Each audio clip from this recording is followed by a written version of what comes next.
Welcome. I am Chris Gore from Film Threat. Welcome to a special edition of the Film Threat podcast. This is Hollywood on the Rocks, and it's the biggest day in Hollywood. Oh my God, here we are. We are about to witness, let's be honest, we kind of all know what this is going to be. It's going to be lectures and virtue signaling and maybe a funny joke here and there. There's going to be a lot of bombs, I fully expect. So, but what can we do? We can make fun of it. We can cringe together. We can laugh together. I'm so happy you're with me. Get yourself a beverage because this is Hollywood on the Rocks edition of an Oscar live watch party, and you're watching it with us. You're part of the show. Let's go.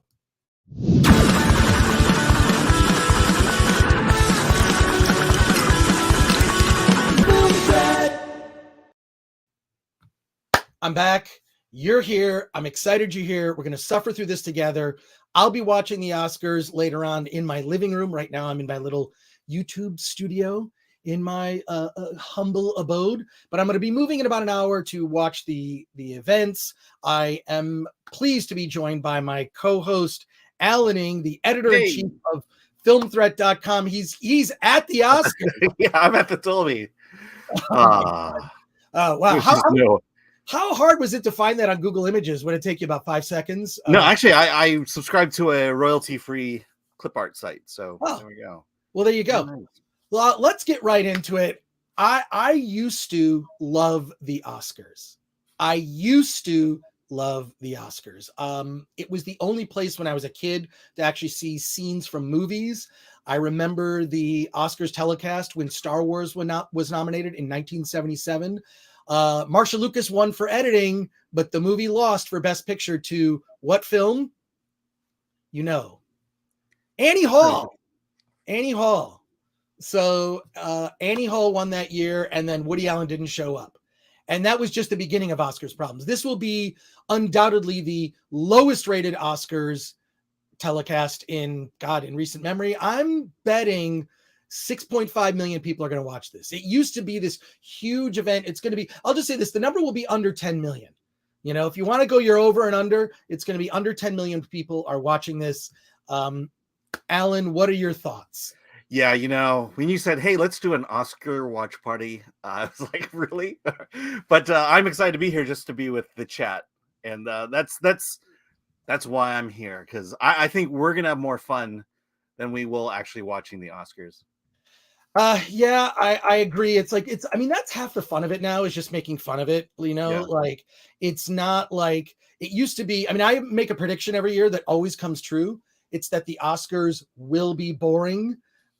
More recently, they've attempted to do things to, reduce the running time, but it always goes over. There was that one year when Moonlight won, but La La Land thought it had won because, that was a whole debacle. But at least we can kind of laugh and watch together. So yeah. I want to thank everybody here in the chat. Oh, we've got a lot of people here. 100 people. Kevin Rubio is here. Oh, we have a super chat, by the way. Oh, we did. We got a couple super chats already. Kevin Rubio, I'm watching A Star is Born 1937 instead. There you go. And super chat from Biggles Mets. Looking good, Chris. Bow ties are cool. I'm bringing bow ties back. I'm definitely not bringing sexy back. That's something that I can't do. And Luke James, who I corresponded with by email today, sent me a little short film that he made. Amazing short film. It's under a minute. It's a little short horror film he made. Really eerie. Great use of sound, Luke. Luke James says, howdy. Thanks for replying to my email. Heroes. Yeah, here's my dilemma. I'm a zero inbox guy. So I don't like to have a whole bunch of emails in my inbox. I will answer. You might get the shortest note ever. I might just say cool, but you will get an email back if you email me. Let's go to some of the chat in here. Yeah. Eric Jimenez says, watched Nightmare Alley earlier today. It was pretty good. Nightmare Alley is awesome. I don't think it's going to win much. It is a remake. What are your thoughts, Alan? Yeah, it's good. I loved it. I love the look. It's just, it's not political enough. Maybe that's the best way to say it. Yeah, it's not one of those movies that, like, if you're voting for it, it makes you a better person. Yeah. And of course, what am I doing? I'm using an award as my actual. This is my actual thing that I'll be drinking out of tonight. It's from our award this show, which our nominees. The first round of our nominees were announced today. It's on the Film Chart website. We're going to get to that before the Oscars start. But I gotta tip off. And if you have a drink of your own, it is Hollywood on the Rocks. We do kind of play drinking games. Please suggest a drinking game. My suggestion would be Ukraine, but yes, I think Ukraine is going to get all the awards. Yep. That's what's going to happen. God, so many comments here. I know. Fast and Furious. Here we go. The sound of one man laughing. I got taken to the Lost City, which was fun as watching the crap previews and crap Cinemark pregame crap before it. Sounds like a craptacular time there. Sound of one man laughing. Let's see. Kevin Rubio says, what would both of you do to improve the Oscars? First of all, I love that. Let's get some positivity. I can always count on positivity from Kevin Rubio. What would you do? What would you do, Alan? I mean, we've talked about a lot, but I mean, absolutely do whatever you have to do to get Ricky Gervais to host the thing. The thing is there has to be something in this ceremony that connects the movie going audience with this broadcast. Right. And we've got hosts this year. There might be a little bit of that, but it still feels like an us versus them. And I think what Ricky does so well is he speaks to us by making fun of them. Right. I think that's we're his target.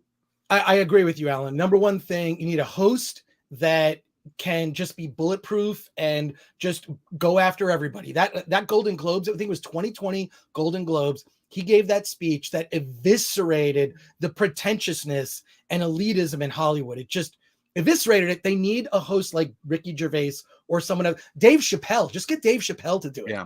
That would be awesome. And just stop. So get a better host.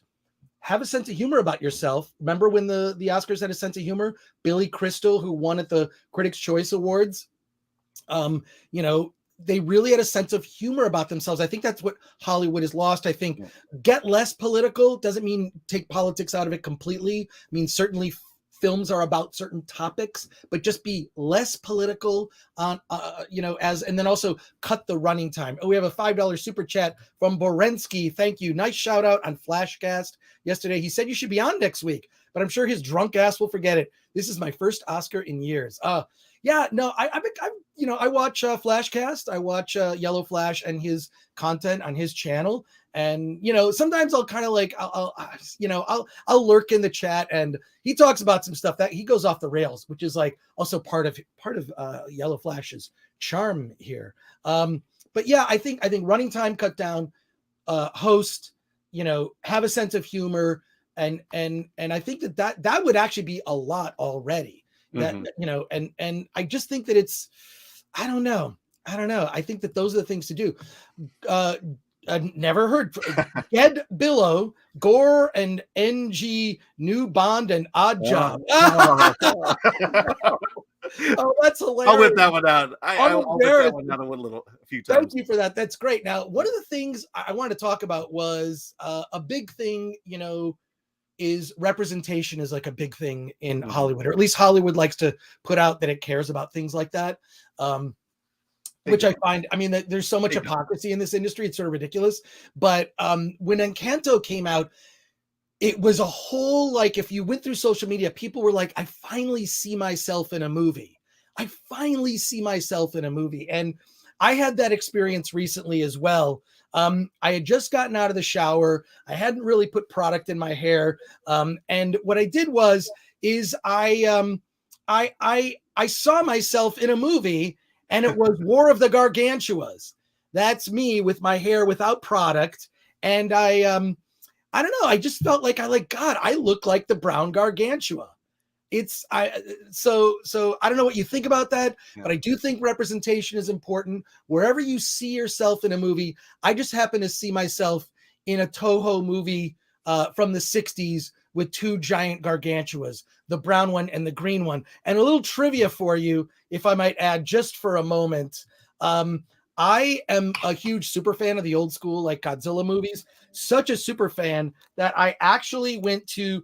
I went to Monster Palooza in Pasadena. I don't know if you can see this. The reflection is kind of screwing it up. And I actually got to meet one of my heroes. It's Haru Nakajima. He is the actor who was in the Godzilla suit. You know, the rubber Godzilla suit. That was Haru Nakajima. He also happened to play the Green Gargantua, and I have his signature right there. He has since passed away tragically, but if you know anything about his life, if you know anything about Haru Nakajima's life, he went like, and the old Godzilla suit, the original one, was actually made out of the same rubber that they make tires out of. It was very heavy. He could barely, it was over 100 pounds. He could barely move in it. And at one point it caught on fire and he was tragically burned. But he still did all these movies, including playing not just Godzilla, but the Green Gargantua, among other Toho monster movies. Just to get a look at like, this is, let me just say, folks, representation matters and where you see yourself. You may never find out where you see yourself. You know what? I just happen to see myself as the brown Gargantua. I have to second that. I do love Hollywood, and they're getting more on the Asian bandwagon, representing us. Like the guy who almost got beat up in The Batman. I mean, there was an Asian there, and then there was the guy taking pictures in the background of West Side Story. So thank you, Hollywood, for including my people in your movies. Thank you. Oh my God! No, it's just I feel like a lot of it is pandering. It is totally pandering. It's totally pandering. They don't care about us.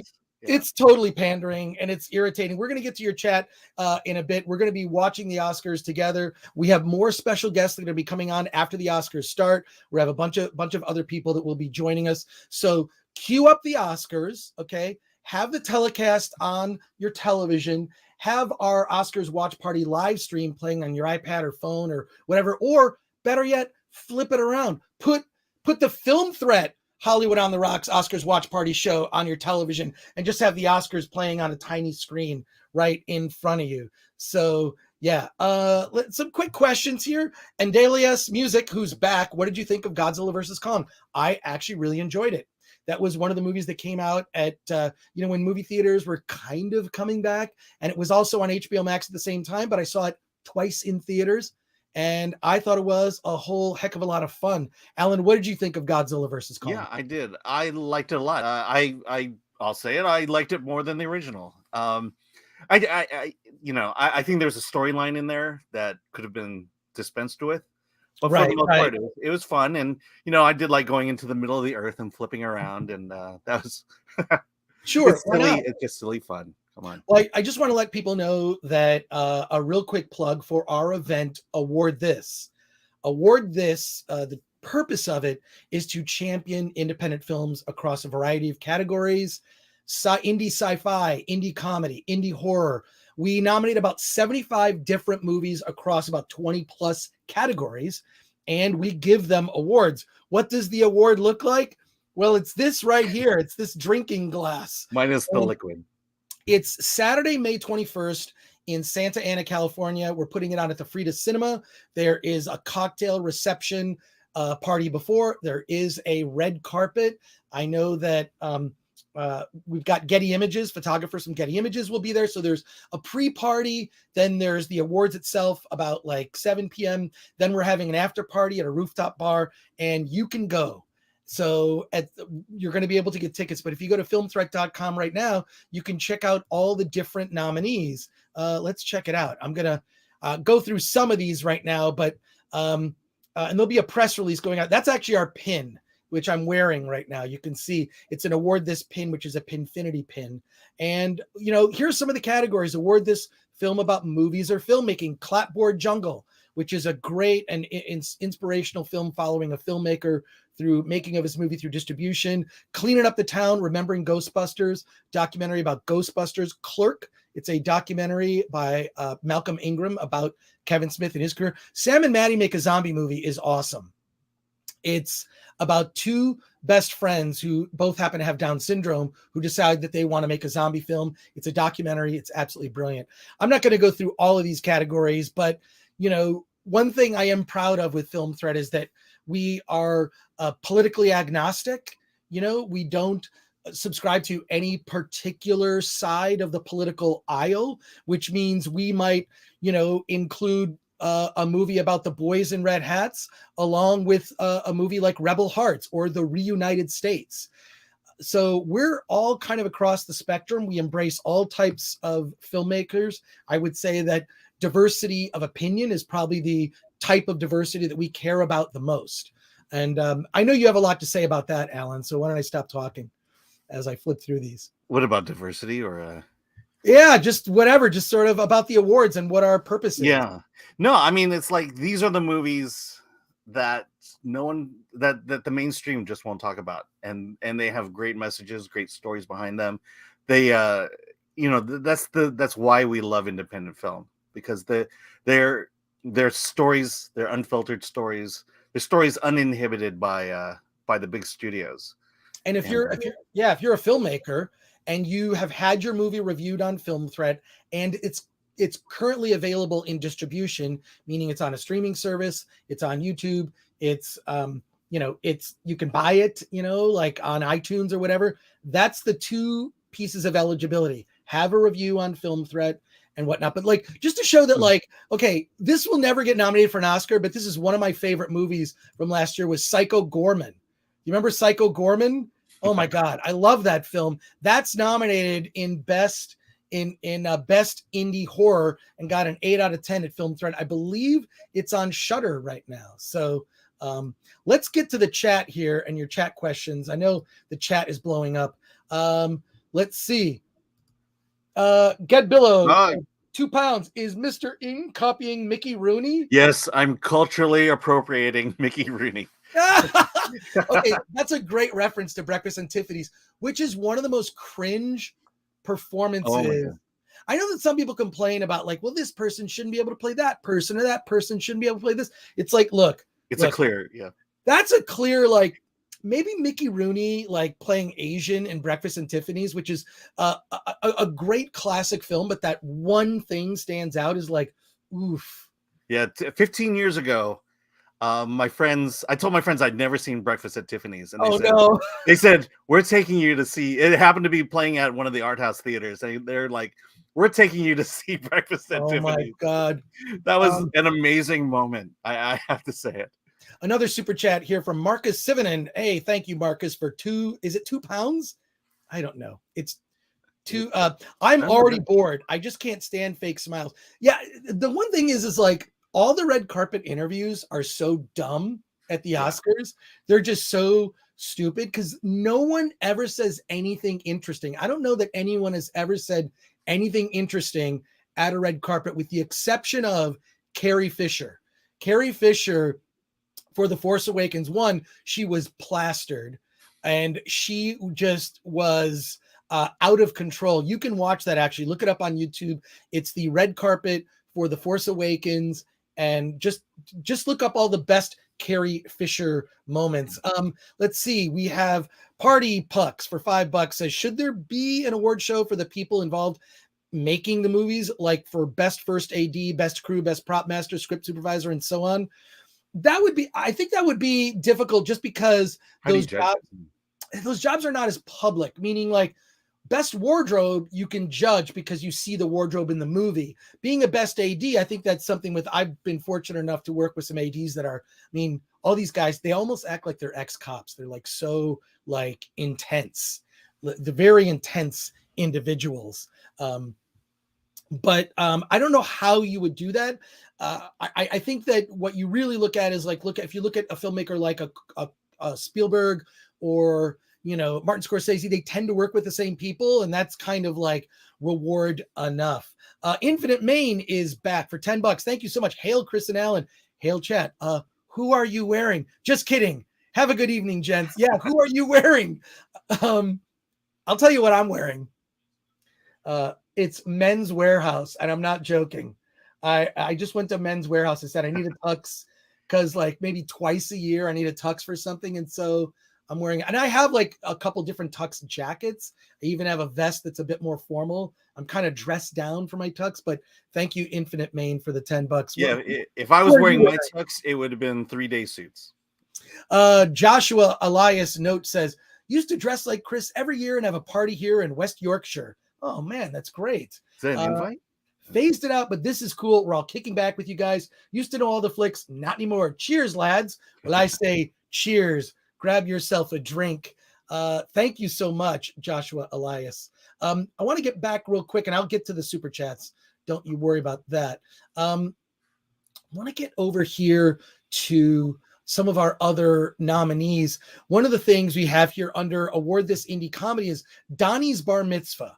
Donnie's Bar Mitzvah is one of the most inappropriate, like politically incorrect movies. Alan, you told me about it because you just couldn't believe what you saw. It scored a 9 out of 10. That is nominated in our best comedy category, along with, we just have to say it, Win a Trip to Browntown, which was a late entry. It's about a husband who makes a bet with his wife that if he can lose 50 pounds, he can her in the behind. And I'm not joking. And it's called Win a Trip to Browntown.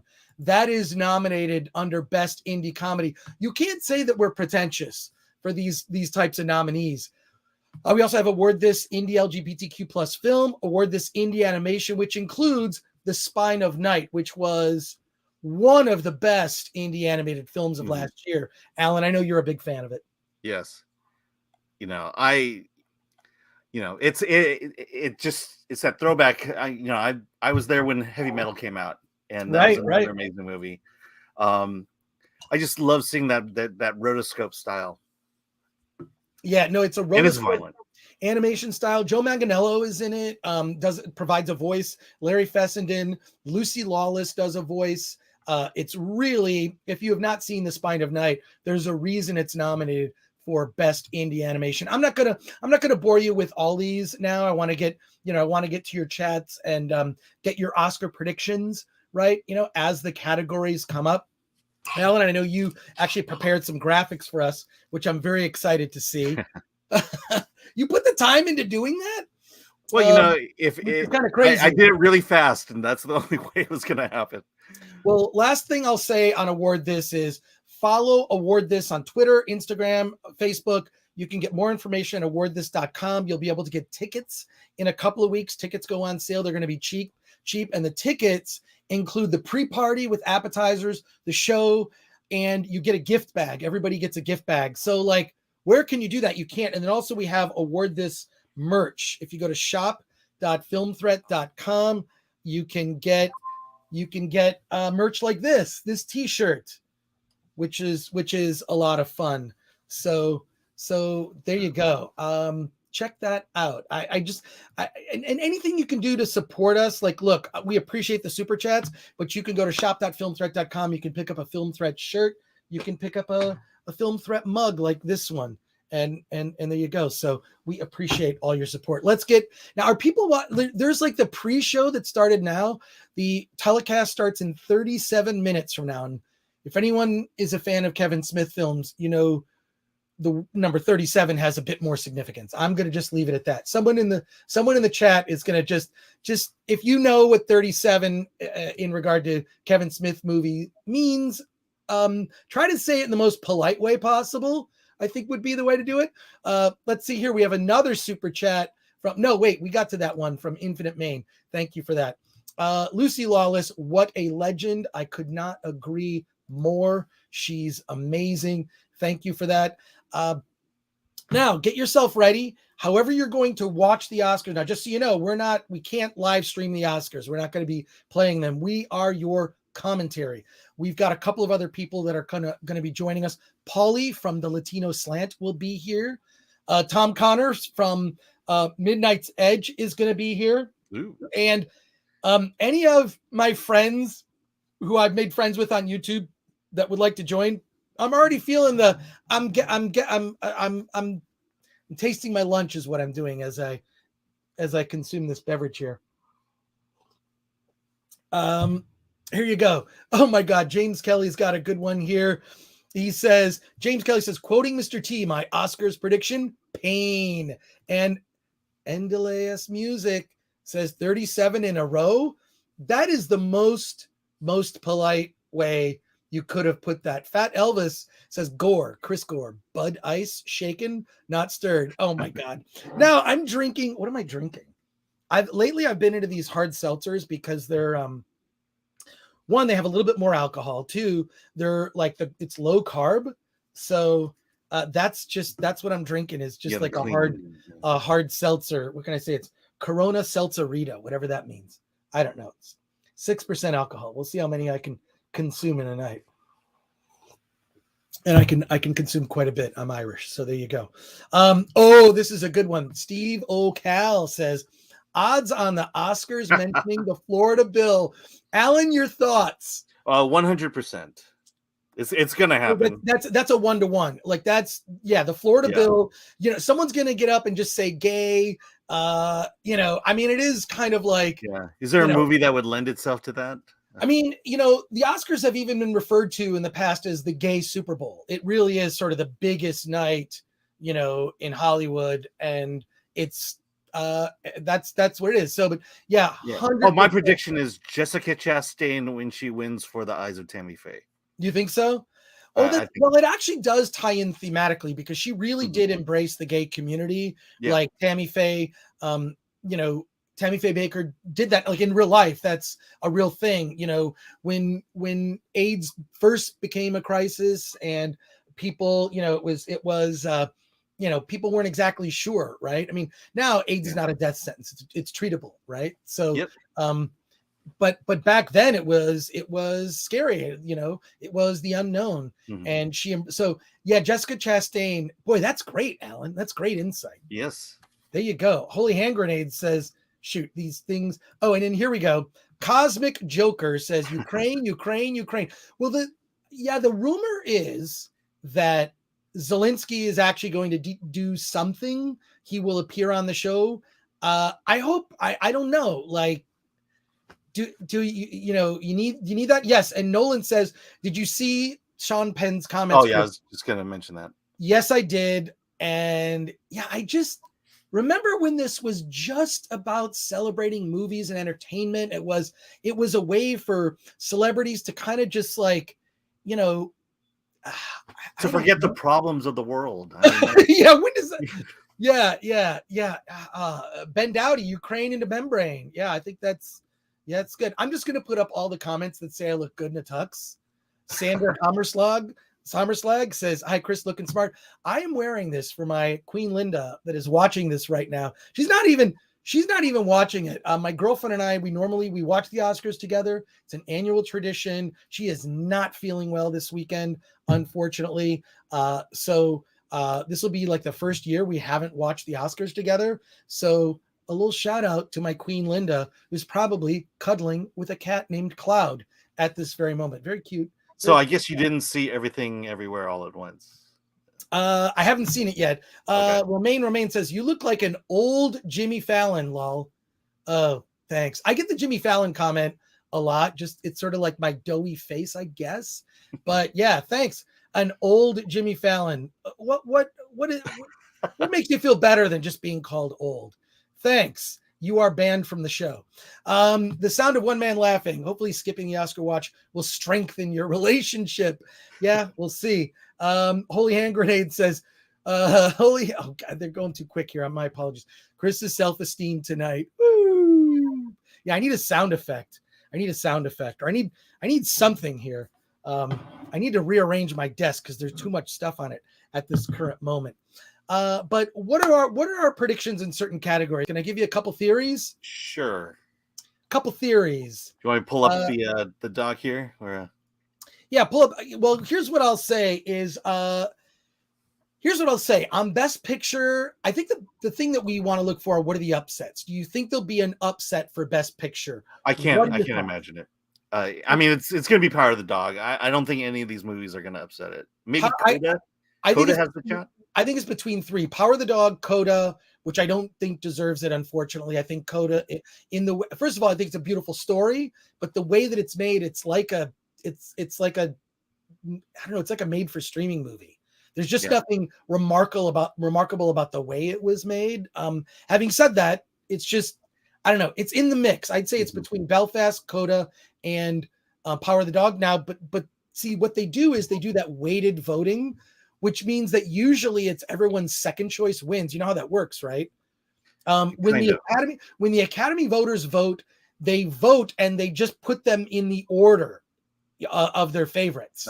So by doing the ranked voting, what usually ends up happening is people's second choice ends up getting most of the votes because people's first choice is not always the same. So it's like what their second choice. Someone explained it to me who's smarter than me.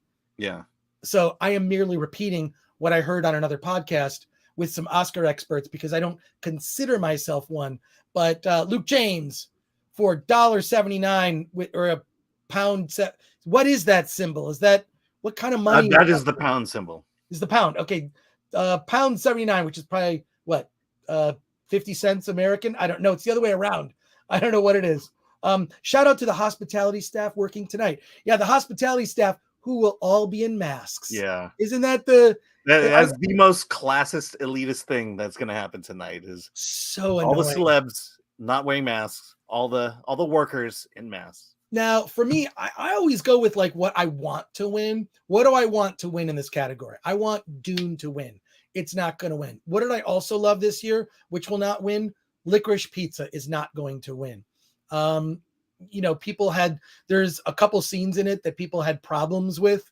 It's the scene with the guy, and the joke is that he's an idiot, and he speaks in an Asian accent to his wife, and then a girlfriend, and then a wife. And they're speaking in Japanese, and he doesn't speak Japanese at all. It's stupid. It's a funny gag, but it's about him being an idiot, right? Like, so I don't know. What are your thoughts on that?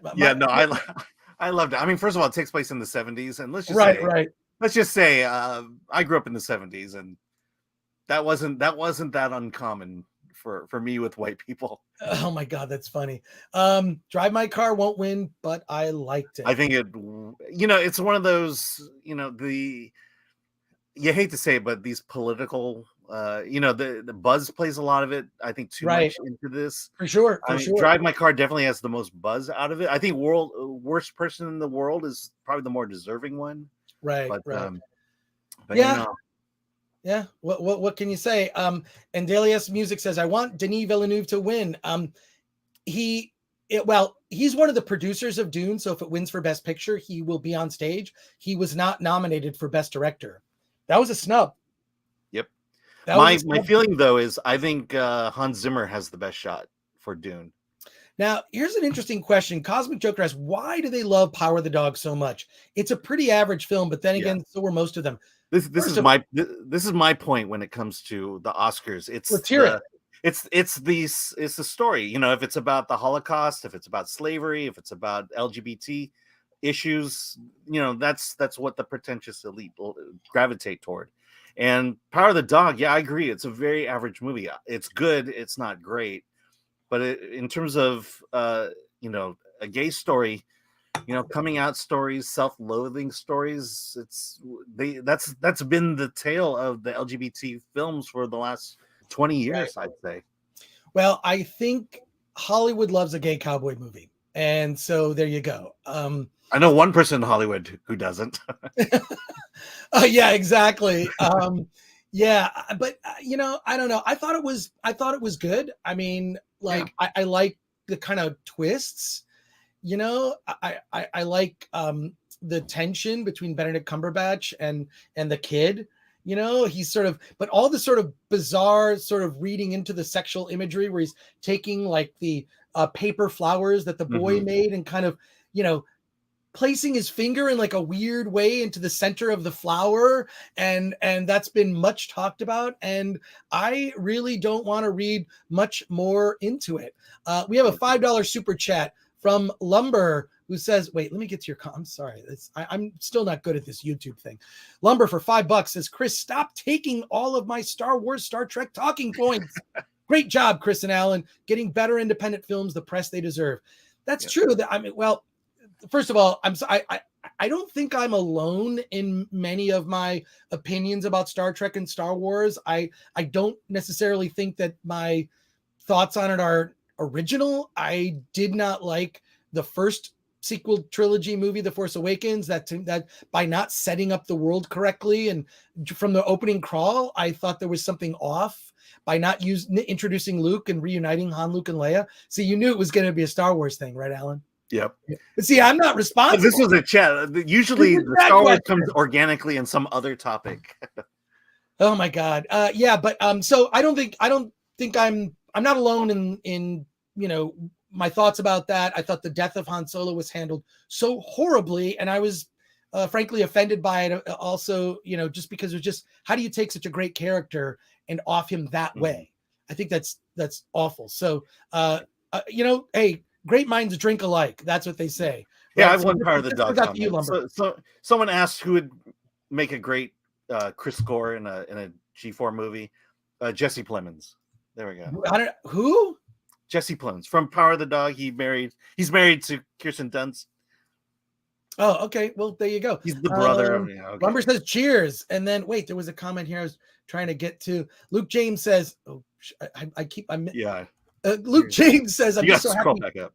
I'm just so happy Carrie was able to see how much the fans still loved her. That's true. I mean, she is much beloved, and people forget we want strong female characters. Yeah, we had one in 1977. Carrie M. Motherfucking Fisher as Princess Leia was a strong. You didn't need to, when you point out something, when you have to actually say it, that makes it it's not organic. It doesn't feel real. She was just strong. You didn't need to say that she was strong. I find it annoying. There you go. Now here's a Cameron Fairchild FBA says, Hollywood loves adult and child love stories. Imagine all the scripts not in production yet with that theme.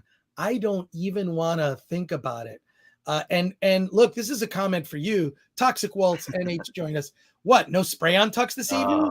No, I have an actual tux. I've seen Alan. Actually, I haven't posted those photos yet. There's photos of us at the Critics' Choice Awards. Yeah, it's on my Twitter account. Is it? Oh, okay, cool. Yeah. I'll look for that. Quick question. Movie Homicide.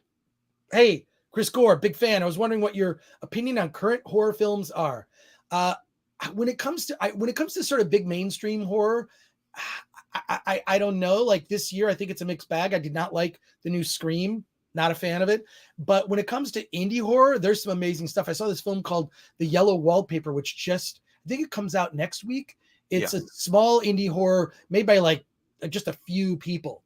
So really great. I think indie horror is where it's at. Movies like, for example, we talked about Psycho Gorman. So I really think that the best horror being made right now is being made by individual small creators.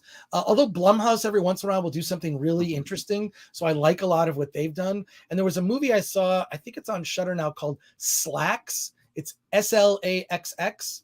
And it's about people who work at like a clothing store like the Gap, and all the jeans come to life because they're made by like forced labor in other countries, and they just sort of come and they're possessed by spirits and they murder people. And I'm not joking. That's the entire plot. Who made X? Was that Slacks? Oh, I know that Slacks, but you saw X as well. X, yes. X was actually quite good. X was quite good. That was A24. A24 always puts out stuff that's interesting. Here we go. Fran for $5. Thank you, Fran. New to the channel. Keep it up. That is all. We thank you for that. We appreciate it. Let's see. Another one here from Not a Secret. I'm sorry. I'm sorry, folks. You're going to have to. Do you have to read it first? Is that what you're doing? Right. Not a Secret Ninja for £8.99. Game idea. A shot/drink every time a celebrity tries to win popularity by saying the word gay. Unless Mark Hamill is present, because I don't want anyone to suffer liver failure. Look, it's not if they'll say gay, it's how many times are they going to say gay. Wouldn't you say that's true, Alan? I think so, yeah. I think the big surprise tonight is someone will come out as bisexual. You think so? I think you think somebody is just going to come out on stage. Fingers crossed. Fingers crossed. Okay. Yeah. I mean, that's why we watch that. That's why we watch the Oscars now, is because we're looking for that screw up moment. Someone's going to do something, say something that was unintended, that we can talk about and blast for the next several weeks into the next year, actually. Yes. Well, put the chat on slow mode. I don't know how to do that. I don't know how to do, I'm actually looking at the chat in StreamYard so I can feature your comments. So Yeah, we've not been able to go backwards, so we're catching what's the best I can. now. But I will say this chat is already funnier and more fun to hang out with than Twitter. Twitter is a shit show. So there we go. When should we drink? Whenever anyone says gay, not on the show. If somebody says gay, that's when you drink. Okay. Is that our drinking game, everybody? Yeah. Well, the other one is Ukraine. Gay's the word. Now, should we go to some other categories? Best picture. Look, what do I want to win? Dune. What do I think? I think Belfast I really think it's between Belfast, Coda, and Power of the Dog. And I think that there could be an upset. I mean, Moonlight was an upset. Not only was it an upset, it was a people still remember it. It was a mistake. Yeah, it was. I mean, Moonlight won, but La La Land was the one that was favored to win. Mm-hmm. Moonlight was the smaller indie. Olaf Van Ness for two something. Oh my God! Oh yeah. Please forgive me. I am learning the YouTube. Okay, somebody already called me old Jimmy Fallon. Romaine called me old Jimmy Fallon. So there you go. I don't know. I like to think that I'm seasoned like a Jordan Peterson or something like that. But Olaf Van Ness says, or drink when we hear inclusion diversity. Oh yeah. Now we can't, that they're going to be using that word a lot. That's going to happen.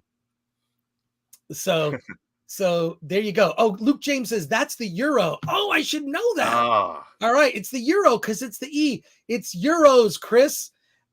Please continue to correct me. Thank you, Velvet K, for that remark. It just exposes how American we are and how self-centered we are.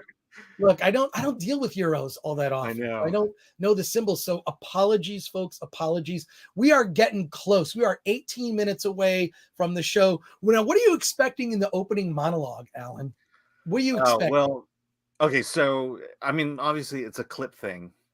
Maybe if we're lucky, they'll insert themselves in scenes from the movies, pull a Billy Crystal there. I don't know. No, they're not going to do that. It's the production value. But it would be too much fun. Those off well, I don't think so. Yeah, I mean, are we going to have fun in those opening moments? That's my question. Or are we going to get lectured? Fun. Let me ask you for real for a minute. When was the last time that you associated the word fun with the Oscars? I haven't. So yeah. I'm thinking with Steve Martin and Alec Baldwin when they did it.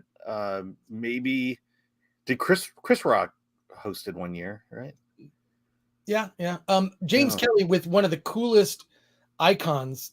It's Dr. Smith getting the Vulcan nerve pinch by Dr. Spock.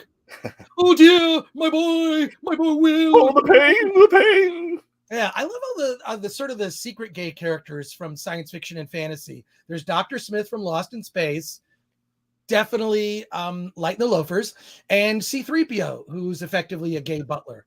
And James Kelly's comment real quick caught my eye. Academy voters vote for the projects they worked on to further their careers. Second choice is the one they think should win. That's the theory. I think that is a very valid theory. Orville Nation for $2 says, you guys looking forward to the Orville season 3? Hell yes. The best Star Trek being made today is the Orville. The Orville, yeah, absolutely. I mean, having watched that show, it's like it's a great mix of like the things that were really good about Next Generation and the things that were really good about the original Star Trek series combined into one. And there's certain episodes that are not even as funny, right? Like there are ones that are like, oh shit, there's real peril, with the characters. So I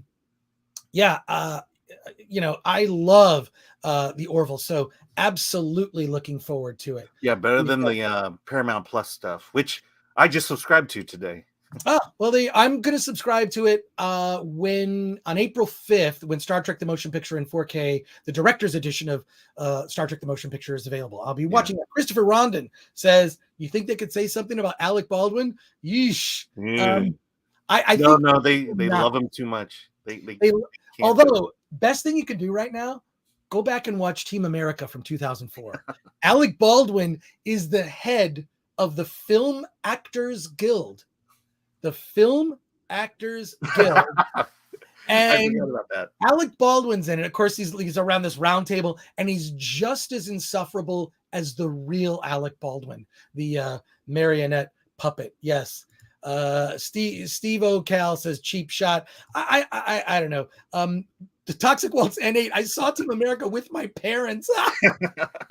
That's great. Oh my God. Yes. Nolan says Team America is genius. Agree. And John Howard says, the Film Actors Guild. There you go. Fat Elvis, of course, Durka. Go back and watch that movie. It absolutely holds up. And what's funny is it's also like a really good action movie. Mm-hmm. I mean, with puppets. And Romaine is unbanned for her earlier comment because she very smartly typed out Matt Damon. Thank you, Romaine. So here we go. I wish they made more movies like that. I think that's the last one really to lampoon Hollywood like that.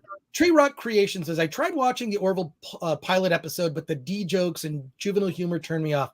Look, don't let it starts out that way as the series goes. I think that the writers realize that they actually don't need sort of like the base level humor. You don't need to constantly make butt and dick jokes. Like, you just don't need it. The show is smart enough without it. And there's actually real drama in it. So give it, like, I don't know. It's sort of like, I mean, look, a lot of people say like Star Trek, the original series didn't get good until season 3. It was kind of finding its way. That first season is really awkward, but, it found its footing. Found its footing. Right. And I'm going to like say what Eric Winberg, smash that like button, subscribe to the channel if you are not already subscribed. And if you are subscribed, click the bell for notifications. We do live streaming shows on Wednesdays. We do a show called Hollywood on the Rocks, which is this show. It's our late night show.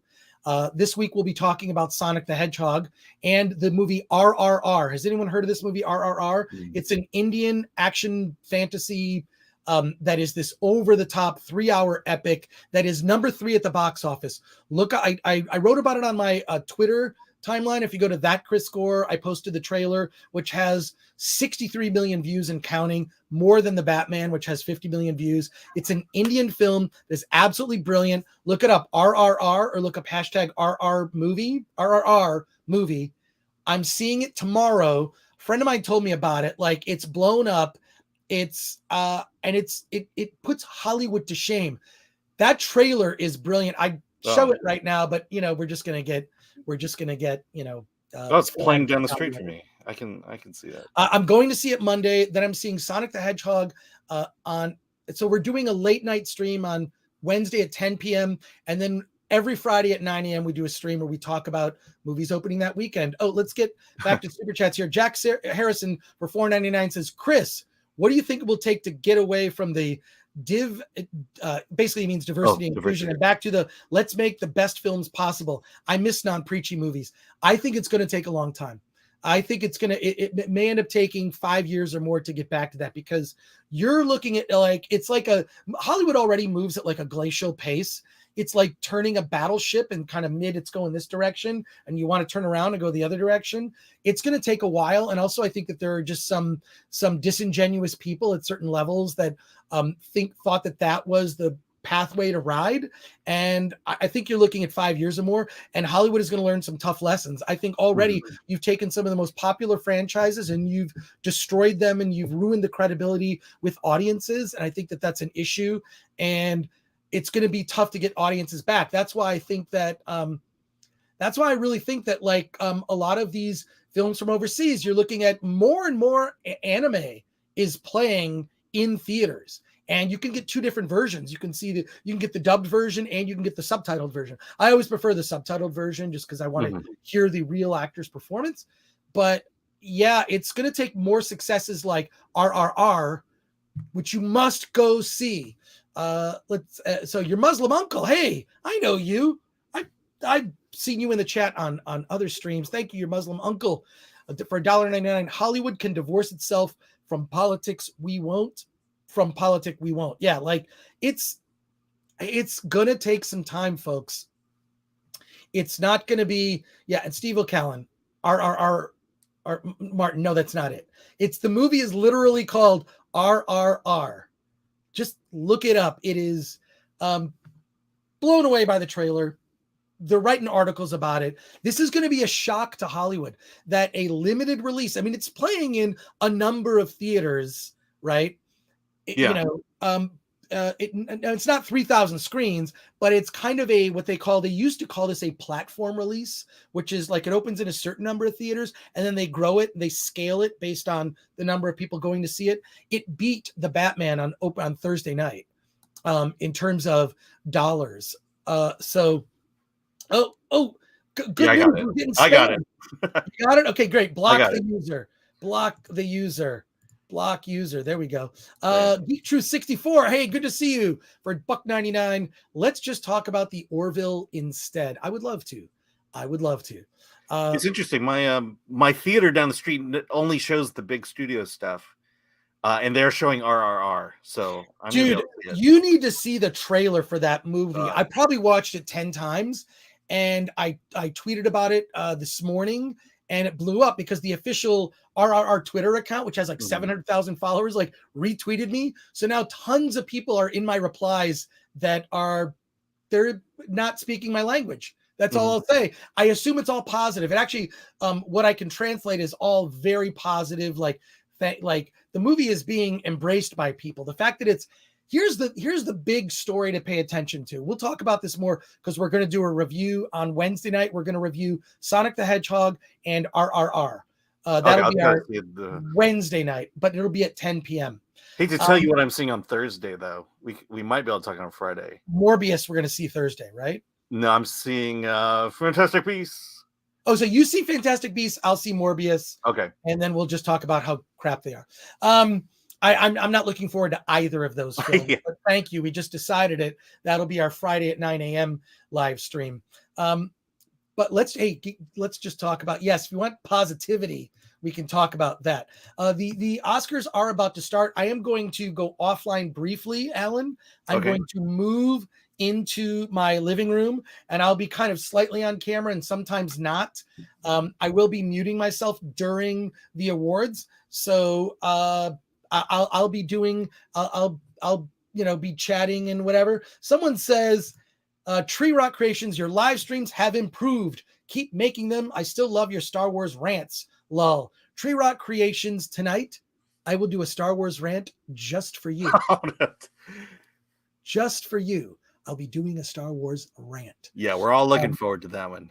Now I've got the nice lighting on me. I've got to move into my living. Well, you know what's so funny? This is good. You can see what's in my living room. You'll be able to see. I'll be moving into the living room, and we'll see how good my internet is, Alan. I may have to move back in here. Okay. I'd have to watch the Oscars on on my iPad. Maybe that's just what I should do. Is watch it on the iPad. No, I kind of want to watch it in my living room. It's very comfortable. Yeah. Oh, there's a warning for you from a super chat. I hope there's some serial killers in the room. Yeah. Well, I'll take that over. I mean, that would be like a fate worse than death, right? Like you've got to watch the Oscars. You have to watch the Oscars. That'll be torture. But we've got some special guests joining us in about 15 minutes. Paulie from the Latino Slant and Tom Connors from Midnight's Edge will be joining. And I think some other guests too. I'm not sure. So there you go. And here we go. Satvik Mandini says, and I know I pronounced that wrong, have you seen Bahubali 1 and 2? They're from the same director of RRR and on Netflix. I have not, but now I want to. That RRR trailer is so, I mean, people are saying it's influenced by Zack Snyder. I don't know who created that like slow-mo fast, style of action. I do like it. It feels Guy Ritchie to me, but it feels like a Guy Ritchie. It's definitely an evolution. I don't know that you can give him all the credit for that, but I will be watching those. But I'm seeing RRR in IMAX at the AMC 16 at 3:45 p.m. If you're there, say hi. I got a good middle seat. Hey, Berensky for $1.99 says, don't forget our Star Trek rants too. Good. Thank you for that. I'm going to be moving into my living room. I'm going to be moving into my living room. I'll be off for just a minute. Alan is going to be taking your chat questions. And why don't you go on to a different category from Best Picture, Alan, and I'll join you shortly. The awards are starting in 5 minutes. So get yourself, well, in my case, another drink. And also, before I forget, make sure to go to awardthis.com. Award This is our annual event. It is the biggest night in independent film. We are trying to shine a light on these smaller indie movies, not the A24 ones, not necessarily movies from IFC, but these smaller films, indie films that are self-distributed, or maybe they come out from small studios like Wild Eye Releasing or October Coast or Gravitas Ventures. Perhaps you've heard of them. I certainly have. But check out awardthis.com and follow us on Award This on everything. It's an award show that has a sense of humor. We have a lot of fun. One year we had a whole category where we just talked about movies about clowns. It's an award show with a sense of humor and a purpose, and that is to support the growing number of quality independent films being released out into the world. Alan, I'm going to stop my cam and mute myself, and I might have to go away and come back. So please forgive me if that happens. But yeah, we'll just go through the chats here. Yes, if it doesn't work out, folks, I'll be back in here. But I want to watch the awards with you because, well, misery loves company. That's all I'll say about that. So, Alan, you're running the show. I'll be back. Okay, I'll take over from here. Yeah. So I would say this: the way I used to watch the Academy Awards the last few years was basically DVR the thing, wait till it was over, and just start fast forwarding, and maybe something will come up. Watch the opening, see who. Last year I think the last 2 years there was no host, and it just. I think that was kind of what made it more and more dull. So let's go to the chat here. What are the odds Award This will be better than the Oscars? 200. It's gonna happen. We're just gonna have fun. That's all it is. It's at the Frida Cinema in Santa Ana. If you want some amazing Mexican food, you want to be at Award This. I believe we're doing it. I have the dates here. May 21st. That's a Saturday. Let's see. Let's go over. So what do you think about acting? We all know it will. I think so. Will Smith has been winning a lot of the major awards lately in the lead acting role. I feel like it might go this way, but you got Benedict Cumberbatch.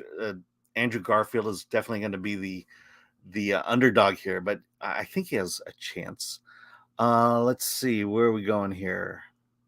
Let's see, 7.2105837 US dollar budget for RRR. I don't think it's an indie film.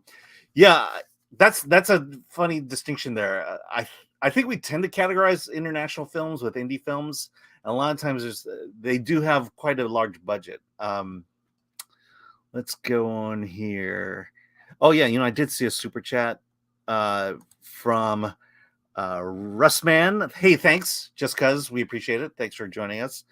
Alan for Oscar Hotz. Oh, thank you. Or Oscar host. I'm thinking that's what you're going for there. What do you think of the Star Trek Discovery podcast? I've not heard it. I've not been able to. First of all, it's hard for me to watch episodics. And so I've just not been able to get into the Star Trek. So I did watch, I would say, the first half season of Discovery. It just seemed a little overly dark for me. And I just haven't been able to turn back to it. Let's see. Nation subbed. Okay.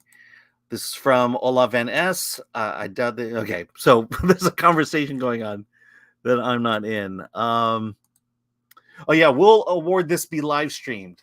It will be.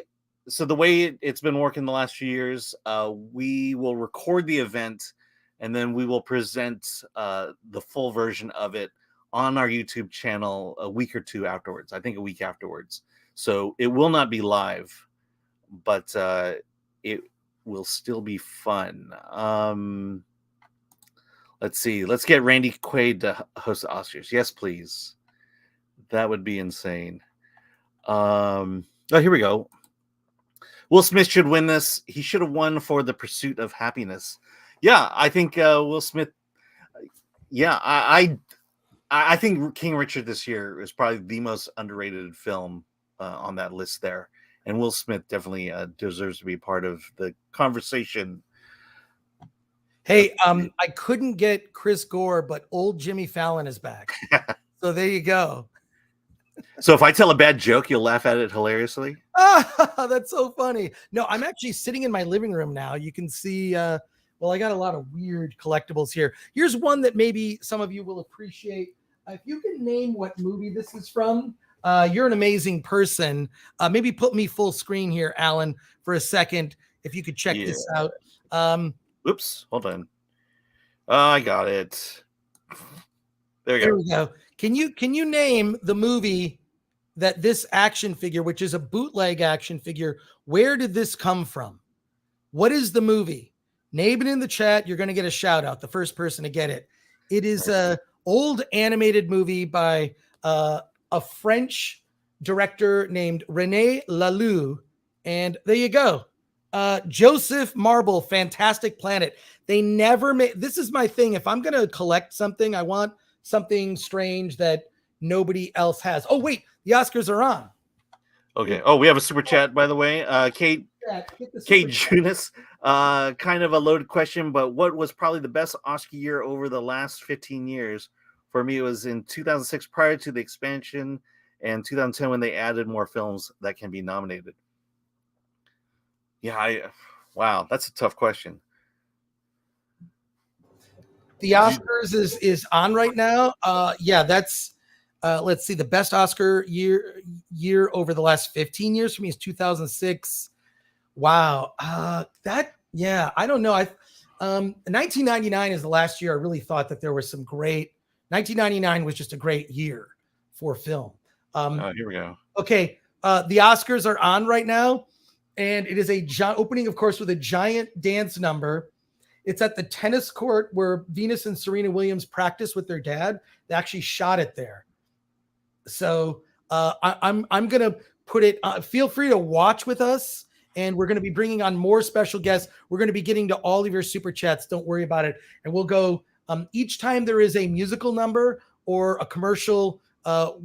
I'll be, but I'm gonna try to pay attention to the awards and go back and forth. So you're not getting the most flattering angle of me here. It's there you go.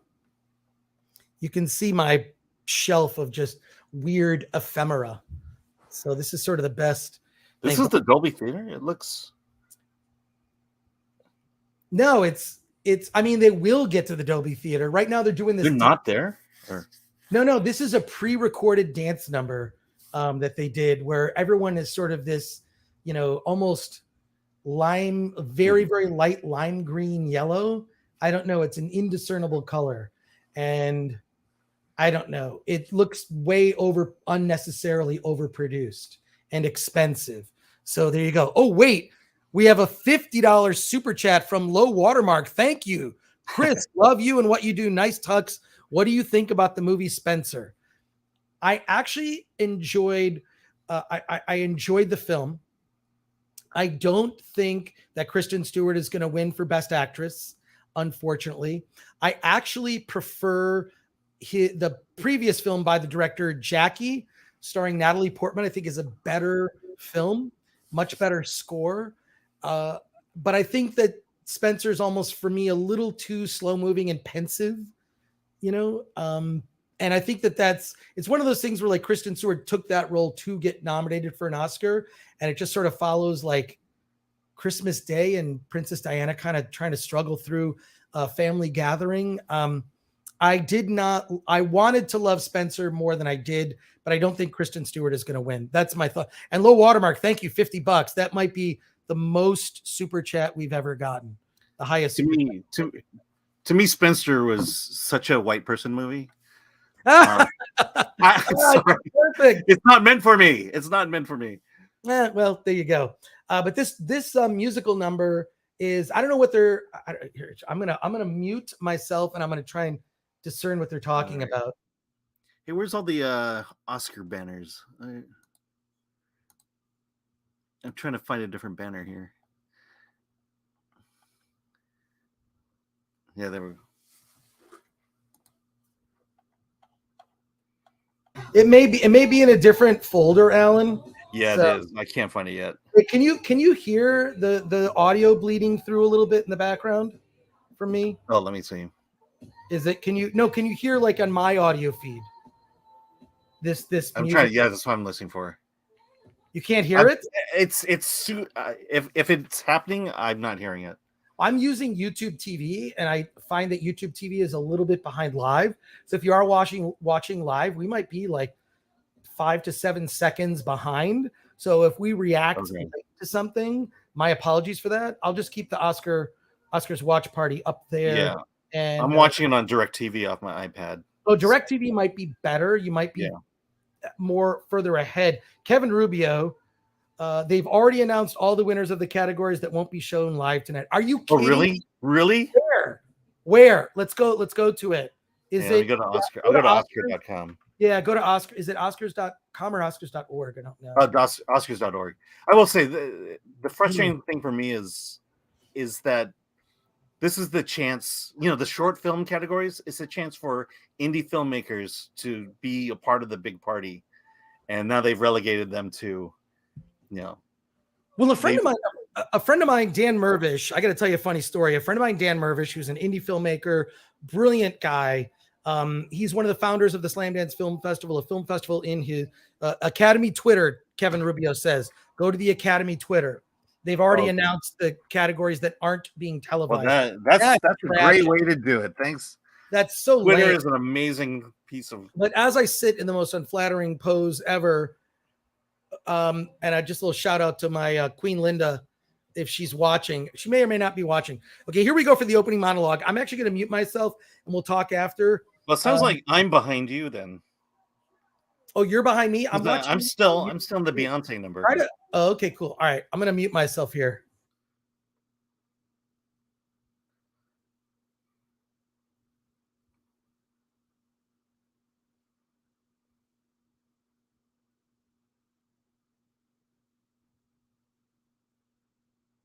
Jamie Lee Curtis. There's a shot of Jamie Lee Curtis. Okay, I'm way behind. Let me see if Will I can. Smith.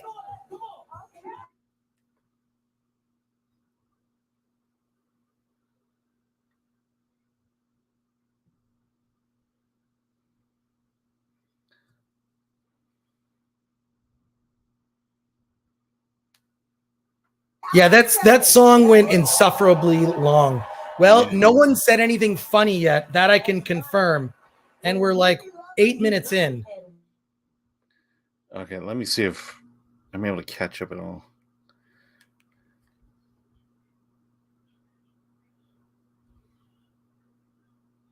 I want to laugh like Robert De Niro in that movie.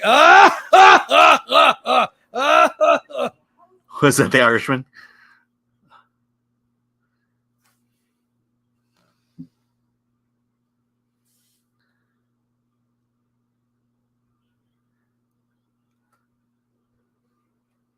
So where are you at? I'm at they're just introduced. Okay. See, now I just saw Jamie Lee Curtis.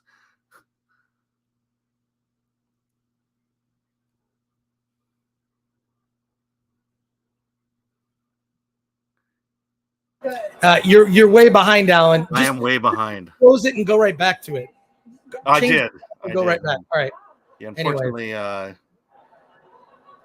yeah. Joseph Marble says the stage looks cool. I agree with that. Ryan Landis is back. Chris, let us know when a celebrity tells us we should be happy to pay huge gas prices. What, is Stephen Colbert going to be there? All right. They have no clue. Yeah. Okay, I'm gonna try the ABC app and see if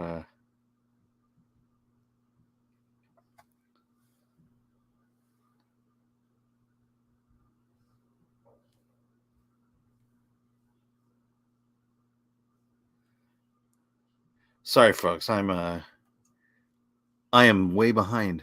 Let's see.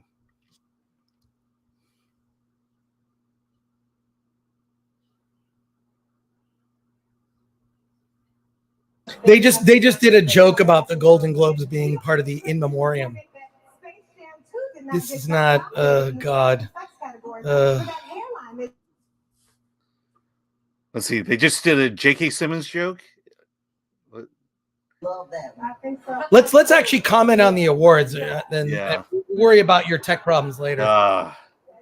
Anyways. Display of how toxic masculinity turns into that should be champagne. I'm sorry, it's hard seltzer. Let's see. A 2 pound super chat. I would rather watch Caddyshack 2. Well, we could do a watch party for that at some point.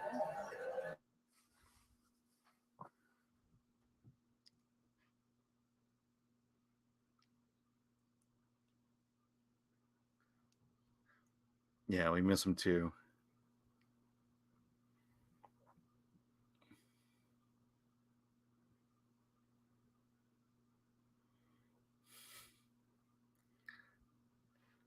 I assume, Ben Dowdy, you mean Kyle MacLachlan saying the pain when he's puts his hand in the box. I'm just gonna say that you made a Dune reference.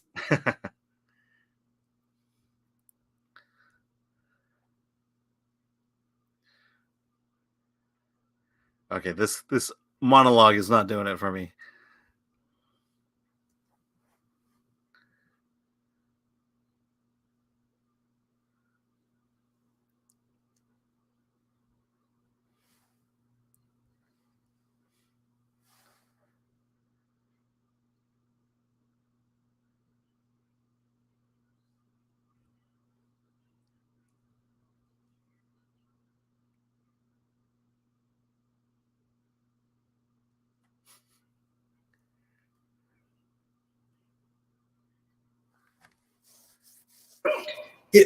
Josiah. Hey, Josiah. Good to hear from you. Yeah, I would love that too, but it's like you kind of need like I don't know. This is just torture. You know, I don't know. How do you make this funny? I mean, it's this filter everyone these jokes have to go through. They have to play it safe, and by playing it safe, they're not funny.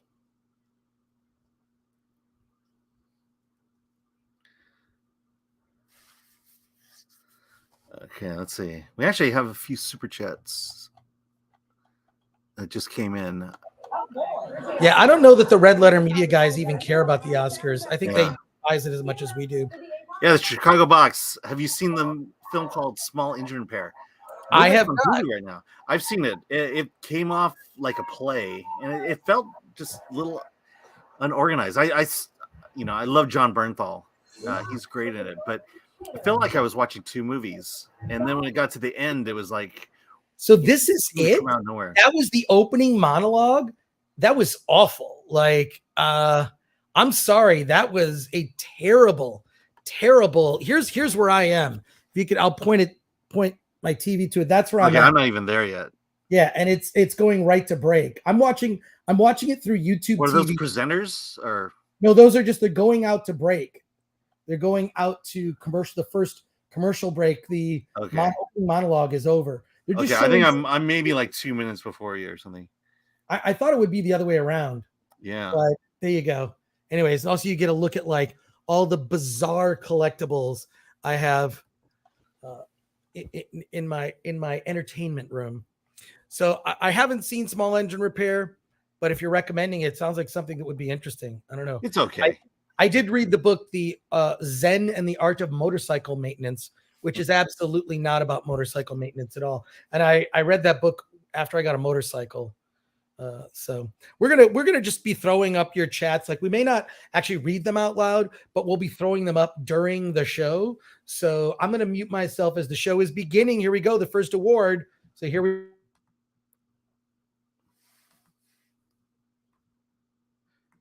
Okay, I think I'm like a minute and a half behind you.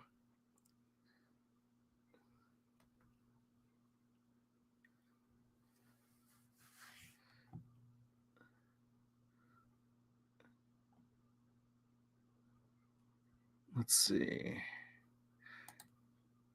Hey, Josiah. Hey, thanks for joining us. One of our writers, Josiah. I'm a fan of Ricky Gervais, the Ricky Gervais plan that many have suggested, but I'm not sure a single host can save the show. Yeah, I mean, like I said, I think, the problem is the question is what's connecting us with the ceremony, and I think that was Ricky Gervais spoke to us. He was speaking to us, and that's what connected us and wanted us and got us to watch it and want to watch it. Yeah. All right. Woody woot.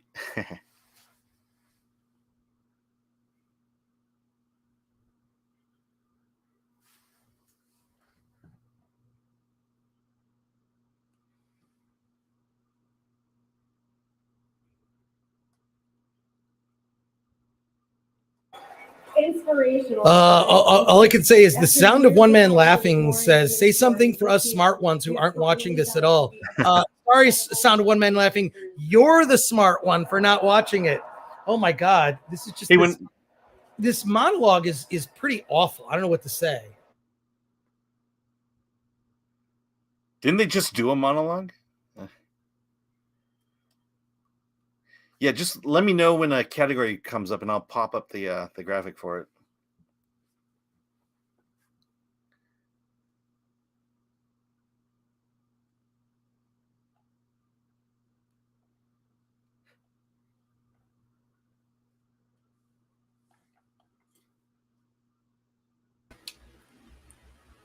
Hey, Paulie, good to see you, man. Hey, You watching the awards? I'm trying to get it, man.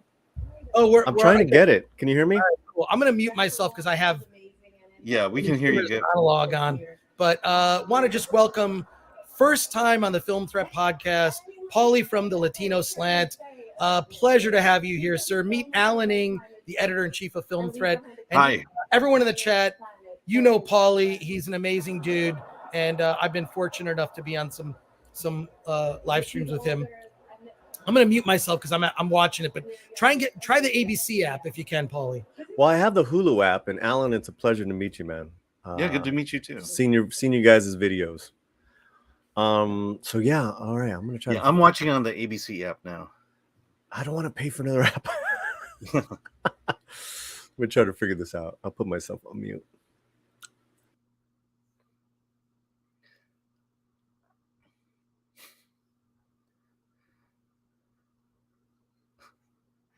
Just a really good dig at Nicole Kidman. I'm a little surprised about that one.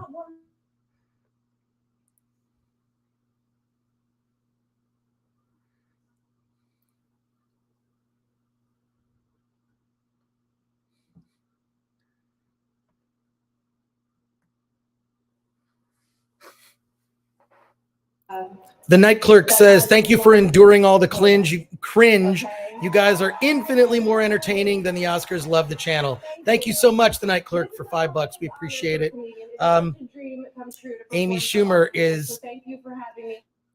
I do have on display my Academy Award. I got Best Son a couple of years ago from my dad. So. Oh, you can buy those on Hollywood Boulevard for like $5. That's what he did. That's great. Okay, I think I'll get the app. All right, like one climate change joke. First award. Oh my God, these dresses are. Yeah, what's the award? Oh my God, I'll let you know in just a sec. Okay. It's here we go. Oh my God. Oh my God. Can you hear the awards at least from my feed? No, not from yours, but gotcha. Oscar for your unforgettable performance and I hear voices, but they're not really clear. Let me. Yeah, I think that's Chris's television.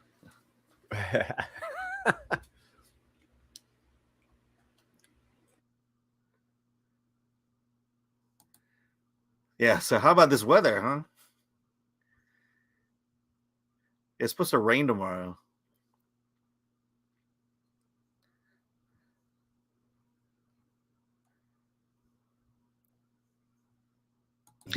Best Supporting Actor is about to be announced. So here are the nominees for Best supporting actor. Here we go. Supporting actor. Oh, got it. How do I change this? There we go. Yeah. There we go. Ooh. This is going to be very telling. I know. If it's... Hey, Doxy. The surprise will be being the Ricardos. Oh, wait. It's supporting actress. Oh, right? actress. Okay, yeah, You said Wait, actor. no, wait. Yeah, supporting actress. Okay, there we go. Ariana DeBose. All the way. Yeah, pretty much. If she doesn't, Ariana it's going to DeBose. be a night of mamadas.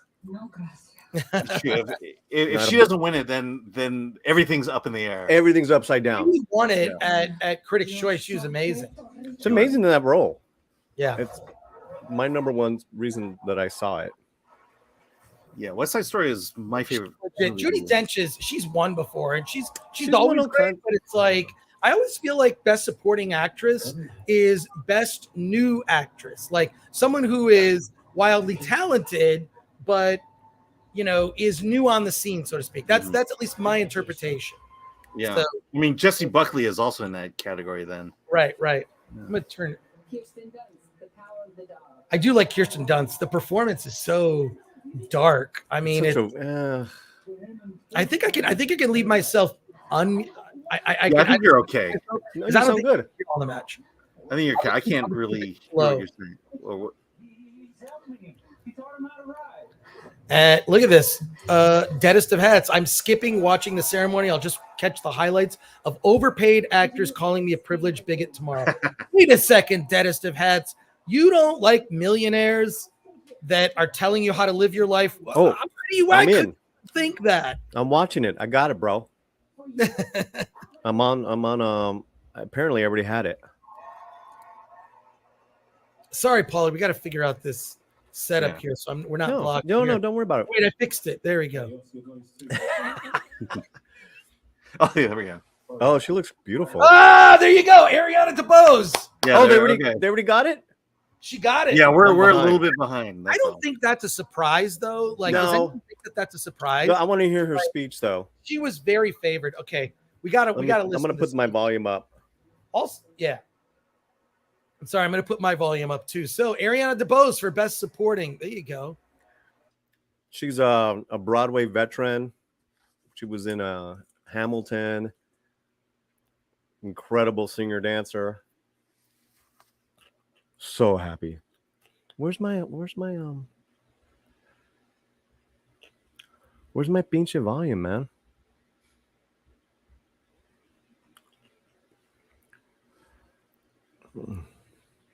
What is she saying?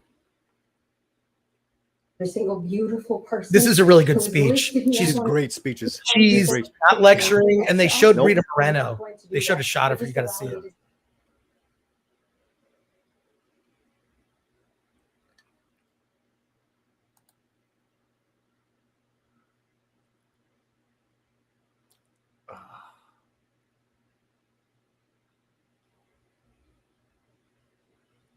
Oh, who are those presenters?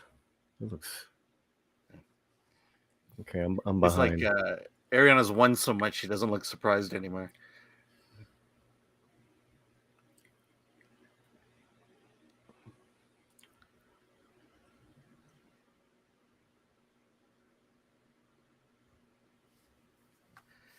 Yeah, sometimes we get well.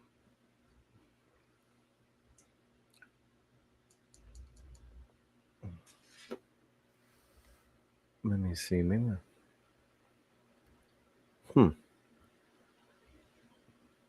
Oh, I think that might be why. It's a great dress. What an outfit. So I can't hear her speech. Is it a really good speech? So far, she Really good. Okay. She's not. I'll talk after. Yeah, sure. I didn't know it was still going on.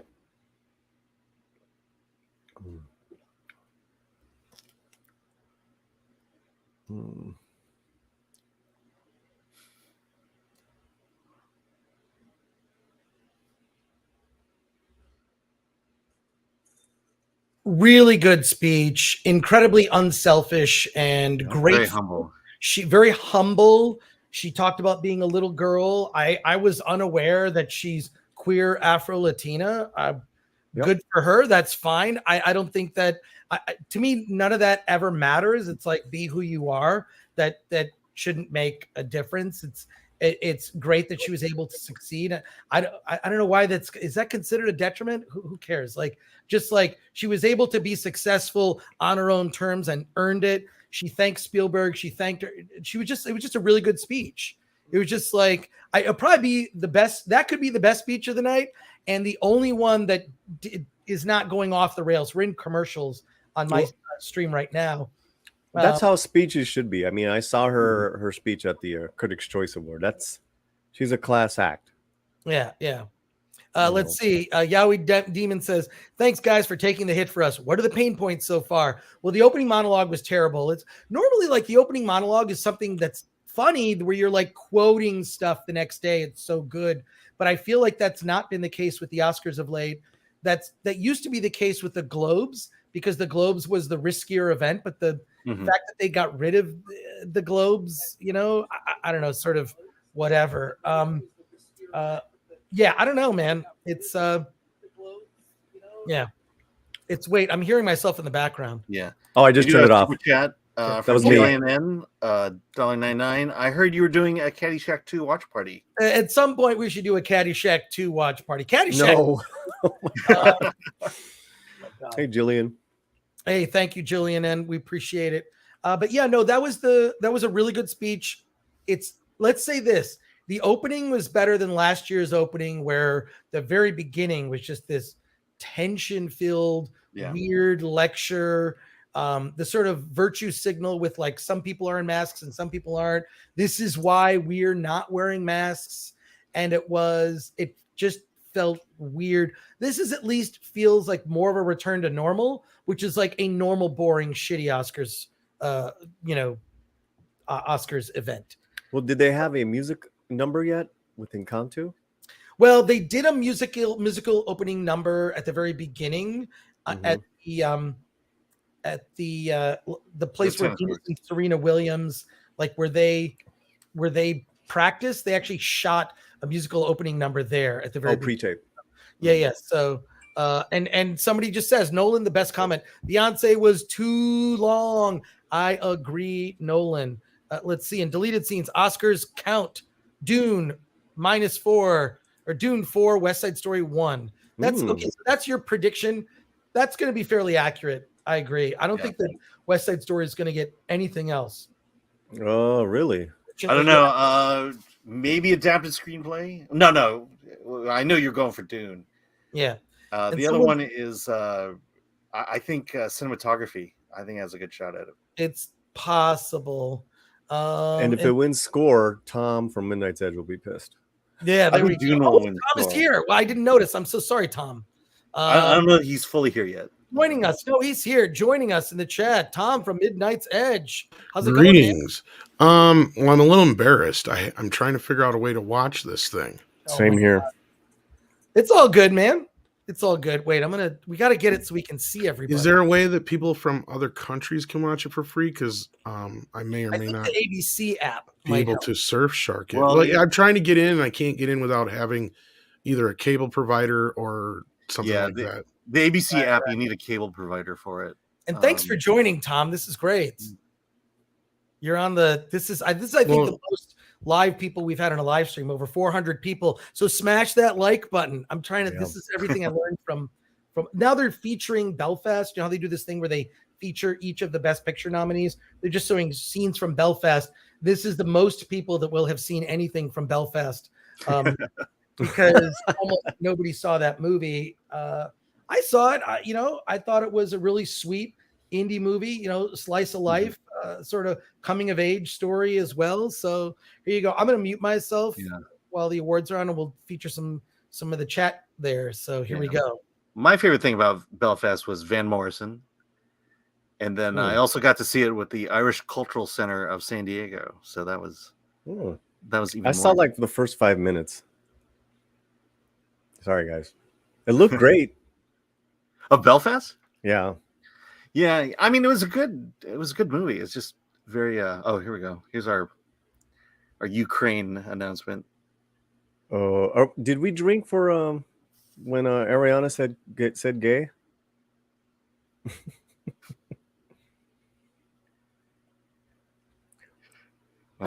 They're doing a comedy bit about people that need to go get tested. Timothy Chalamet doesn't have a shirt on. What? He has a jacket but no shirt. So I don't know. Will he be dressed like that in Dune 2? Isn't that sexualizing Timothy Chalamet? And hey, Timothy. I'm not going to say it. I'm not going to say it. I mean, he wasn't.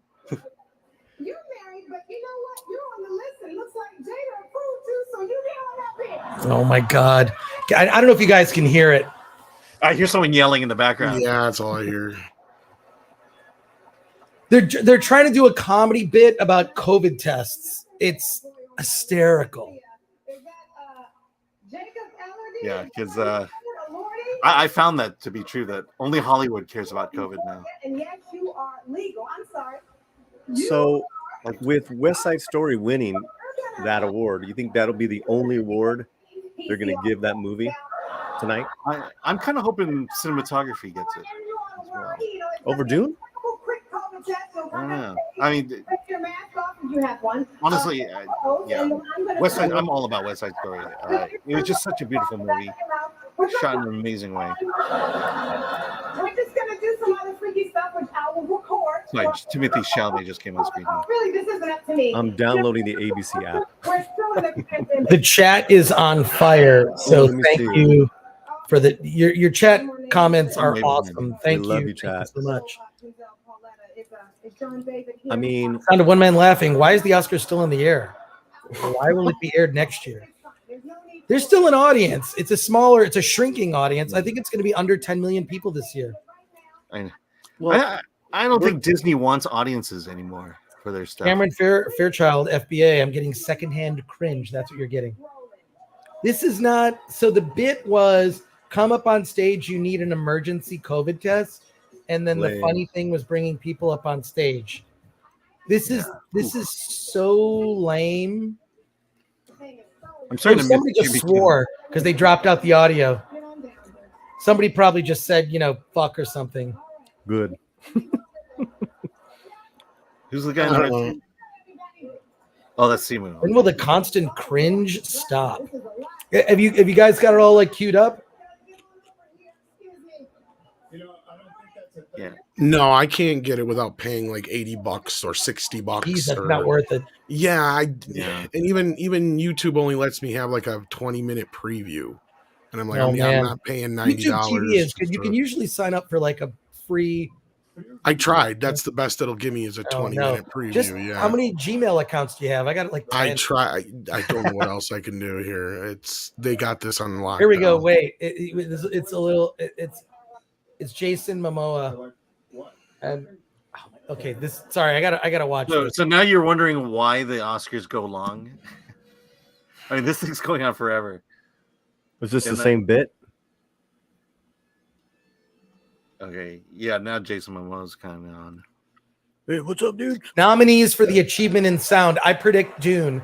Nominees, achievement in sound. Here we go. They're showing the montage. Great.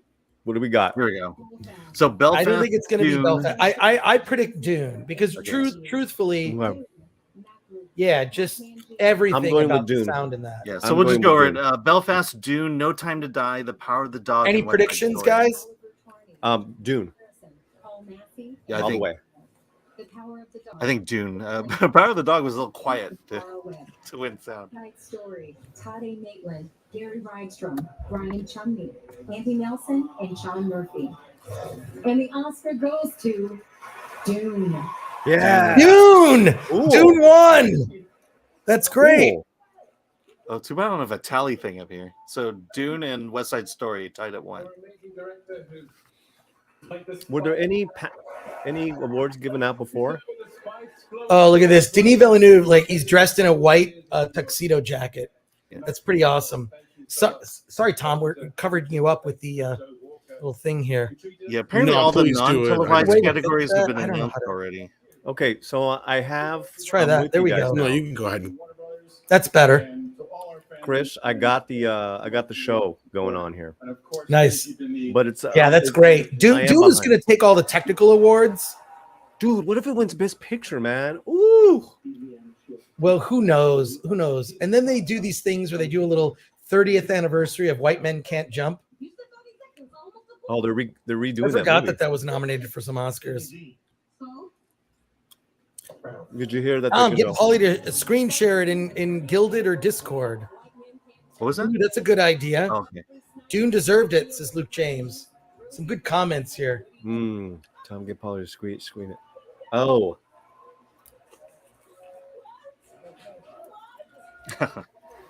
Oh, you want me to leave the audio up, Adam Gray? Should I do that? Can I do that? And can you hear it? But is that going to get us like copyright struck? Tom, what do you think? It could, but I'm still trying to figure out how to. But just hearing it in the background, as long as we talk over it, right? yeah. I think if you do the volume up and down a little bit, I don't know. Can you hear it at all? I Well, did you hear do the it just Dune for the announcement. category. But in fact, best shape of my life. I'm in the zone. Can you guys hear? Like really high, like really like zoomed it, like up there. I mean that is true. Can you hear it at all? Wish I hadn't done that phone rip in the car. Wish Yeah. I hadn't rode with you. Okay, well, looks like I'm the only sober one up here, and some things haven't changed in 30 years. So, oh my gosh, you guys should have hooked me up. Anyway, focus. All right. Listen to the Chris, it's okay. We don't want to hear it. That's you. What award are they giving? I was listening to the Even the mistakes aren't funny this year. You know what I mean? in cinematography. Well, that's them trying to relate to Cinematography. not being perfect. Cinematography. I predict Dune makes it. Ooh, Cinematography. nice. Here we Okay, go. Cinematography. Okay. I don't know, man. So I Dune, don't know. Nightmare Alley, The Power Nightmare of the Dog, Alley. Ari Wegner Tragedy actually of won at the Macbeth, Critics' and Choice West Side Awards for cinematography. This What do is we a think? great category. What are we guys. thinking? This is tough. Dune again? I think so. Janusz Kaminski, though, is very well liked. It's for me. It's Dune or Nightmare. To me, it's West Side Story. Nominated 3 times. This is the most words I ever spoke here.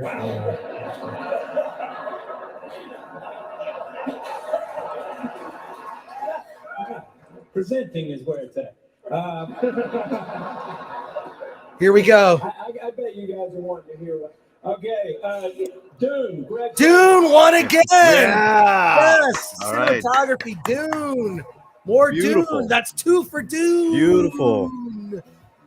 Dune all night, baby. This is the first Dune all night. second nomination for Greg Fraser. He received his first nomination in this category. But Janusz Kaminski, yes. Janusz Kaminski is an amazing cinematographer. But yeah, that's 2 for Dune. That's great. Well, didn't Well, how Fraser often do does the like Batman? a genre movie, a science fiction movie win? Right? Wow. Listen, I'm so happy this award. Well, the technical categories. But I will keep it short for that reason. I'm with that guy. I want to get to the bar. So, Master Denis. Oh, should we might get copyrighted, so I should turn it down? Yeah, just Turn it down now. just bring it Yeah. up during the Alright. announcements. And To make and we can- All right, I'm going to turn it down. Or maybe we So talk over it. What's the Yeah, let's- consensus, guys? I say like let's talk about trends. How the Academy is giving these awards out now. So Dune is maybe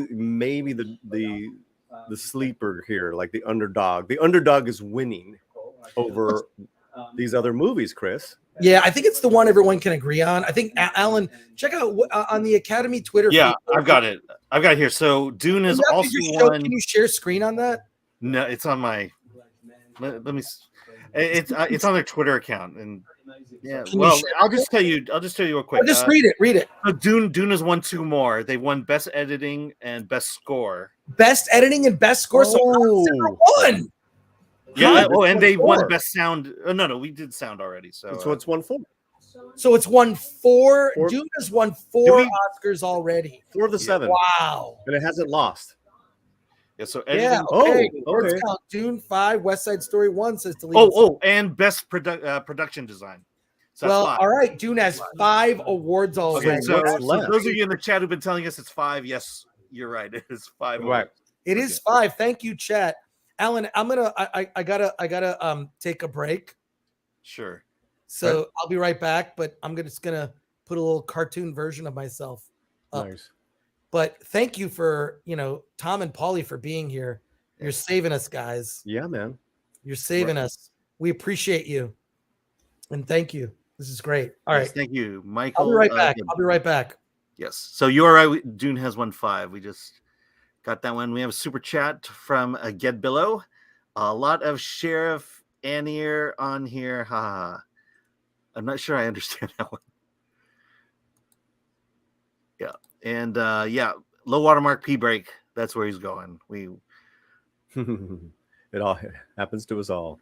I know. Where are the nominations for the Eternals? That's right. Shh. Yeah, this is dumb. I couldn't finish that movie, Alan. The Eternals? Yeah. See, I'm the one who liked it. That's all right. I mean, to me, it was just it didn't fit the Marvel superhero genre, but I did appreciate the story at least, and the just this idea, the theme of love that kind of pervaded the entire movie. But it's very, it did feel out of place with the rest of the MCU. Still does. And what up with that celestial head popping out of the earth? Why is no one really addressing that one now? Yeah, I wasn't a fan. But then again, I was a fan of Shang-Chi, so I got a lot of crap for that. I love Shang-Chi. I loved it. It's right. It was a kick-ass as much as we time. talk about representation, I don't see a lot of Asian movies, at least Asian American movies. And Shang-Chi was, it hit our culture. It hit everything I knew growing up as a Chinese American. And it was a lot of the creatures that appeared. These are things that we see at Lunar New Year, and so I actually like Shang-Chi. Didn't it get nominated for something tonight? Yeah, visual effects. Right. That's visual effects. For that dragon. Yeah, I mean, I had a really good time with it. Mm-hmm. What more? I think that was also one of the first movies that was back in the theater after so many, after such a long time. Yeah. And I liked Aquafina more than I thought I would. Yeah, I think her performance. I feel like they cut out a lot of her performance to make her look good. But Tony Leung was. Yeah. He could have starred in that. It just would have been amazing, man. That was Chris's point. He felt like it was a Tony Leung movie. Yeah. Shang-Chi is amazing. Yeah. So far, Dune's a big winner so far. Ariana DeBose won Best Supporting Actress. If anyone's just getting here, Okay. Oh, Get Billows. It's from Blazing Saddles, Sheriff Annier. Okay. For some reason, I don't remember that specific joke. So far only 2 movies have won. Dune and West Side Story. That's great. Oh, he's back. I'm back. I had to do a little break there for a minute. Little tap and a couple more breaks. Yeah. Let me tell you, if they give Dune Best Picture, I'm going to do I Love You Again Oscars video.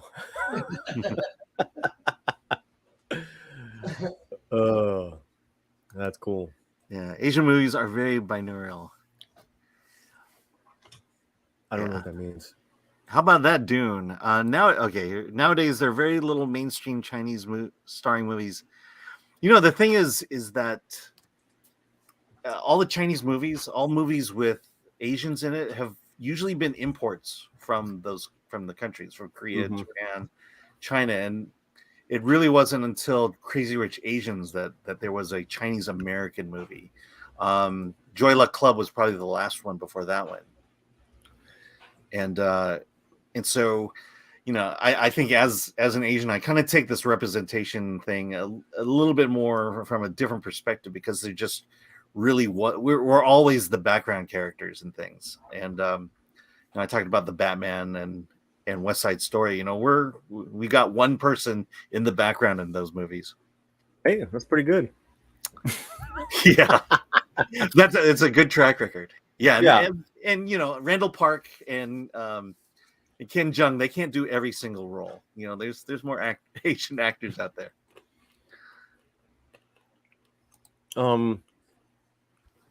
Yeah, no, I'm totally with you. I'm waiting for just like that nondescript great movie that has an Asian lead and is just amazing. Better Luck Tomorrow was good. They're featuring Coda. They're featuring Coda right now in a. Okay. How do we feel about that movie? It's okay. It's very average to me. I mean, it's like the conceit is that it's they're doing ASL, American Sign Language, which I only know one piece of American Sign Language. Can I share it with you? I'll list real quick. I'll do this real quick, Alan. If you do this and you go like that.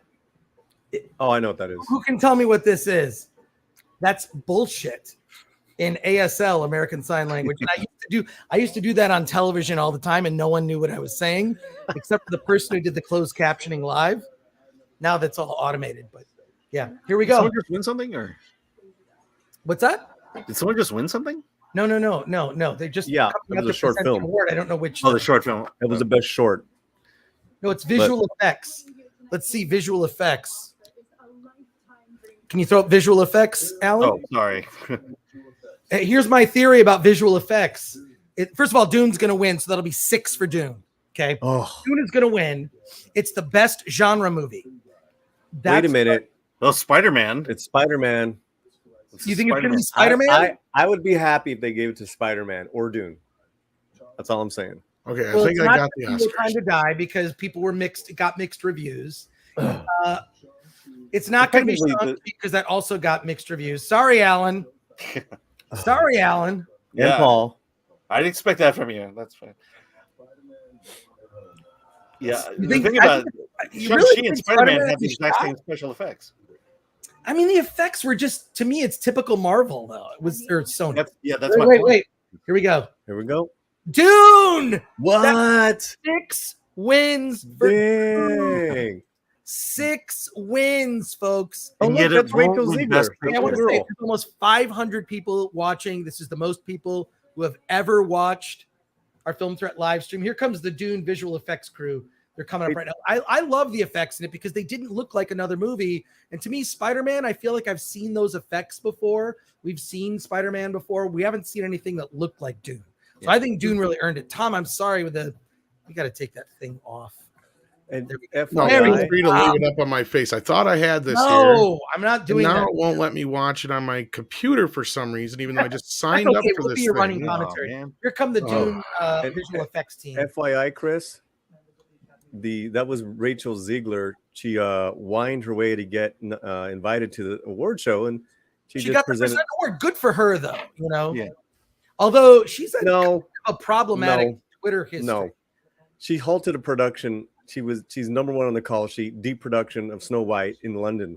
That's why she wasn't invited. No. Really? Yeah.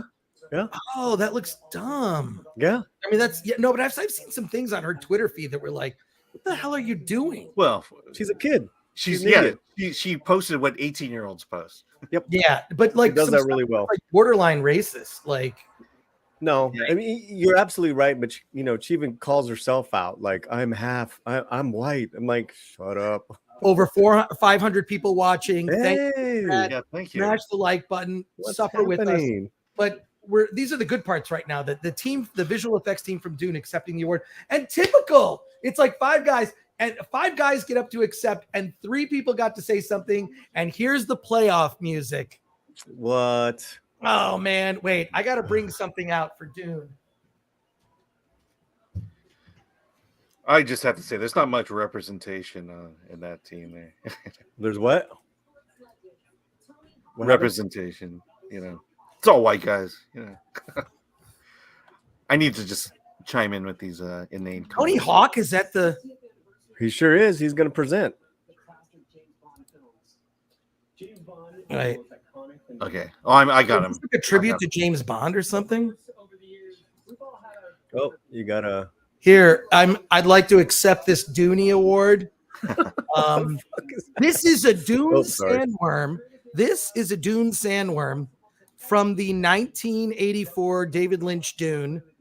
I bought this when I was a kid, when it came out, and I have had this ever since. That's worth it's been on my shelf.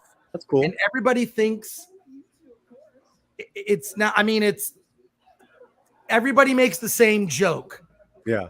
So that's all I'll say about that. But yeah, it's pretty easy to make a joke about that, Chris. Yeah. Here, maybe you can eat my my Picard. There you go. All right. Every time Doom we do have a super chat. Here we go. It's me. Get Billow, another super chat, £5. Blazing Saddles. When he first sees the black sheriff, he says the sheriff's Anir and the band play to drown out what's really said. Oh man. Yeah. Oh man. Yeah, that was Anir. Yeah, I know exactly what you're saying. Now I remember it. Yeah. This is a little tribute to James Bond as a character. Oh, that's cool. Which is cool. Who's going to be the next Bond? Do you think Tom Hiddleston? So this is Tony Hawk and Sean White. Yes. Right? Yeah. Yes. What are they doing there? Who knows? Oh, God, it's painful. See, so is that the whale from Star Trek 4? No, it's the Dune sandworm. There you go. We thank you all in the chat. We're going to get to as many of these. Romaine is still here, even though she has said the worst things about me. I still appreciate her. Romaine? I will appreciate it. Chris Gore for the new 007. I could never do it. James Bond should always be British. I think that's the thing. British and a man. So let's keep it at James that. Bond. Yeah. I mean, I don't know about that. I mean, how many Brits have played Americans? Chris Weller says, Chris, you have offended my delicate sensibility. What? With my Dune sandworm? It's just the sandworm. Oh, this is a cool montage. Yeah, it's a little montage, like a tribute to Dune to James Bond as a character. I got Dune on the brain. Right. They're playing Live and Let Die. So what is the best Bond song then? Yeah. I think it comes pretty close. I got a few of them. I got View to a Kill, Spy Who Loved Me, and this one, Live and Let Die. Some really funny comments in the chat here. Yep. We thank you for your that's great. Thank you, Yowie Demon. Yeah, 500 watching. That's great. Thanks for joining. That's awesome, dude. Yes. Hi, everybody. Have you as Bond, Chris? No, I should never be James Bond. Holy cow! Az. Oh, the great. Hey, what's up, Az? 100-pound super 100 euro. Is that a euro or a pound? No, it's pounds. Those are pounds. Yeah, they're no longer part of the EU. As here is a tribute to James Bond, a character Hollywood figuratively and literally killed. Absolutely right. Wow, Az, thank you. He's for not that. wrong. Wow, Az, I got a gift pack coming out to you, Az. And Tom knows I sent Tom a gift pack too. I give good gift pack. So I'll message you on Twitter. I need your address. I'll be getting out a box your way. Hopefully it makes it there unscathed. Wow. Thank you, Az. That is the most super chat we've ever gotten. Dang. You guys are popping tonight. Yeah. He's he was live streaming earlier and not playing Elden Ring, which was very shocking. Another super chat from Low Watermark, $10. As proper money, pounds. Nice. Yes, well, there you go. Let's see. I got it playing on my stupid phone. That's the best I can do. Oh, that's good. You got it though. You got it. Wait, this is another super chat I'm trying to find here. And hi, everyone in the chat. Here we go. K-Dub from the future. for $20, the spice is really flowing today. Throwing a few Solari your way. Thanks for what you do. Wow, we appreciate it, K-Dub. Thank you. And Az, I don't even know if Az is watching, but He is. as I watch his Batwoman, Az suffers through things that I would not have the patience to watch, say, a Batwoman. And Dude. Oh my He God. takes it for the team, that dog. Holy cow. That So dog. yeah, View to a Kill. There we go. Yeah, I love A View to a Kill. Yeah. That's the Bond film I've seen the most. Yeah, I don't know. I just it's they just need to not care. I mean, look at this movie, RRR. I was having a whole conversation. Tom, did I message you about that? You messaged me about it. Yeah, it's a movie called RRR. It's you sent me. Yeah. India. Okay. I only heard about it because it beat Batman Thursday night. It's playing in limited release, but it's still playing in a lot of theaters. Just it's not on like 1,000 screens or anything. But it's. I mean, you watch the trailer for that, like holy shit! Like in India they're making better Hollywood movies than Hollywood, like action packed, sort of Zack Snyder inspired.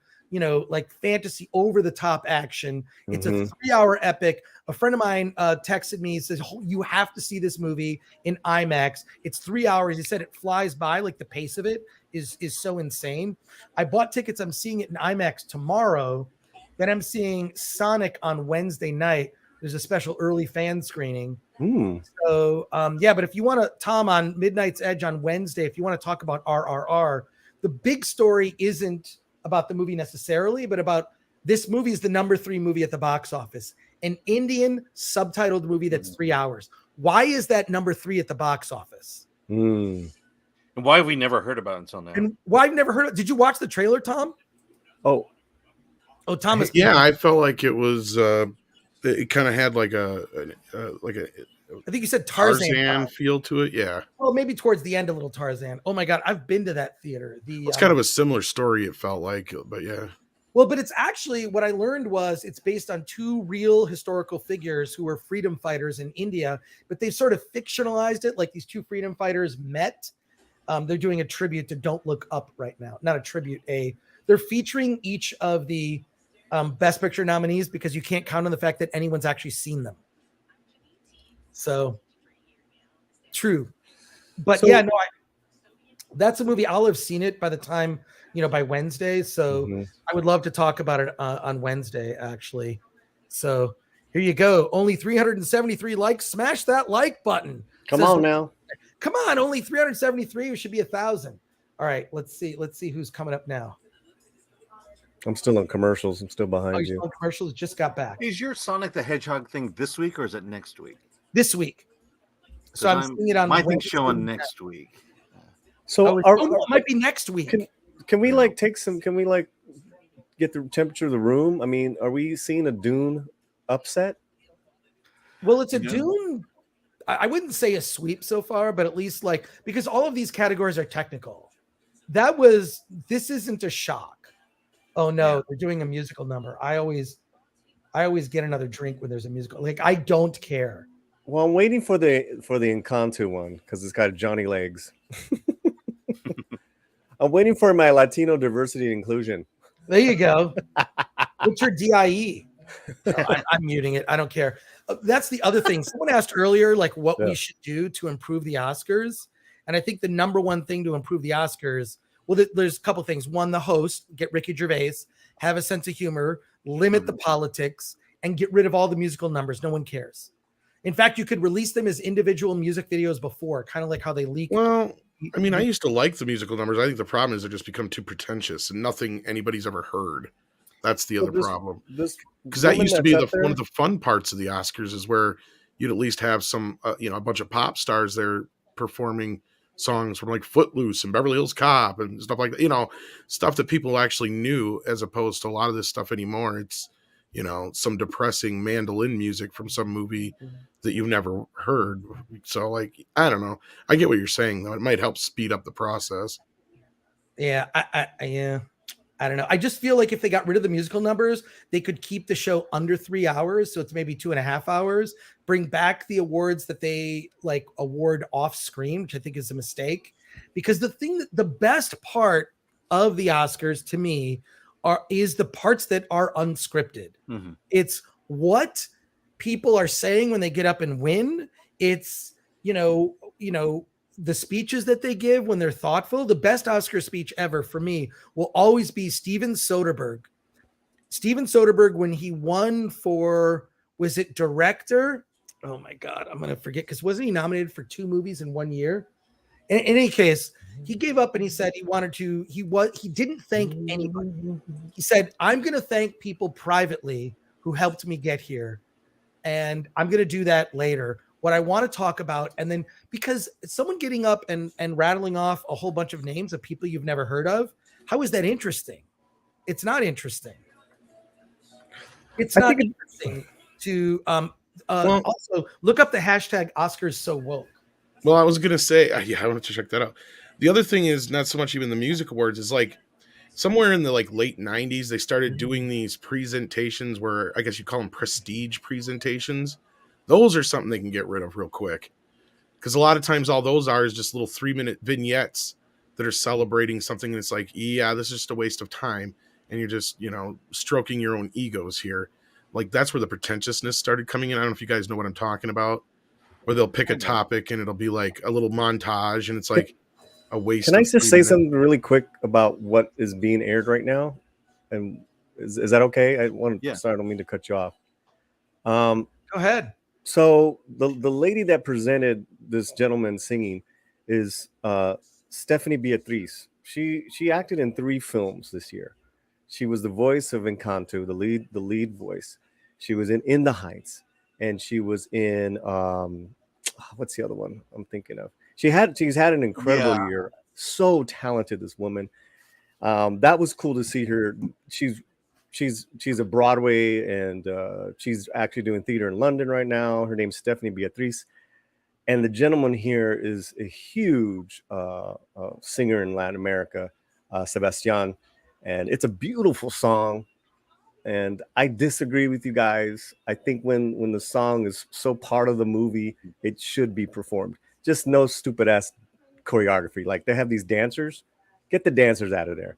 Yeah. I want to hear the song. One of the best performances was Lady Gaga with Bradley Cooper, and it was just, I mean, that was amazing. That was killer. Like, that was killer. It's just that was killer, bro. That's what I'm saying. We're at animated feature now. Encanto, that's pretty animated feature. Oh, okay. Here we go. Well, the Mitchells versus the Machines is also a big. It's getting a groundswell of support. Right. Okay, who wins? Animated feature, you said? Animated feature. Yes, here we go. Okay. And Encanto. Nice. Yeah. Here we go. Yeah. Encanto. Yeah, I don't think that was a surprise. I think that was the favorite. Maybe Mitchell's versus the Machines, but yeah. I don't understand how that one is as popular as it is. Yeah, no, I don't think it was Encanto. This is not. Did you guys see that? It's not a shock or an upset. Wait, there's someone with a weird sign that says this is people. Oh God, someone's like trying to do a thing. They're going to get like they're disrupting in the background. Ooh. Can you see what that person's sign said? Oh. Okay, it's coming up for me, so I'm not here yet. Yeah, so look at the sign, and someone has a sign that they held up. It sounds like something that they're going to get ushered out. Oh my God. I love it. The animators, anyone that's an animator is always dressed outrageously. Really? To be consistent. That's nice.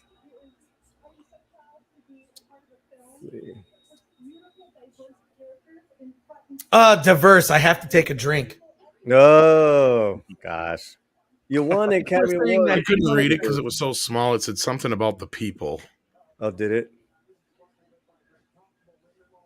Yeah, that was not on the sign. Doxy Mama. Yeah, that wasn't definitely not it. Oh no, Doxy. I mean, and this whole thing looks ugly. This red and black, and Yeah, it's weird. You know what it looks like? It looks like Snoke's throne room. Yeah, I was gonna say it looks like something out of Star Wars. Yeah, Star Wars or It does. a Oh bad my James God. Bond. I'm waiting for Darth Vader to come out and Yeah. say, "Best streaming show." Yeah, it is. It's the Oscars set. Oh my is God! Snoke's I'm just seeing throne this room. guy's suit. No, I love the suit. Actually, I That's like that. crazy. Okay, so I didn't get to finish this story I was telling about. Yeah, sorry about that. Buddy, Dan Mervish. Wait, someone is wearing a mask in the theater. I thought everybody was vaccinated. I don't know. I'm not gonna use that word. I shouldn't say that word, right? Doxy mama. Okay. Sahil, what are you talking about? Yeah, someone's trying to do something interesting. Remember, like a streaker? There was that one time. Okay, so Yeah, top with David 5 Niven. most cheer-worthy movie moments they're doing right now as we go out to break, which is The Matrix, Neo's bullet dodging backbend. Okay, I think that's a cheer-worthy moment. I'm going to agree with Those are that. the kind of things I was just talking about. It's weird. Oh my God, Matrix. They're just exactly what I was talking about. This is the kind of crap that's going to make the show go longer. Well, that was a poll they asked us normies to vote for. Oh, for Pete's These sake. are little like vignettes. It's out the to People's break. Choice Awards now. Yeah. Oh, is this the fan favorite? On that. Yeah, the best cheer moment or whatever. That's the The 3 Spider-Man team up. That's the best cheer moment right there. When they all kind of like go into like Spider-Man poses. God, I wish my thing wasn't so far behind, man. Oh, sorry. I know. No, it's all right. We're still at the. I'm still the at dude in the mask. The Encantos. The dude in the mask. Oh God. Well, what is the guy? There's a sign in the background. Can you screen cap it and see what's being said? I could try, but I don't think they'll let me screen cap it. I don't see. Why are they playing a different song that's not on? That's kind of weird. Yeah. Hey, only the Latino ear would get that they played a Mark Anthony song. Up from the future for $10. A super chat I got to read here. Yep. Quote: once men turned their thinking over to machines in the hopes that this would set them free, but that only permitted other men with machines to enslave them. Dune, 1965. I have read that. Yes, that is very telling about our current time. I believe that all these technology and devices, they've sort of like freed. They've given us freedom and convenience, but they've also enslaved us in some ways. So Frank Herbert, very much a forward thinker. So thank you for that. We've got another $30 super chat from Lefty, but not Looney. Yes, that would probably describe a lot of people these days. Can you guys talk about the new Oscar quotas and what they are? Does it require the casting of actors with certain immutable characteristics? And do you think this will affect the qualities of movies? We've talked about this quite a bit actually before, but like the actual rules, do you want to go into what some of that is? It's going forward. If you want to have a movie that is eligible for an Oscar, you have to meet certain quotas of diversity. I think this is, and it can be both in front of and behind the camera, meaning you could make a movie like Licorice Pizza, which is mostly white actors, but behind the camera, there need to be other hires. I don't think it's a good thing for the industry, and I forget what the percentages are. It's actually on the Oscars website. Alan, can you find it? Yeah. Maybe we can post that up so we can help out Lefty, but not Looney. I don't think it's a good thing. I think certainly I do believe representation is important, but I think also like, I don't care. I'm happy to watch a movie that is I'm going to see a movie with only Indian actors tomorrow, right? That is number 3 at the US box office. It depends on the movie, but could The Godfather be made today? Or better yet, could Parasite have been nominated for Best Picture? Could Parasite have been nominated? It's all Korean actors. And also, who cares? But I feel like creators... Nominated for foreign film also. Freedom. Yeah, freedom. Don't get me started on that. Yeah, I feel like there should be freedom. Like, I want to... I don't care. Make the next Black Panther movie. No white people in it. Good. That's fine. But to put rules on it, and then you are specifically hiring people because of quotas, and I don't think that's a good thing overall. What does everyone else think on this topic? How about someone who's not white should talk for a minute? Anyone have an opinion on this, on the new quotas that are being pushed? Yeah. First of all, it's international film and not foreign film. So yeah, that's right. They want to get rid of sensitive to that. No. Do you realize they want to get rid of the word foreign cinema because they want you to call it world cinema or international cinema, because the word foreign it implies foreigner. So whatever, but like how would you make The Godfather today, right? I mean, how would you make that? I mean, there's a couple lines in there that are even like, like first of all, Jimmy Caan would get canceled. Exactly. And so would Brando. Exactly. I mean, God, the stuff that Marlon Brando did back in the day. I read a book about just like his personal life. It's shocking. Yeah. Some of the stuff that guy used to do. He was a real shithead. But what are your thoughts? What are your thoughts on these? On that, like on for me, growing up in the 70s and 80s, the goal was always equality. It was equality of opportunity that me as an Asian American, I can, that there are no barriers for me to get into whatever career I wanted to, or whatever aspect of it. And it took a while, it was clearly a white industry at that time. And it was that opportunity to say, hey, let's think about bringing in, people of color who could do these jobs, bring them in at the lower level. And it has to ultimately become about merit. Are you qualified for this job? And this idea that because you're not white, that you're not qualified, I think that's gone by the wayside now. I think, there are a lot of qualified people who can write, direct. We talked about Shang-Chi, that's all Asian production there for the most part. And it was to me, it was a really good movie, and very proud of that movie, and that the opportunity was there. But to have quotas and to say, to go down the list and say, look at a name and say, well, that person's white, that person's this, it just seems to me to get in the way of making a good movie. Paulie, what are your thoughts? Yeah, I think it's I'm gonna be nice about it and say their hearts are in the right place, but they're misguided. Right. You know what I mean? My thing is, I don't want any one-dimensional stereotypes like from back in the day. That shit's bullshit. No one wants that shit. Sorry for the language. And that goes with anyone, right? So with the slant, we're I cover Latino entertainment. That's what I do. You just saw it right now. We just won 2 major awards. When I say we, as far as people who happen to be Latino, with Best Supporting Actress, with Encanto, we're there, and we're there on merit and quality. I mean, that was one of the best things about that in West Side Story was her performance. I think when you start doing quotas, which I believe this was co-written and ushered by Ava DuVernay, and even though she's hired a lot of, it begins with the writers and directors. She's hired a lot of people, given a lot of opportunities to people.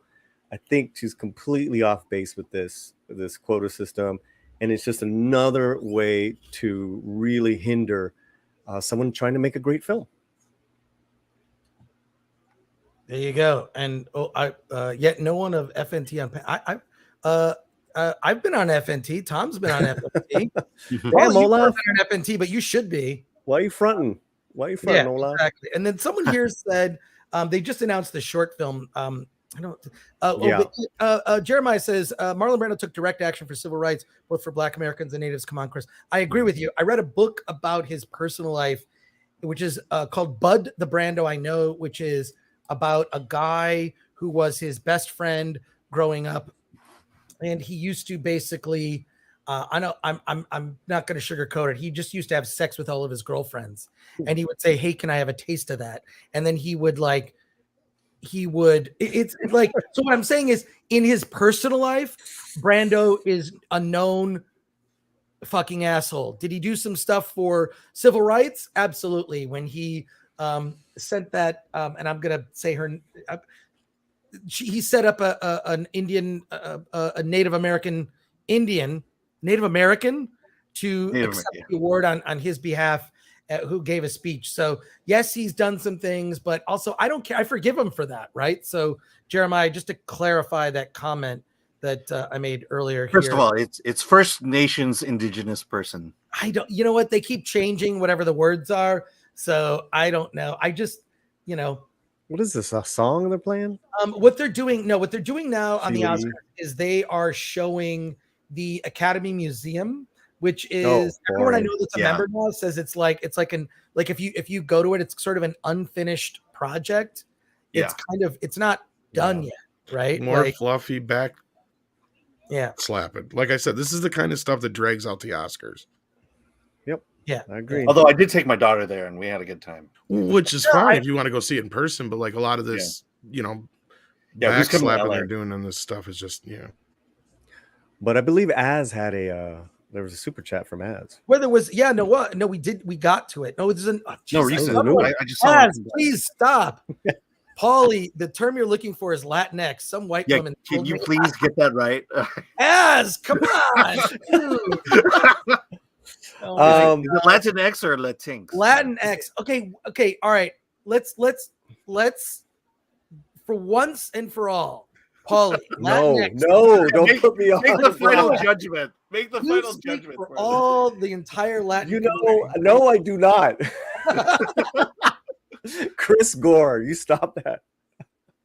Anyways, the Academy Museum, I do really want to visit it. Like, I've been there for one screening, so I want to check it out. Like, it's just cool. I remember seeing the Star Wars tour. There was a thing called the Magic of Myth, and it was all these props from all the Star Wars movies and stuff that they'd never dragged out before. Like, it was just amazing. So I do really want to actually get it. And the membership to the museum is cheap. It's like, I think it's like $20 or $25 to actually go for the day. I think it's 50. No, it's not. The chat is like, the chat is having fun. What are they saying? Real fast, please check out I just put a video up yesterday. Az, you want to come into the stream? Yeah, you should. On Latinx and the Oscars. I'll just let Az take over.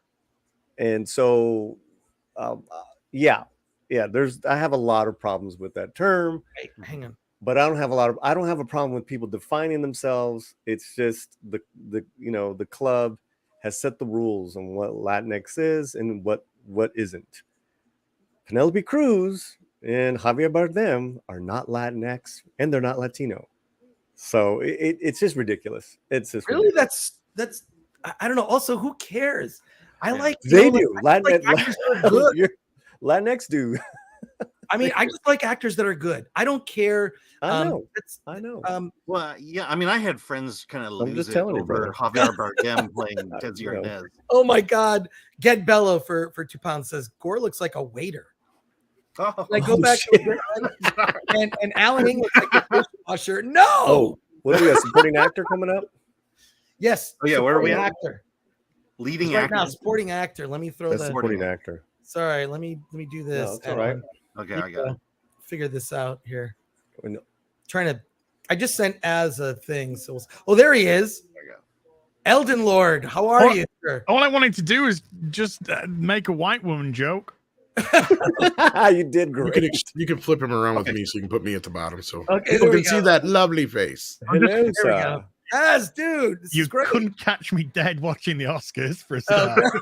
I'm trying to do it, and I can't even get caught. I'm just enjoying the show, Chris, because it's a great show. I've been watching since the start. I appreciate it. So I've just been watching the laughs and everything, the yucks and everything.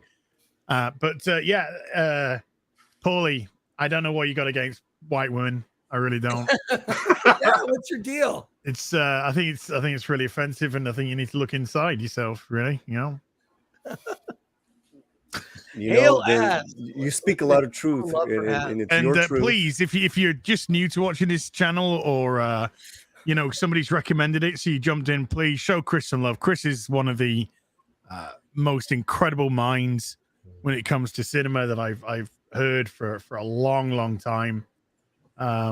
He talks such common sense and calmly, He's like a drinker, critical drinker. He can just identify the issue and the nuance of it and discuss it in a really a way that we can all understand, comprehend, and just commonsensical. And we're missing common sense nowadays.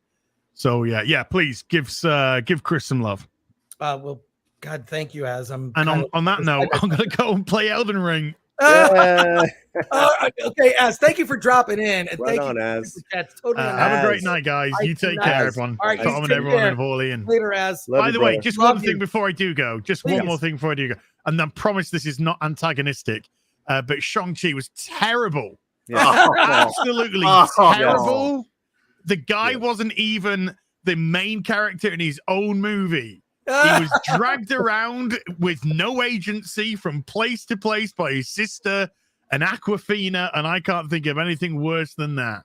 By the way, why do jails in wherever they got arrested and taken to, why do they have secret passages built into the walls? And why do invisible dogs with no heads suddenly know the way to another dimension? Where's the block point? Hey, I'm only ripping you. Don't worry. Take care. Have a lovely day, everyone. Take care, Az. Have fun with All right, that was absolute dog. We appreciate you. Thank you. Subscribe to Az's channel too. Heel versus Babyface. Did we get a winner? Brilliant. I watched. He's wrong about Shang-Chi. Here we go. Did we get a winner? Yeah. Do we have one yet? J.K. Simmons would be an upset. No, and this is my point. I've been here now for over an hour, and we've only had like 2 awards. 2 major ones. That's what I'm saying. I think, maybe 3 at the most. Yeah. Because usually the supporting roles are like right up front. From Coda. Oh, Coda. The guy from Coda? The guy from Coda. Who's that? Troy Kotzer. You're kidding me. And so we're going to get a speech in sign language. So I didn't expect that one. Oh, everyone's going like this. No, he's won every single award. I mean, that's where we're going down. That's the road we're going down. So Coda's going to sweep the winners have already been declared. Power of the Dog. I think Coda has a shot at Best Picture as an upset. No, I think upset. Yeah, the way things are going, it's Power. I'm not invested in this category. It's fine. So there you go. I will say Cody Smith McPhee is one tall dude. Jazz hands. We're just. What kind of shoes do you think Cody Smith McPhee is wearing? Second deaf version. Oh yeah. Marlene Matlin. Marley Matlin. I will say this: I ran into her at a pack and ship in Pasadena because she has a mailbox there. I think she lives in Pasadena, which is where I live. And I need to see this movie now. It's Coda. Well, yeah, it's on Apple TV Plus, which actually has more things than you would expect. I honestly was not even aware of it until Paulie and I talked about it last night. Yeah. But Apple TV Plus has some good things. There's a couple good things on it. It is actually, and it's cheap. They did a deal where you bought an Apple TV box and you got it free for a year. So, it's like Amazon Prime. You get it with all your free shipping. The other good thing is that it'll take movies that I've bought, like movies I bought in HD, which basically 2K, and you get the up-res version for 4K if you watch it on Apple TV. Yeah, I know it's a weird thing, kind of threading that needle. If I watch my movies on Vudu or Movies Anywhere on my Apple TV, I just get the up-res version. Can we just talk trend here? I just want everyone to notice Power of the Dog has not won Caca. Oh, that's crazy. I have a theory, Chris. Oh, let's hear it. Let's hear the theory. I think because of what Jane Campion said a few weeks ago, I don't think she's going to win Best Director. Do you think that they turned? Because first of all, I was in the room when that speech was given. Yeah. There was nervous laughter and a ooh, she shouldn't have said that. Yeah. That. There was a palpable. She said something wrong, and fine, she made a mistake. Whatever. It was a joke.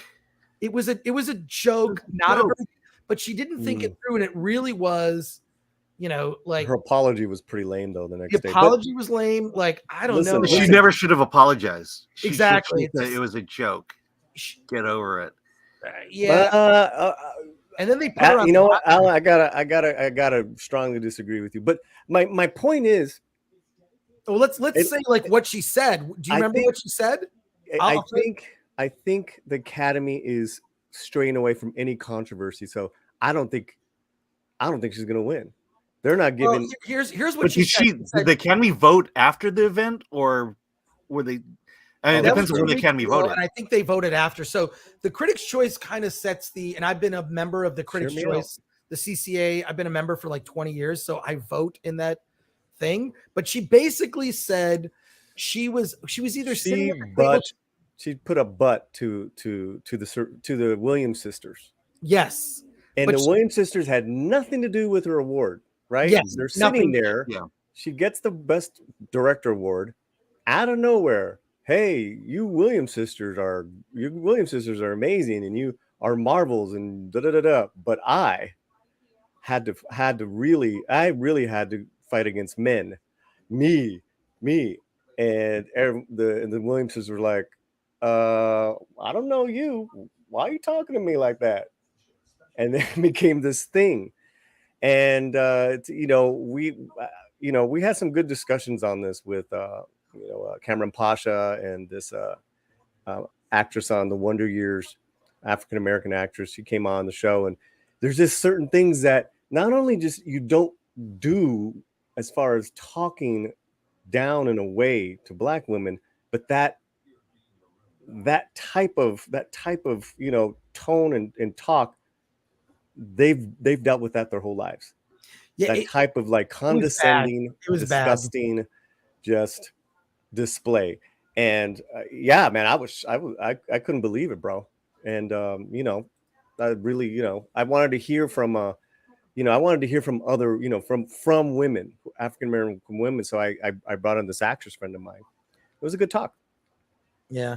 It just, I felt that it was unnecessary. Just accept the award, like give a speech, something about the themes of the film, something, but to make it about another people that and then like, it was just poor taste. Now, did she accidentally murder someone on a film set? No, that was Alec Baldwin. But she may as well have done that. Right? Well, no, I think Alec did. I mean, he killed a person. Yeah.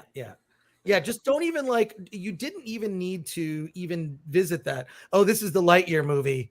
Just now, like they're sort of setting up that there's going to be a gay. Like, also, who cares? Like, is that so? Tom Hanks is doing a voice, but not Tim Allen, huh? Yeah, who knows? No, he's doing the voice here. This cat. But Tim Allen is doing the Santa Claus TV series. So, yeah. It's not like they completely kicked him out.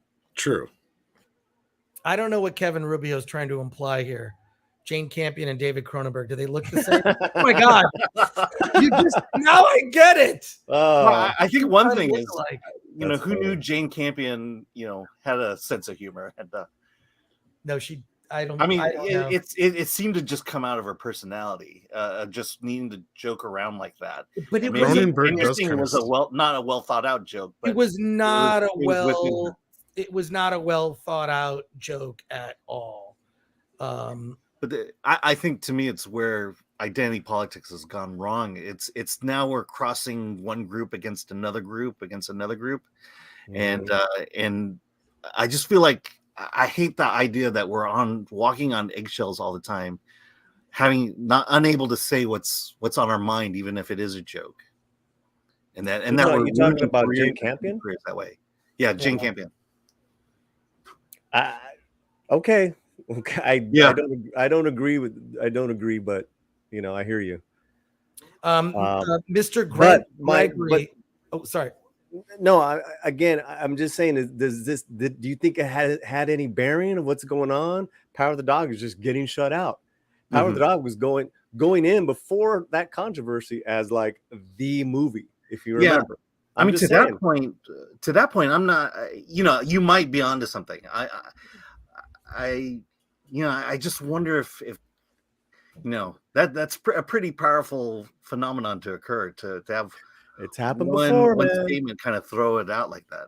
It's happened before. Yeah. Denzel Washington with Hurricane was winning the early awards, and then something came out about, you know, the hurricane not even being real, and this and that, and he didn't get the award. Lulu is out. Quick, the hurricane's real. Mr. Grant Gregory for $2 says Oscar for the most based panel goes to Film Threat. So good. Thank you to all my co-hosts here. Yes. Tom, Paulie, and Alan. I'd be on camera, but my camera just quit working yesterday. Whatever, dude. You always it was on your stream, Paulie. You always say that, Tom. See, all I get is gray.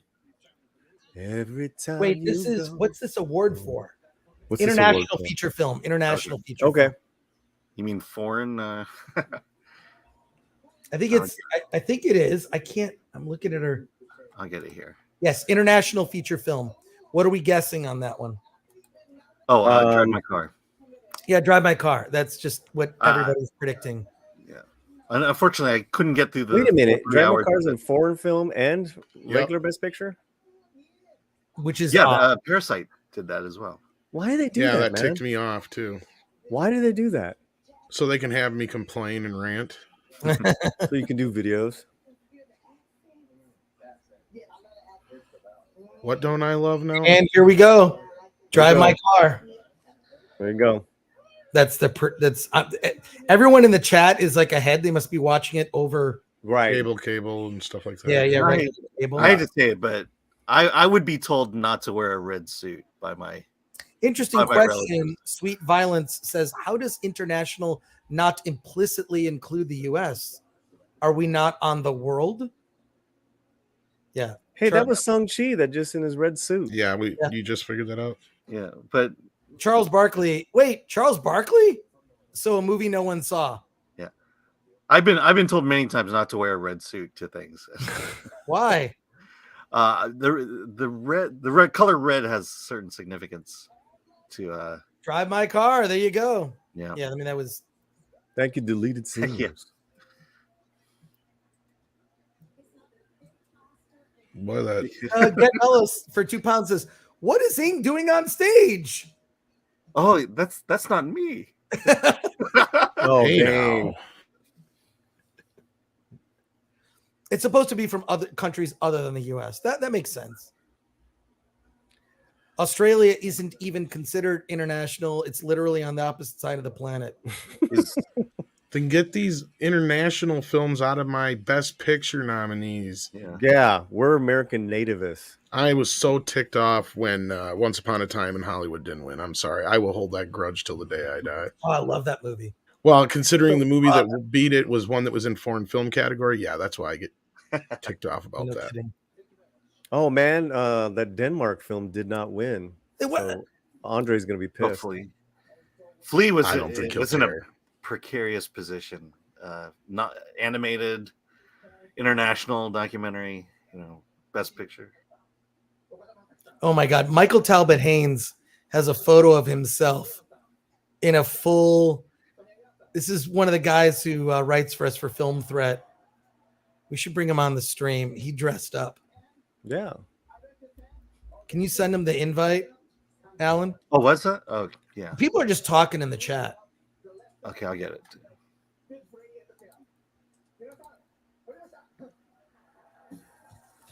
Super chat from wait, now Ing is wearing a black suit. Oh, look at these jokes. Hey, they're paying you though. Come on. I know. Yeah, At least they're super chatting it. Yeah, I'll take it.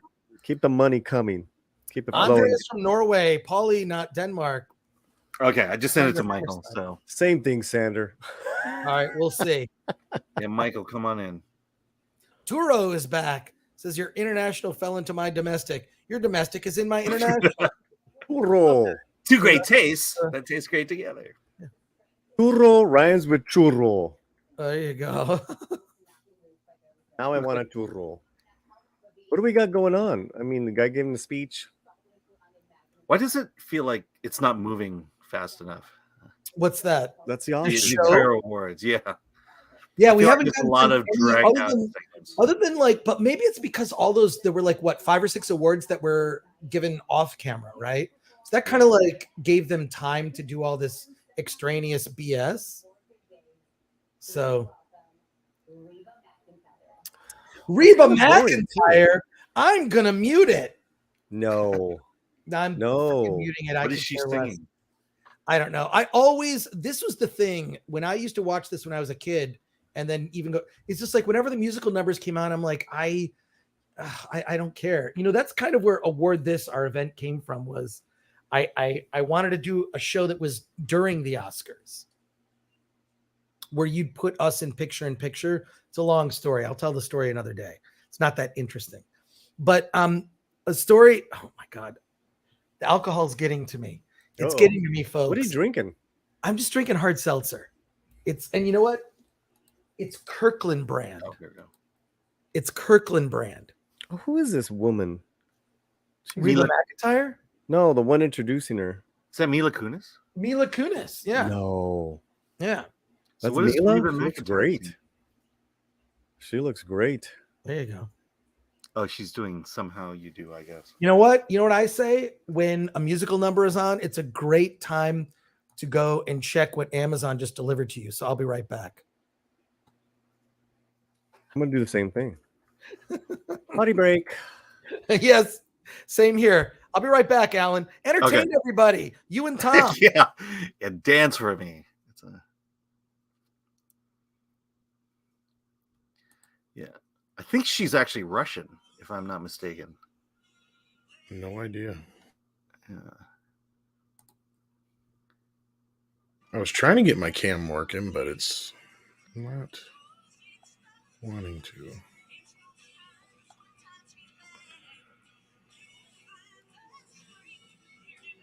Try it again. I don't know. It always seemed like for a long time, the best songs were just songs put in the credits. I fixed it. Yeah, I mean, that's the thing I was saying before is, I mean, we used to at least get more pop music, pop artists, stuff like that.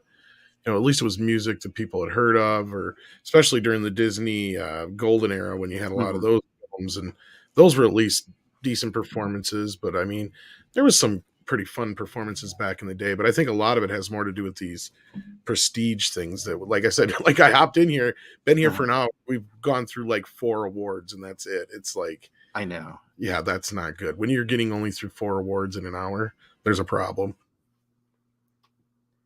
I remember the worst song was they were doing Against All Odds. Phil Collins, I guess some rules said that he couldn't perform it. Yeah, that was another funky thing back in the day too. And so Anne Reinking does not only sings it, but does a dance number to it. Yeah, there were some pretty weird ones that I can't disagree with Chris on. That the musical performances could definitely use some work, if not.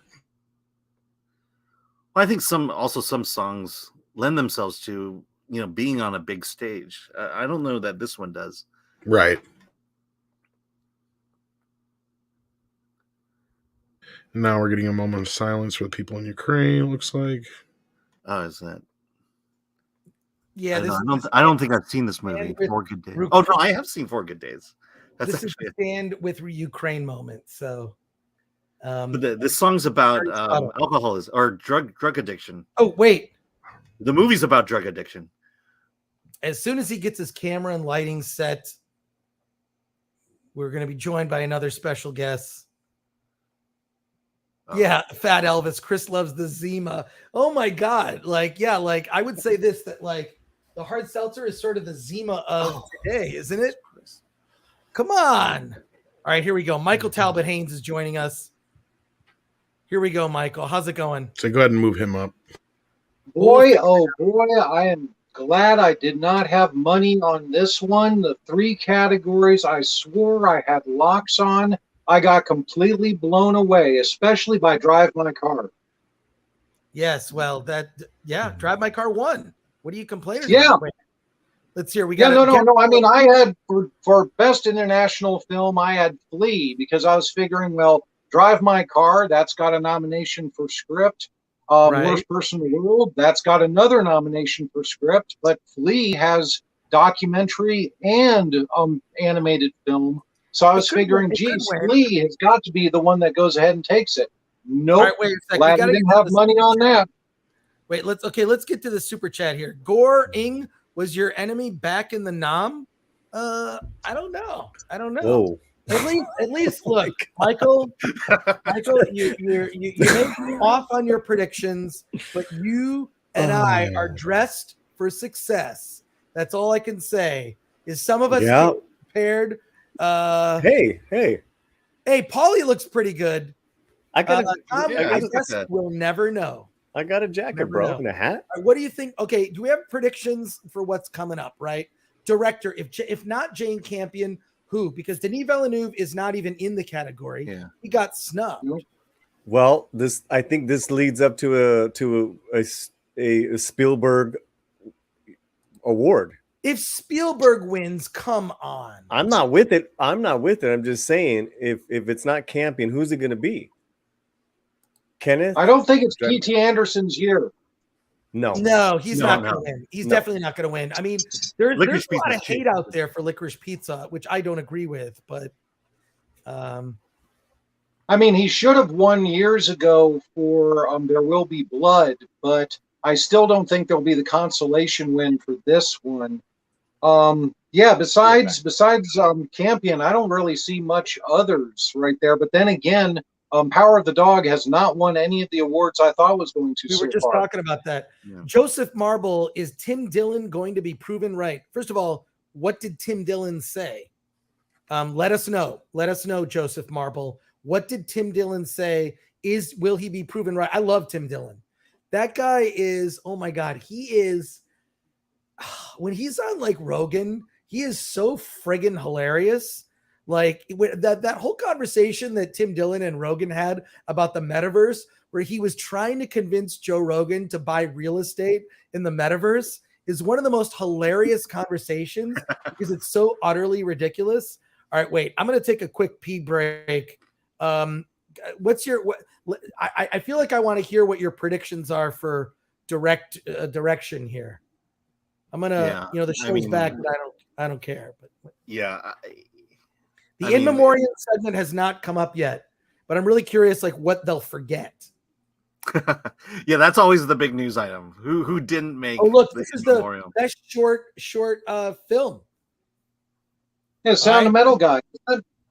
Yes, Riz Ahmed. What one short film? I'm pretty sure I didn't watch. Oh, Long Goodbye. That was one of the non-live ones that they did before the ceremony. Was when Long Goodbye won best dramatic short film. Yeah, because I'd only seen 2 of the 5. Long Goodbye with Riz Ahmed. Best short. Yeah. Okay, I'm back. Sorry about that. No worries. The windshield wiper. Well, okay. I don't know if we want to jump ahead on those. Yeah, everyone's predicting. No. They already announced that one, I think. Is that what you guys are thinking now? Spielberg now? No, that's what the chat is saying. The chat is saying that. Also, the chat has been on fire. I want to thank everyone in the chat for your. If my theory goes right, I'm just saying if. Oh, here's got a feeling. Profile of Dune as a nominee, which is great. I just got a feeling.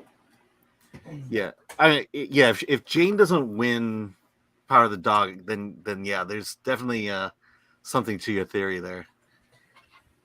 And I think Jane's gonna win because like we still haven't handed out the best director to her. I think she was nominated for Piano, but she didn't win for Piano, and so this might be payback for Piano. No, she's never won. Yeah, they'll give it to her. She won screenplay, but she's never won director. Nah, they'll give it to her. My bad.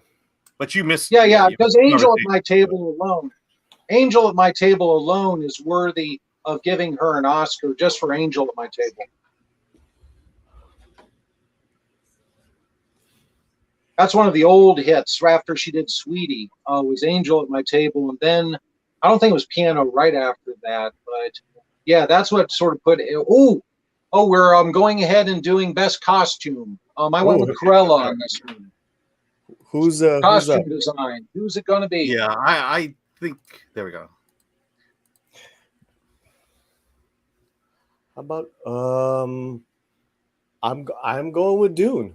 I'm going with Dune. Yeah, my wife went with Dune. Cruella. I mean, I was pretty impressed with Cruella. So, Nightmare Alley was just a little too. We've seen that before. I think West Side Story. That was done in the first movie. I'm just pissed at. Of course, I'm not watching with the sound on, so I don't know who just won. There's that woman. She's walking down this way. Who is it saying? One person? If it's one person. Cruella!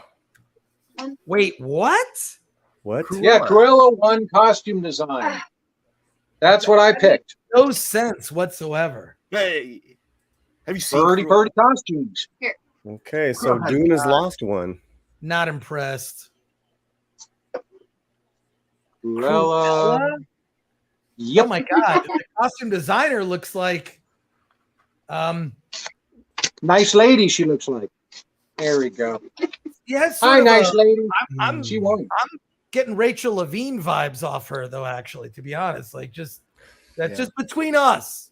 So Dune didn't win. That sucks. Dune didn't. Yes. Yes, Solomon. Oh, Dune's won something. So they're what? 5 up, 1 down. They got one more shot. Or is that it? No, I think Dune. Let me see. Picture. What else is Dune up for? Best Picture. We also have Best Adapted Screenplay. Oh, yeah, that's right. Oh, they probably won't. Which honestly, I went with that because it's always been talked about how impossible it was to adapt Dune, and this was a great adaptation. So I think that gives a bit of an edge. Mm-hmm. Oh wait, Bruce Valanche. That's exactly what I was thinking. Thank you for that. That's what this is missing. Dune should have won. Oh wait, there's Tom. Sarah. There we go. Yeah, I got OBS to work. Okay, and good. I went and got a tie. Dune should have won. Screw Oh, it. let me see. All right. I got a tie. Oh, wait a minute. Yeah, Bruce. It's my Mr. Miyagi shirt. Hey, what's up? Good looking. Mad Max Fury Road. Interesting. There we go. This is very rare for Bruce Tom Valanche. to be on camera. So, Chris, you better appreciate it. What's okay? Hey, a super chat came in, by the way. Oh yeah, we'll put it up. Okay, let me. I'll be right back. No best director for Dune. Oh, gets back. Tim Dillon, funny pretend gay man beat the woke up. Not sure what that means, Ged Bello, but isn't Tim Dillon is gay? And he's very politically incorrect. I don't know if he's sort of so-called anti-woke, but he's very politically incorrect in his humor. So what can you say? Oh man, that Cruella lady looks crazy. I agree. Yeah, that was the Bruce Valanche comment.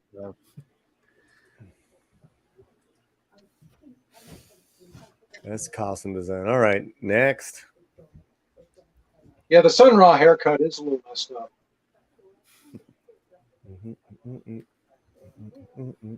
Ooh. Leguizamo.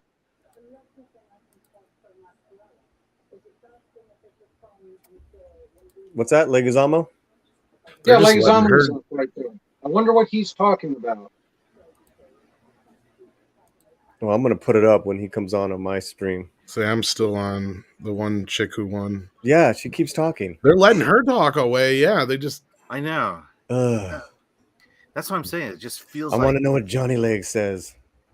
It just feels like this is moving on. I bet she's gonna use. I bet she's gonna say Latinx. How much you want to bet?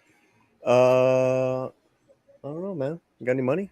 No, especially not to bet against that because I know he's going to say it. He's talking about representation, accent. He used Latinx. No, of course he is. Of course he is. Why is he up there? Oh, don't get me started. Don't get me started. I don't have any money. He said it already. He said it right away. Oh, it's our song. Latinx. Well, if you say it enough, it will become part of the culture. So. I mean, they're literally just banging the shit out of that word into everyone's headspace. Well, not everyone, really. They're God, this lady's still talking. Yeah, they're playing her off finally. Okay, I think that's I'm ahead of you, Paulie. That's funny. I'm gonna. No, here we go. Engage Polyrant. Yeah, I was gonna say he's already on my end. Okay, now I'm gonna watch the John Leguizamo part. I'll be right back. Okay, sure. Get all Bella's he's doing is introducing an original song. I mean, there's going to be fun bits, but he's introducing an original song. It looks like there's just a lot. There's not. Here's what's weird. This is a weird complaint for this award show. Ged Bello says it's a joke. Gore and being sarcastic. Lol, says Ged Bello. That's cool. I would just want to understand the joke. But what's shocking about this award show is there's not a lot of awards being presented. It's musical numbers and sort of tributes to old Oscar films, and then little like mini profiles of each Oscar nominated Best Picture. Like, there's not, if you actually just put the time of the awards being presented, that's like the least part. That's exactly what I was saying, Chris. Oh, did you just say that? No, well, no, it was what I was saying before. Is if they got rid of all this, self-congratulatory crap. Right. Yes. Like, that's been the bigger problem for years, and this has been a growing issue in the awards. And now they did a museum ad too. Now they spent a whole entire time they could have been giving out awards with a giant ad for their museum to come visit their dang museum. I'm performing a song that's not I'm nominated. putting up chats I probably should not put up. This is a bad idea. But yeah, like remember, to me, the best parts of any award show is the unscripted stuff. It's when people make mistakes. It's when what's her name, Jennifer Lawrence, like falls up the stairs. Only 2 people have done that on camera: Joe Biden and Jennifer Lawrence. Like, that's pretty. Yep. That's pretty impressive. They fell upstairs. Like, who falls upstairs? When if you fall downstairs, right? So like, those are the best parts. And it used to be like a roast too. I remember we were talking about partially a roast. Like, at the beginning, the opening monologue was forgettable. I mean, I think it sounds like what the Oscar producers are doing this year is literally saying, let's just not screw this up. So let's do the least offensive show we can do, the least offensive possibly show we can do. Let's do, so what does everybody love? Music. Okay, that's how we unite everybody. We're going to have fewer political moments. They did have the thing with Ukraine, which was fine. It didn't, let's say it didn't take away from the show, right? Like, it was just a little mention with words and whatnot. That was okay. But this is a very forgettable Oscars. So, but I wouldn't say it's bad yet. There's a lot of Oscars left. Anyone disagree or have different thoughts? What do you think, everybody? I mean, it's still very predictable. You were there. And, yeah, and you're right. It's too safe. It is too safe. Yes, it's definitely too safe. It's the unscripted moments. The unscripted moments really do hit the hardest. The best part I've had so far was when Wesley Snipes didn't realize it was his turn right after they made all the pot jokes and White Men Can't Jump reunion. That was some gorgeous, gorgeous stuff. But yeah, if you've got too much scripted stuff and too much clip shows and too much, images of Clark Gable kissing in the rain, and you're not going ahead and getting to those, like award moments, then you're not going to get those. And also, by not having more awards, you're missing the main point of the Oscars these days, which is the gambling. This is the one time of year geeks can make money. And so the more awards you're giving out, the more bets are being placed and the more you're going to win. They should be just going and be stacking it with awards, even open up new categories right there. Right. Just keep out the clip shows and put more awards so we can win more money. Let's quick $10 super chat from Lefty but not Looney. Someone's sound is bleeding over. It's not me. That's me. I'm putting it down. Lefty but not Looney for $10 says, does the name of a movie affect its popularity and awards chances? It could. I haven't seen Licorice Pizza because the name bothers me so much. I would say the same about The Peanut Butter Falcon. That should be like a whole thing, like weird name titles. I could definitely affect in the marketing. Anyone have some thoughts on this comment from Lefty but not Looney? I mean, a film's title is very important, especially in the marketing, like you said, and it's how we refer to the film going forward. And I mean, I don't know about it hurting its Oscar chances, though. You do make a point. I mean, I can't remember any of those goofy titled films ever winning Best Picture. So, right. I don't know. You got a point there. Could be. I agree. And Paulie says that was Latinx cringe. Yeah, man. He said it within like the first 3 words. No, I mean, yes to that, but I was talking about the music performance. Oh, right. Yeah. It was kind of interesting, but then they brought in, I think that's Cardi B, and she created a new horrible rap, which is not in the song. And then they bring in singers that rewrote the song, saying it became It's a Small World of Latinos, and it was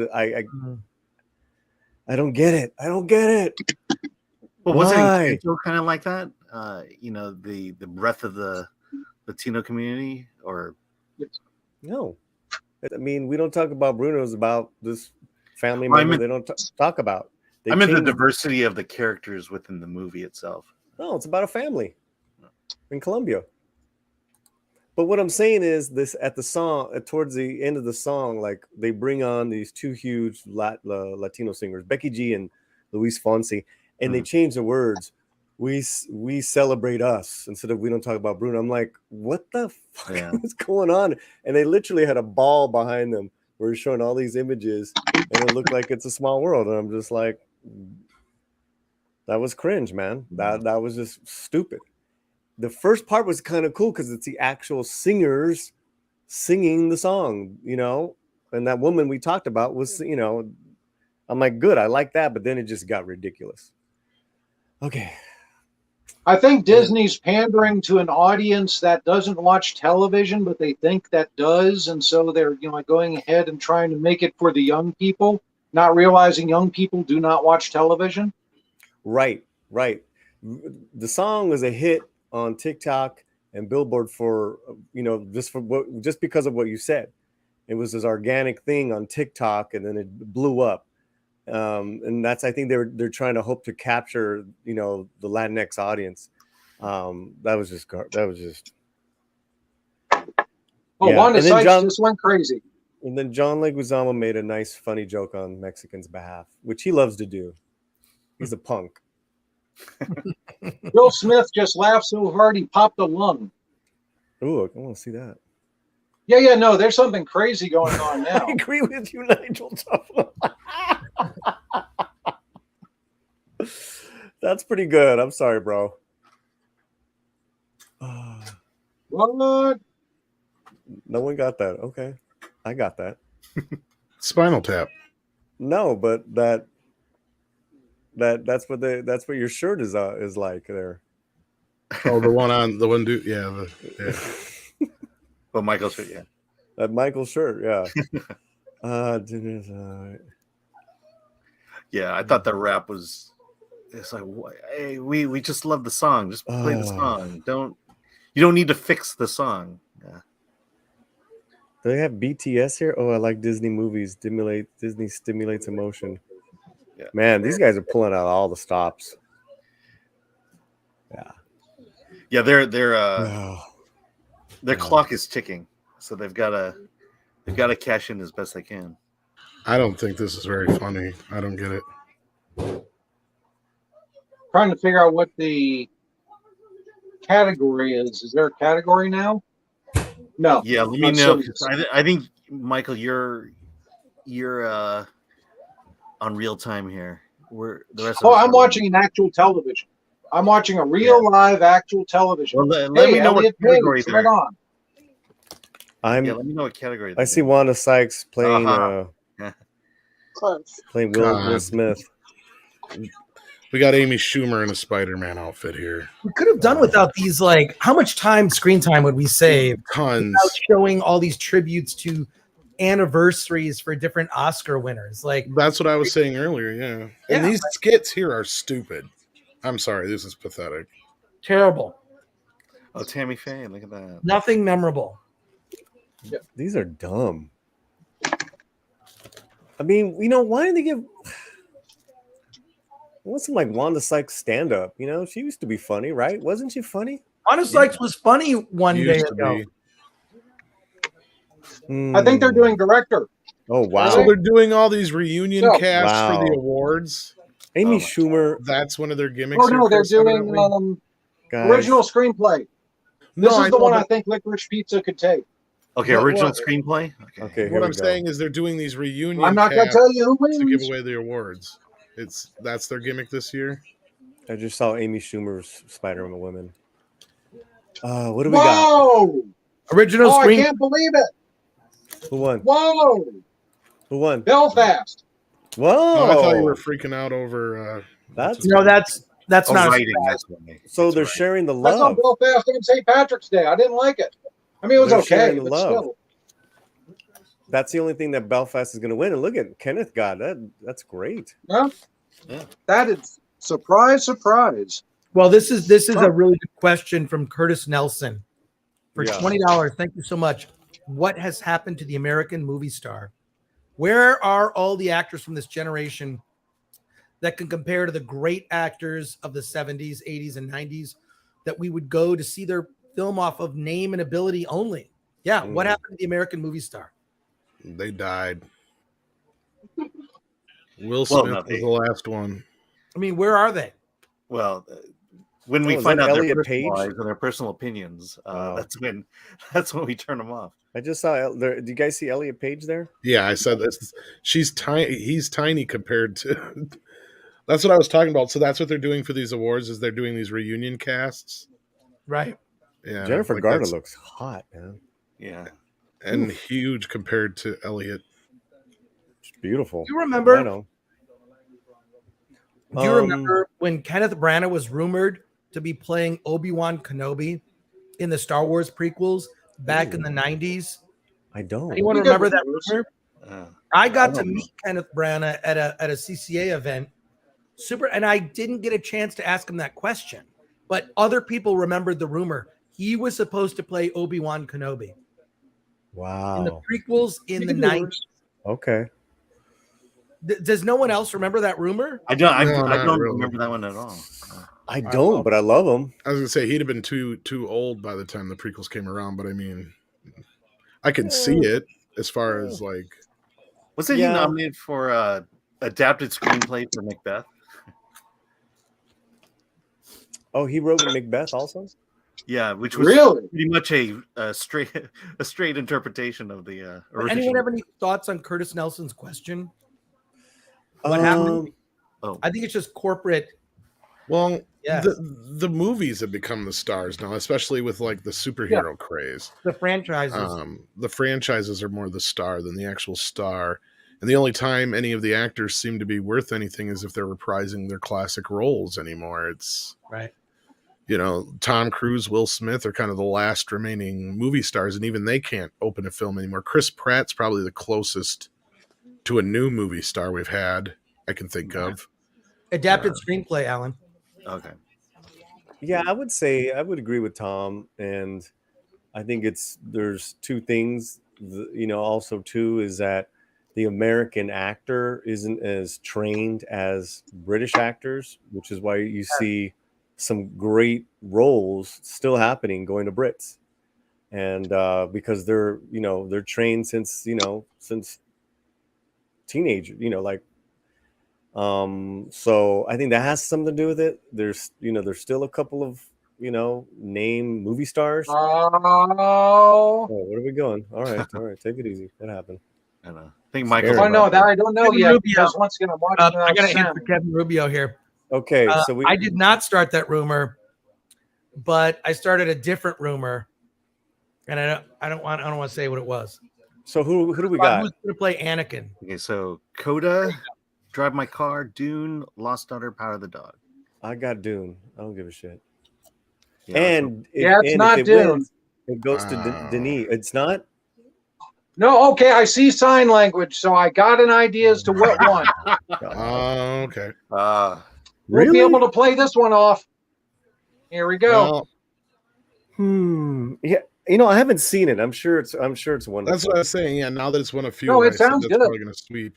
the awards. Yeah, Out of all the movies that I have not seen, and seeing like clips of for the first time, Coda actually looks like an interesting movie. It's Coda an independent film. It actually sounds like classic. Yeah, I think it was bought by Apple at Sundance, so it was already made at that point. Cool.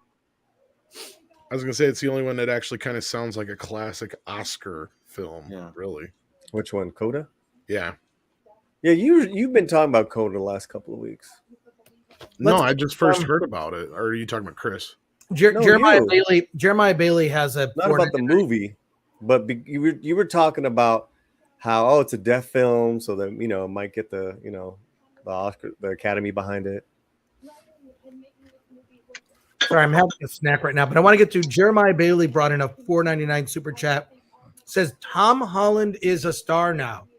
He had Uncharted and Spider-Man back to back, but not American. Michael B. Jordan was close. Then the pandemic killed his momentum. I would agree. I would still say that Michael B. Jordan could pick that up. Yeah, he was great in Creed, and he was really good. And he was actually the better character in Black Panther. He was way more interesting than the lead character. Which is I don't know. Tom Holland couldn't open that movie with what's her face who played Ray. But look, the most successful creatively and box office of all the Spider-Man movies is the most recent one, right? Oh, by the way, we just hit 600 consecutive. Wow! Thank you so much. This is the biggest we've ever done in a live. Whoa! 550 likes. Tom, you're used to it. You get this every week. You get 1,000 people watching Midnight Edge. We just went down, so there you go. But smash that like button and thank you. Subscribe to the channel if you have not already. So here we go. Deleted Scenes has the count. Dune 6, Coda 2, The Eyes. What did Tammy Faye win? Was that? This is weird. One each. Thank you, Deleted Scenes. So they're sharing the love, but what movie has not won a single award? Keep going. Power of the Dog. Dogs. Yeah. Power of the Dog hasn't won yet. Hasn't won anything, dogs. And Wasn't that the controversial one going into this too, though? That's what I'm trying to tell you, dog. These are the top 5 fan favorites. Just be happy that West Side Story ain't winning, Paulie. You know what? Don't blue checkmark me in a box of diversity and inclusion. Oh my God. Kevin Rubio has a comment. Coda is going to win Best Picture and you won't be able to play them off. Yeah, I see that. I love how Chris brought it up. Come on, Kevin. What are you talking about? We don't talk about Bruno. Oh my God. All right. Well, And Kevin gave us some crap sometimes for our sense of humor. Yep. Representation of the wretched, of the earthy by the bourgeois. Sweet, says Guy Debord. Earthy bourgeois. Alan, I'm going to need help on these comments. They're just going quick. So you want to just throw them up on the screen. But this is a weird thing. It's like they're talking about fan favorites. Army of the Dead is considered a fan favorite. What? Yeah. By who? Considering the Flash thing. So what happened was that Snyderverse wasn't eligible because it wasn't a new movie technically. Yeah. However, Snyder's Army of the Dead is, so all those Snyderverse fans got behind it. That's why it's voted in. That's why Flash won in that last one they just That's showed. why Flash won also. So everyone got their moment. Tick, tick, boom. And they are mobilized online. They know how to definitely, Yeah, I thought it was a little weird that they said the top get up and cheer in the theater moment was a movie that was not shown in the theaters. Yeah. It's true. No, it was from the Snyder cut of Justice League. It was a scene that went in the theatrical movie, yet the Academy wants to embrace it as the get up and throw your popcorn on the ground and stomp on the milk duds because we're going to get up and cheer in the movie theater, except it wasn't shown in a movie theater. But I got to disagree with you because it was a great moment for fans. And this is a fan favorite Twitter competition.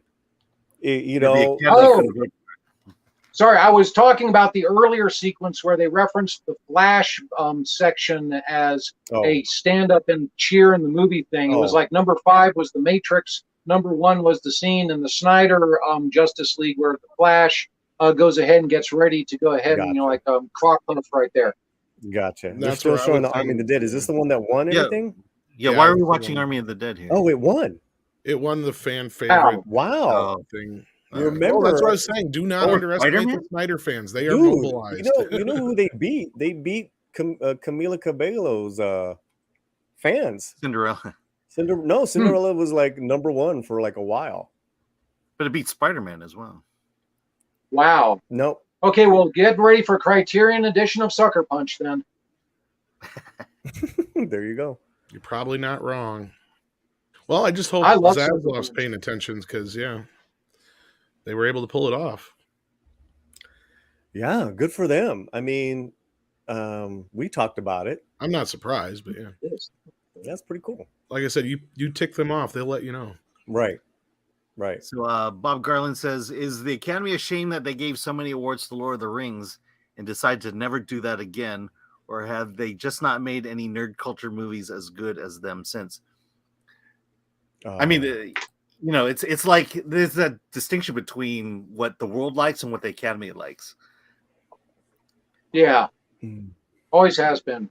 It's the whole Chariots of Fire versus Raiders of the Lost Ark thing, which split us from the Academy originally a long time ago. Yeah, and like Jaws never getting... Yeah, and we talked about this last night, Tom. King Kong never even got nominated. King Kong. The original, believe it or not.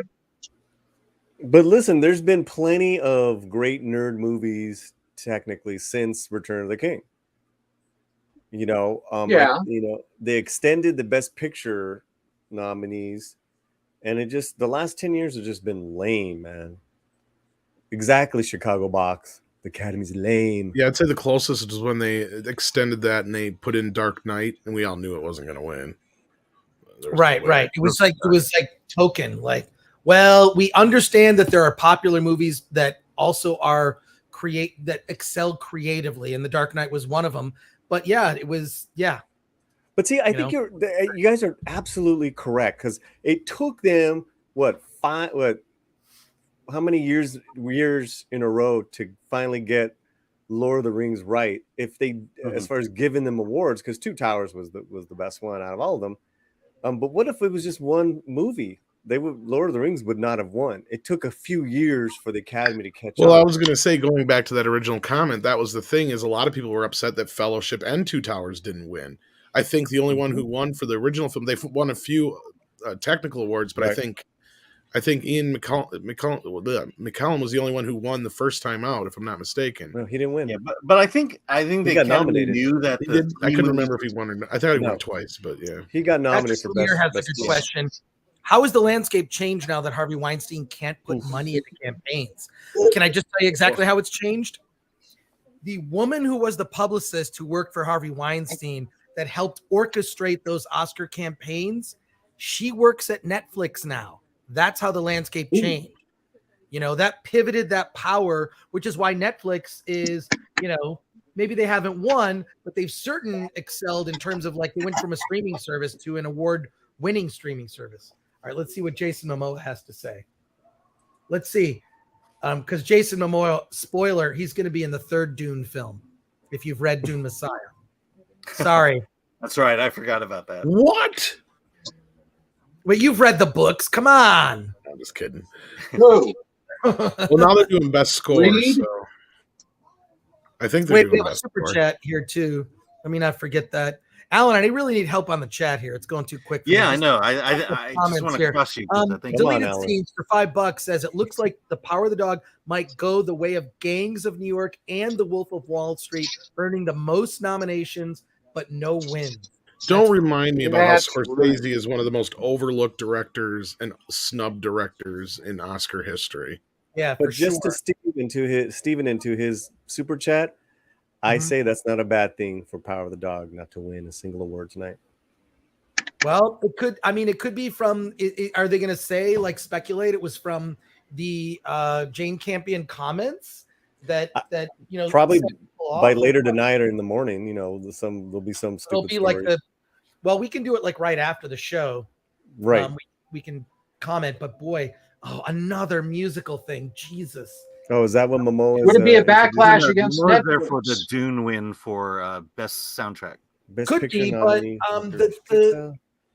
like I say, the woman who basically orchestrated directly did all that stuff, worked for Weinstein, and she had a winning strategy. And as soon as Weinstein went down, then Netflix just hired her, and she runs those campaigns.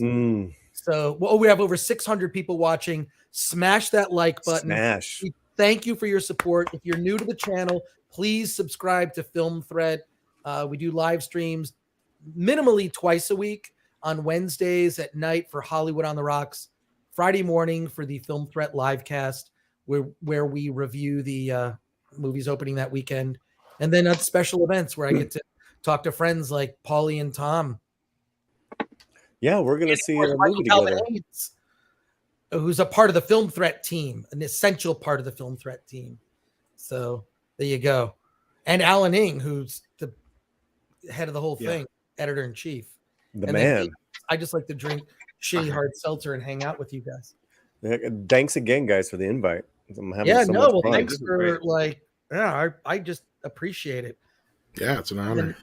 It's great to just hang out with you all. This is awesome. Now I'm going to see you Thursday night. I'm not watching Morbius. There is so much waste in this show. Has everybody noticed? This is Billie Eilish.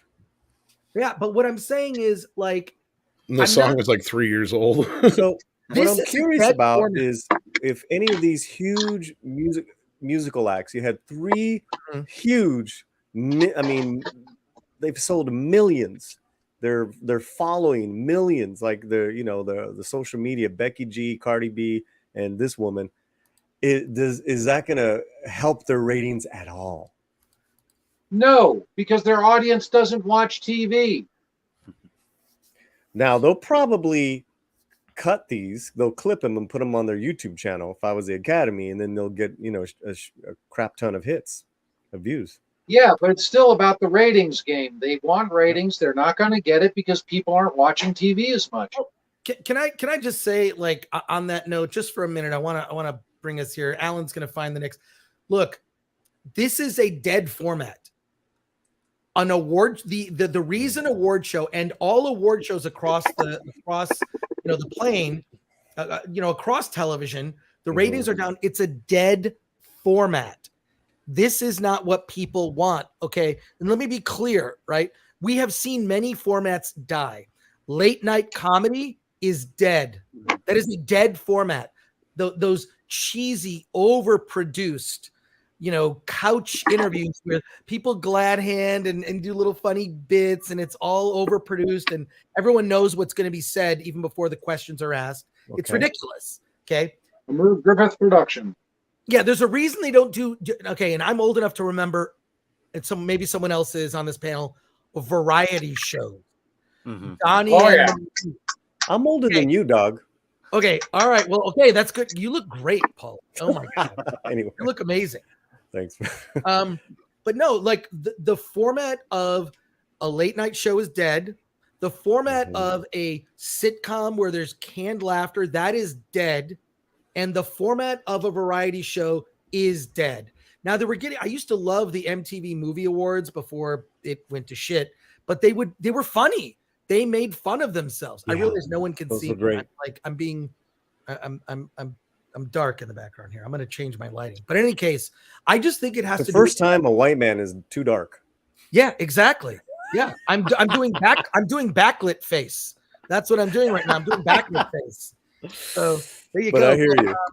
Yeah, look, someone just said Goober said there are more songs than awards. Wow. And Xander Hammerslag says, love Chris's reaction to the musical numbers. Look, my reaction hasn't changed since I was a kid. When I was a kid, I'm like, this is boring. Tell me when they're showing more scenes from movies. Because I just watch the Oscars to watch scenes from movies. Yeah, but you said variety shows. I mean, I think of Sonny and Cher and what's her name? Carol Burnett. Yeah. Yeah. Harvey that Korman. Was fine for that time. Even the Muppet Show. Right. Even the Muppet Show. But what's the last, Chris? I have two things I want to ask you. I'm going to change my lighting while you're doing that. Okay, what's the last great variety show, guys? I'm going to say the Muppet Show. I can't think of anything after that. Maybe the Muppet Show. I don't know. Right. I mean, what came after the Muppet Show? Other than the late night shows. The late night shows were the closest thing to variety shows after that. Yeah, if you're not counting like Like SNL or In Living Letterman, Color, maybe? Kind of Sure, you know. Letterman was But the last. Was great one. TV's censored bloopers considered a variety show? Well, it only had that bloopers. big man. There wasn't much variety there. No, I think Probably That's American true. Idol Problem and Star is- Search were the last closest things we had. you know, Those are American Idol, contests. kind of, but not really. Yeah, they're more contests than anything. Yeah. Yeah, it used to be that companies, entertainment, they would make things that people wanted to watch. You know, they would do research and say, "Hey, here's our audience. This is what they want to see," and then they produce that. So now it just feels like they're producing stuff they think we're gonna like, and they won't admit the fact that they don't know what we want, and they'll just keep leaning into what they want to produce. You know, I think the Disney Plus is a good example of that. Yeah, but I think the variety show really needed the 3-channel setup in order to survive, because it really did not become an idea of what they wanted. It's what you would take, because you only have 3 choices. If the variety show would offer you the most variety for that one choice, sort of like the snack fun pack with both the Doritos and the potato chips and the other one that people don't want in it, Funyuns, yeah, I guess so.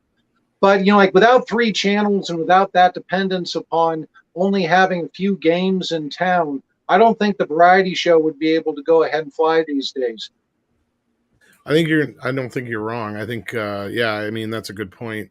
I mean, a lot of the times I sit there and wonder myself, would a lot of these shows from the past be that big now if it wasn't for the fact that you basically have a captive audience? Because like you said, for years you had the 3 networks, and then cable eventually kind of became a thing, but now it's a la carte entertainment 24/7. You can watch pretty much anything you want any time of the day, so you're not tied down to what the TV schedule is. But what we're losing in that is that communal thing, right? Where like what we have right here, right now, right? Is that thing where people actually, you know, that's what I remember growing up. Is like, oh, did you see Ghostbusters last night? Well, yeah, of course I recorded it, you know, that kind of thing. You know, I mean, that was kind of our lives growing up. Yeah, I mean, what do we got? What do we got? Oh no, film editing. I'm sorry, it's film editing. I'm of still course, on a Dune commercial. 1, Well, that was already announced. No, it was so- announced, yeah. So then, Yeah. what? So this award, so the award shows have gone the way of the dodo. Then that's what they all That's saying. what I believe. Late night television and shows like, for example, like I think The Office changed the sitcom in the sense that The Office, there's no canned laughter. It's not it's not one of those 3 camera like filmed on a stage in front of a live audience. And I always found that certain types of shows that were shot that way, they were great when I was growing up, like you know, Good Times and What's Happening and All in the Family, like that was fine. But now when you got to oh my God, what's that one with all the about the nerds? Big Bang Theory. Big We were Bang talking Theory. about this last night. Yeah. I personally cannot watch that show. It gives me the canned laughter, gives me a headache, and I feel it's a dead format. It's a dead format. When The Office came in and they did the US version of The Office, changed the landscape of sitcoms, completely changed the landscape to where I found watching those types of shows, which do still exist, it gave me a freaking headache. So there you go. Now, what? And I think the award show is a dead format that has to be reinvented. Which is that's my other question, Chris. Well, no, I'll answer the question for you. Yeah. It's the biggest night in independent film. It's award this, and Paulie, you're invited. Michael, you're invited, and Tom, if you can come out, you're also invited. We just basically kind of make fun of award shows and how dumb they are while giving awards to small indie movies that deserve recognition. Absolutely. Wait, what's this award? What do we got? We now? did editing now. It's not an award yet. I mean, let me see. They just did film editing, but it looks like we're doing a skit of some sort out in the audience. Horrible. Okay, we have a super Looks chat. like Wanda Sykes is performing a magic trick. Okay, Michael, hold on. We got a super chat here. Let's recognize some acting talent. I think Javier Bardem was the best actor in Dune. Disappeared into the role. Thoughts? He's good. I thought he was great. Not only that, his character is actually based on Anthony Quinn in Lawrence of Arabia. If you go back and watch Anthony Quinn, totally based on that character, and Sujua Ekanaya, you're gonna, first of all, I love Sujua. We have conversations on Twitter. He's going to be on the Film Threat podcast someday at some point, and he will teach me how to correctly pronounce his name. And my apologies for that. My apologies, Sujua. I'm sure I'm saying it incorrectly. So, yeah. They're doing a funny bit with Javier Bardem, who is embarrassed to be sitting so close to the stage at this point. Okay. I'm still behind. I will say Javier Bardem is so incredible in that film and in being the Ricardos that his, take your pick, but he got nominated for the being the Ricardos, and he's great in that too. Yeah. I love the fact that he didn't do an impression of Desi Arnaz. Yes, he had his own interpretation, but didn't he get criticized because he's not Cuban? Well, no, he's not Latino. He's not Latinx. Who cares? Javier Bardem's just a great actor. They care. I was just going to say that. Jeffrey Wright is not a detective. No? He was really good in the Batman. But he really didn't do much detecting in the Batman. Well, that's true. I mean, even Batman didn't do much detecting.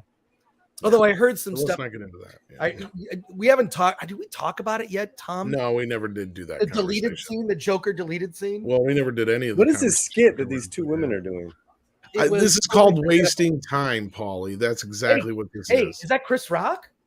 Awesome. Yep. Yeah, here comes Chris Rock. Yeah. Do we have a category yet? No, it's more funny stuff. Apparently, we have to not have live awards so that we can have just more skits, more clip shows, more musical awards. Alan, just Google Oscars order presentation.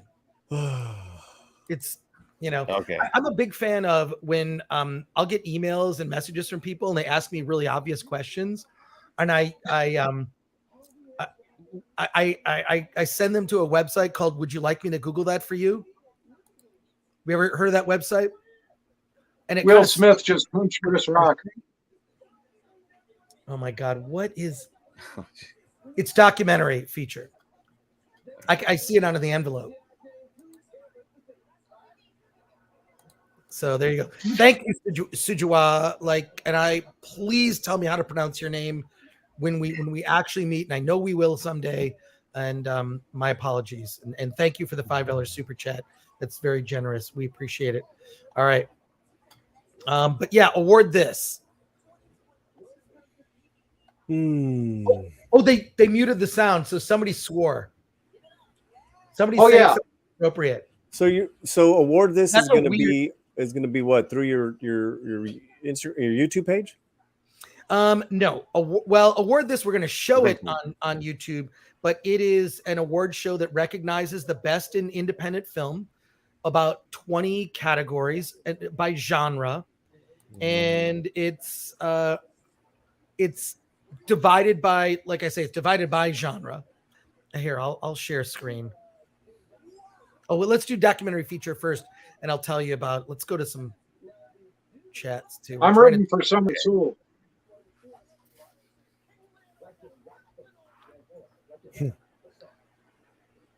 Okay, I've got the order here now. Gotcha. See, I know it. I knew it, Alan. Now you can cue it up. The good news is there's 5 categories left. And then the big one after this one. Jeremiah, Chris staying focused on the actual awards. Thanks, Christ. Wait, what? Let's do this. Yeah, I'm pulling for Summer of Soul. I'm going to be furious if Flea wins because I've already voted for Flea twice and I've lost both times. If Flea wins on this one, I didn't vote for it. That's maybe the movie you personally want, but that it's very political. It's very political. Chris Rock's kind of funny, guys. I missed the joke, what he said to Will Smith. Oh.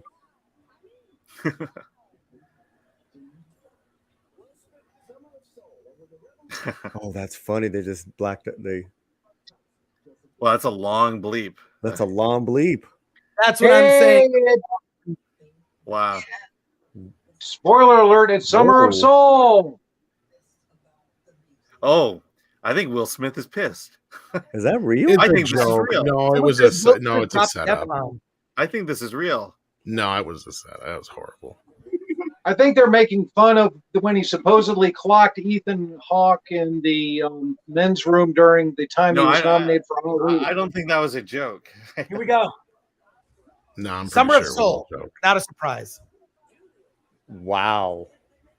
Was it fake, guys? That was fake. Yeah, that was totally fake. I don't Will know. Smith's a good actor. Yeah, I mean, yeah, he's a real good actor. Then.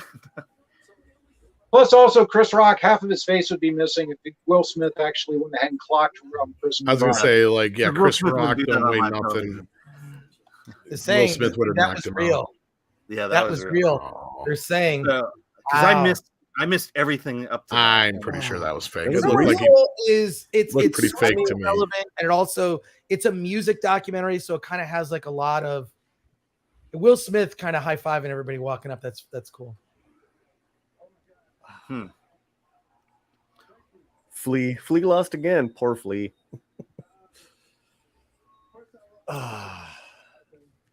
Such a good documentary.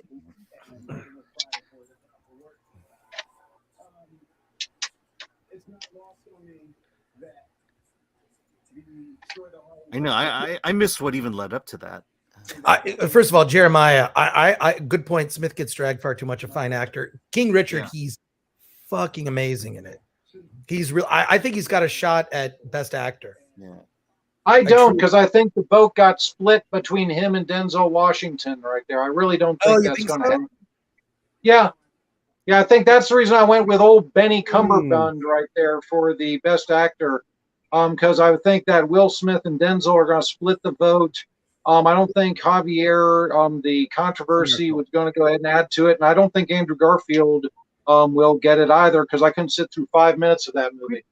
Can we just talk about representation and seeing yourself in a movie? No. I think it's really important that you see yourself in a film. I recently saw War of the Gargantuas, which is a total monster movie. And I realized I hadn't put product in my hair. I look just like the brown gargantua.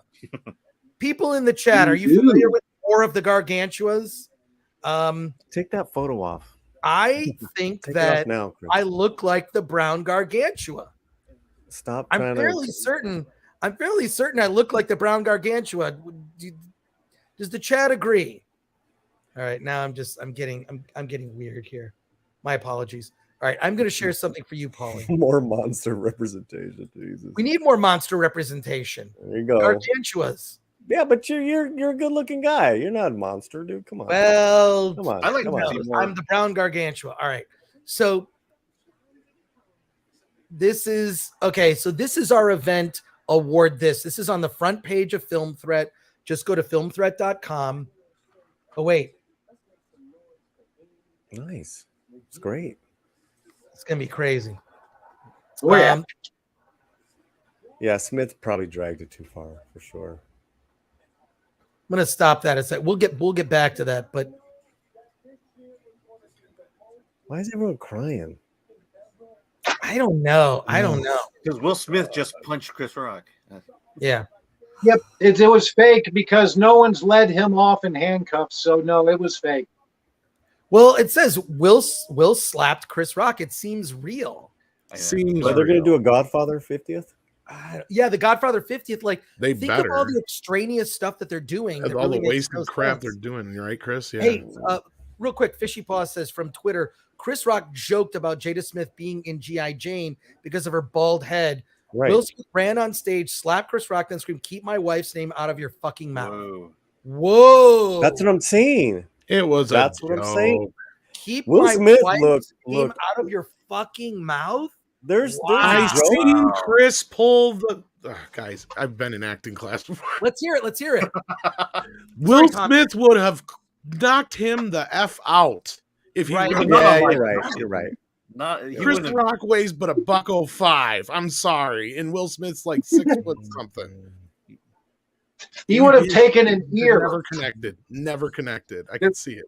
Oh, Puff Daddy. Yeah, there would have been an ear hanging by us. Puffy, he's clapping to himself for coming on. I don't think anyone's I'm going to look for it.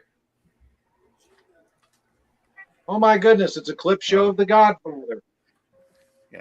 Oh my God. Yeah. Hey everyone, let's applaud for Amy and Wanda. Oh, this guy's lame.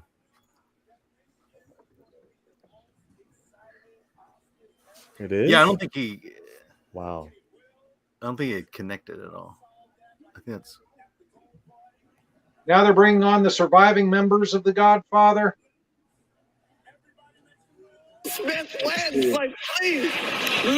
Hang on a sec.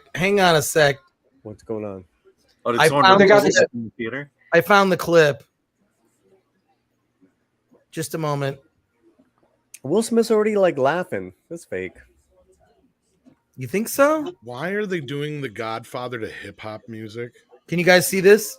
What do you mean? They're the ones who. Well, no, that's Scarface. No. All right, let's. You want to watch this real quick? Yeah. You want to Yeah, watch let's see it.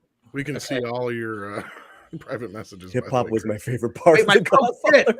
I'm sorry, Tom. That's I'm just funny. letting you know. All right, hang on. Here we go. All right, I'm just gonna play it. Okay. He's praying that Will Smith wins. Like, please, Lord. Jada, I love you. G.I. Jane 2, can't wait to see it. All right?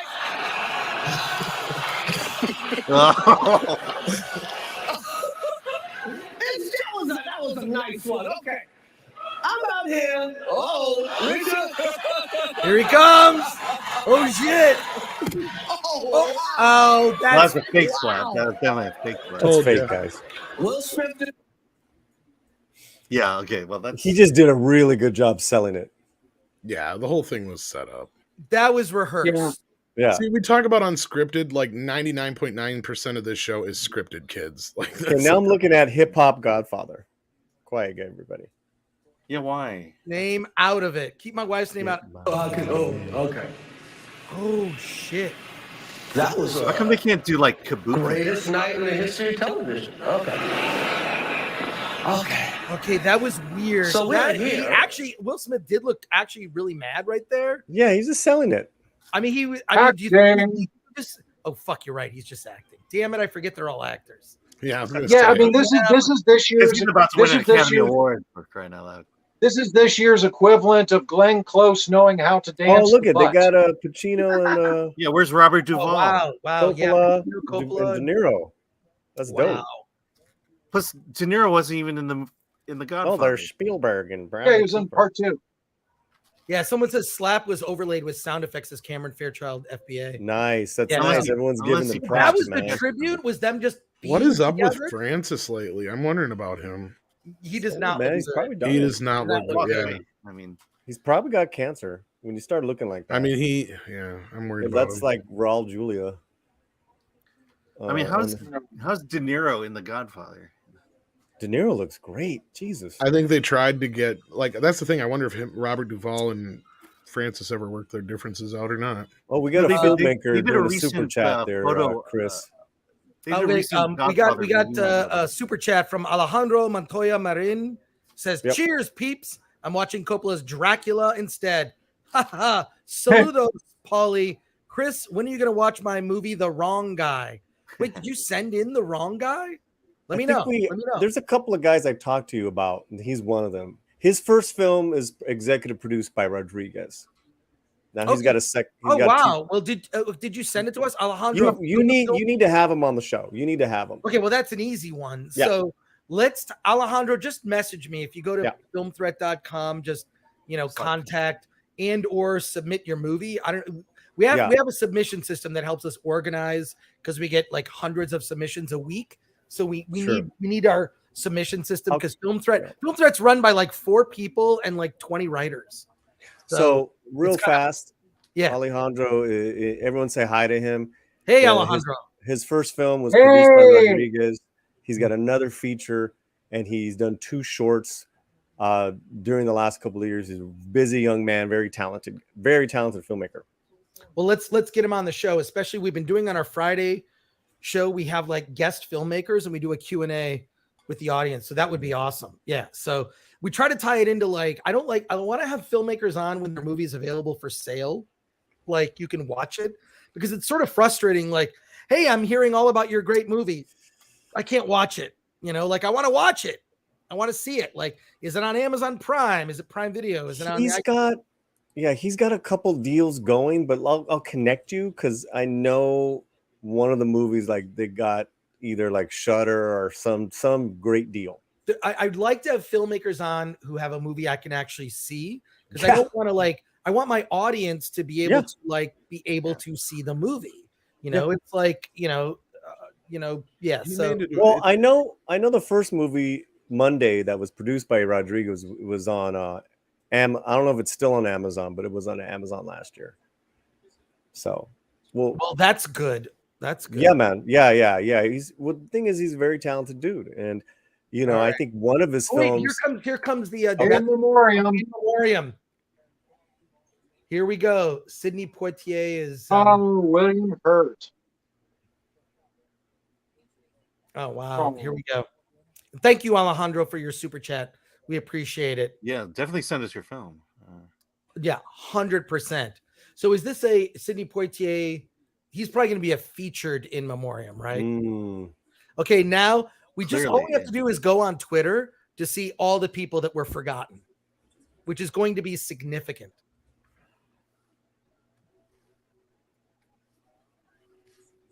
Here we go, folks. And they're going to cut to reaction shots in the audience. Let's see who cries. And they're only going to show people who cry. Stephen Sondheim. Oh, wow. And Stephen Sondheim is actually, an actor plays Stephen Sondheim in Bradley Whitford. Yeah. He does such a good job in that too. Wow. Otis. Peter Bogdanovich. I got something to say in a minute. Uh-oh, Paulie. Yeah, man. Wow, a lot of love for Ivan Reitman. They're really holding on him for a long time. That's good. Yeah. Oh, wait a minute. It's Bill Murray speaking on Ivan Reitman. Get prepared for Bill Murray to do a special tribute to Ivan Reitman. So you're you're way ahead of us, yeah. Well, yeah, I'm watching a television. It's an old-timey thing. I have to wind it up every now and then. Don't remind me. Digital over the air? That's crazy. Yeah, actual digital antenna over the air. Old-fashioned guy. Ali Kellerman, I didn't know that. Richard Donner was tragic. Yeah, You're about to hit the Bill Murray bit. Oh, Bill Ivan Murray Reitman. Linda Miller died? Whoa. Douglas Turnbull died. I didn't know that. Michael, spoilers. Yeah, we haven't even gotten Yes, they die. Who else dies at the end? Felipe Calaisis. And Ged Billow for £2 says, Ing will never be forgotten. Thanks. Another $1.99 super chat from Alejandro Montoya Marin says, thank you. How are 3 best picked remakes? I didn't realize that. I don't know if they're remake. Is Dune considered a remake? I don't know. I mean, yes, a remake of the movie. It's more based on it's actually more accurate to the novel. I don't know. You could say that about West Side Story. It was accurate to the play, to the musical. Right. Just like the Judy Garland Stars Born was a remake, the new Dune is definitely a remake. Actually, technically, it's not. Oh, Michael K. Williams. What do you mean? Technically, it is. Technically, it's not because it's not under the same license as the old one. Now, if they use similar, at least as far as I'm concerned, it's a readaptation. It's a reimagining. Is that what you're saying? Alan Ladd, no, a readaptation. Yeah, I don't think there's legal. Is remake a forbidden word now? Richard I Donner. just say it as a remake. Here's when they remade Carrie, I call it that because of the specific fact that they pulled things that were only in the movie and put them in the new version. Oh, okay. Right? See, that's where it constituted being a remake. But technically, Warner Brothers couldn't do certain things that Universal did in the De Laurentiis Dune if it was specific to that movie. Yeah. They don't. Carrie was a reboot, though. Carrie was a reboot because Carrie had already had a sequel. The original Carrie had already had Carrie 2, The Fury, or whatever it was called. And then there was the TV attempt where they tried to do a TV pilot of Carrie, where they turned Carrie into Scooby-Doo, where she goes from town to town solving mysteries. And then they did the reboot of Carrie. So, because the original had a sequel, I'd say it's a reboot. So Alejandro texts me saying Coda, West Side Story, and Dune are remakes. Well, I hate to say it. It looks like an awful lot more people died than usual last year. Coda's a remake based on what? There was another movie called Coda. Help me out here in the chat, guys. Ed Bello for £2 says Epstein's Island, never forget. He's got the best super chats tonight. God, Ged Bello. It was a French film. There you go.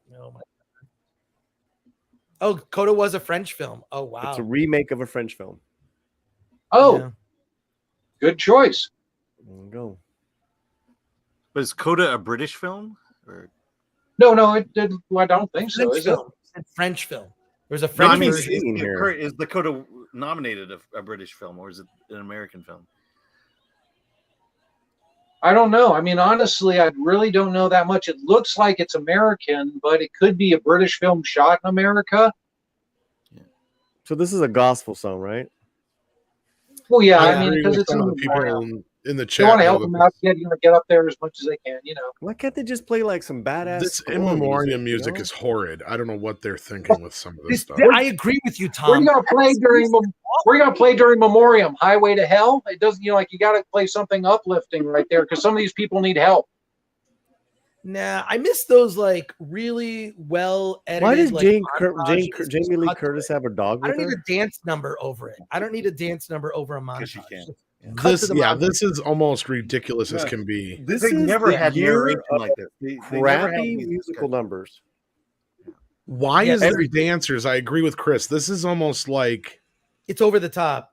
It's so over the top. Oh, look at this. For a tribute to many other legends we've lost, go to oscars.org/in memoriam. They didn't get everybody in there. They forgot. They comprehensive out. Right, because they needed Jill Valance and her put speech. them all in. Yeah, so you couldn't get categories in. You can't get all of the in memoriams in, but we can do a dance number. Can we keep talking about the punch? I don't know. I think the punch, obviously it was fake because there was a sound effect, but why would they bleep out the entire punch? There was just a bleep out. It'll come out. There's a long segment of silence. Coda is American. Talking with silence. Wait, Coda's 1987 Australian horror film about a serial killer made for television. I don't think that's the one. I don't think that's the same one. Right. Patrick Stewart, Katie Holmes, and John Holmes. They're still singing. This is unreal. Yeah, I'm past that. Yeah, I know. Yeah, it gets cringe. I'm at the commercial break. Thank God. Again, who's the audience for this? What's going on here? Honestly, I feel like they should be called out for this. This is almost kind of tacky as can be for the in memoriam thing. Yeah. I mean, I goof around a lot, but like in seriousness, like this is kind of just so you know, the one of the top Latina movie critics is outraged about that we don't talk about Bruno the way you guys are outraged with this. All these music numbers are just ridiculous. So Channel 5 KTLA just reported that it was a slap. So either they got fooled or it was real. It probably was, but it was probably they got fooled. Yeah. Once again, if you really slapped Chris Rock, an ear would be hanging off. No, you don't. Yeah, he didn't even have a red mark or television. anything. Yeah, I got some more super chats. We'll get to those in a second. Yes, sir. I want to get to this first. I found there's already an article about this. It says Will Smith punches Chris Rock. What a picture. Yells, "Keep my wife's name out of your fucking awesome. mouth." What is this like oh God. You need some what this is going to bring on. They're not paying for advertising on. Okay. Wow. Yeah, he's we're gonna start seeing there too. Keep my wife's name out of your fucking mouth. Guarantee we're going to see more of this next year. It's going to become a regular thing like professional wrestling where they have actors face off against other actors doing you realize that's what we in want order to get you to watch. That's what we want in an Oscar broadcast. You can see Chris is still smiling. It's a great idea. No, but I don't understand. Like 1 week it's his wife, the next week it's like a something else. I think the Independent is just trying to make a thing out of this. It really you is. think they're like trying really? Yeah, because you can see Chris is still smiling for Pete's sake. All right, here we go. Really? I had to stand. Yeah, look at guys. his face. He's smiling. Okay. Maybe they really rehearsed it. And with the force that Will looks like he would have hit him with there, with the way he, no way. Chris would have been down for the count. I mean, I had to say, there's no way he's actually going to punch him on live television. I have a question. Has Even there if been it an was- award yet? Late, like the last half hour? Oh my No, god! we've No, only had. where they They've just only talked about drag it. it out. I don't think we've had an award since the short film award, which was like literally almost a half hour now. I mean, this is I don't think we've had an all award between since hot 2020. garbage. Wait, where this? It feels like it. Wait, I'm sorry. Here comes production design, which they already gave. Yeah, they're going to give away an award they already gave away hours ago. Just a Production minute. design. Okay, here we go. For $5. Shoot to Kill, S. Poitier, T. Barringer, Kay Alley. Great buddy movie that came out after Lethal Weapon. That and Sneakers. I remember that one. Dave Poitier movies. And Ged Billa with another $2. It says Clinton's. Oh my God. Clinton's Bush Blair war crimes never forgotten. Oh, damn. Oh my God. Boy, Wow. Ged Billa's on fire. Wow. Yeah, he is. It's like getting That's ready. hilarious. 1-2. It's got the 1-2. Let's Um, go, brother. Son of a red shirt. Son of a Red Shirt says, I kind of understand the request for people to go see the other actors we lost webpage, only because every single year the Oscars forgets at least one person. Yeah, I but if think they had that's cut fair. out I that think it's fair. dancing crap, I then feel they like, could've- well, I All feel you like had to do Marvel was movies- cut the skits. Well, I feel like Marvel movies should end with a link to a PDF where you can download the end credits to a Marvel movie. Because every Nice. Marvel movie, the credits are so freaking Yeah. long. Yeah. It's like, and which is fine. Oh, wait. You're you not just- wrong, Chris. This I started fixed with it. Lord of the Rings. Production I design remember. is Dune, but no one's surprised. And then it makes me sit through. How many is that? credits after the 7 other- for Dune now? Is that 7 for Dune? Let's ask deleted No. scenes. We He'll know. counted. We counted those earlier. Did he? Yeah. Did we count it? Yeah, we did. Yeah, that was part of the first hour. Those were all awarded before the ceremony, and now they're showing the clips of that. I got Gotcha. a couple of guys that are like my go-to on info. It's deleted scenes and Darth Plato. So they're in Thank the you, chat. deleted scenes. They're in the chat. Get out. We got to get you on there. Helping out Film Threat. Yeah. Ooh, an award. An award. What is just the Oh, it's, last I got it here. It's What is this? best song. original song? Ooh. It's Oh, gonna this be is easy. it's gonna be So Encanto. yes. right. yes. So if he wins, he becomes an EGOT. Wait, who And is he's not Beyonce, there. though. Lin Manuel. He's Oh, He's winning not an there EGOT. because his wife got COVID. Wow, there you go.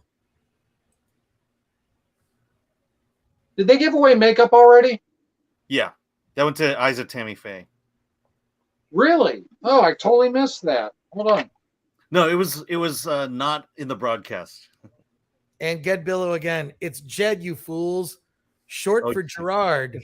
Jed, I'm Yeah, sorry. I was gonna say Jed. that, but Oh my God, Jed man. Billow. I'm so sorry, Jed. Sling it.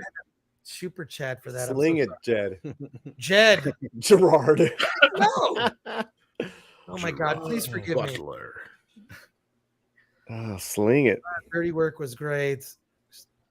Did I missed did him. Bob Saget get in the in memoriam? I didn't see him. No, I no, didn't- he didn't know. That's bullshit. Did he make a movie? Oh my God, Bob Saget. But He's a great director. hasn't it come out that he's died under suspicious circumstances now? It's getting out there. Yes. There's Daily something Mail going does it on, constantly.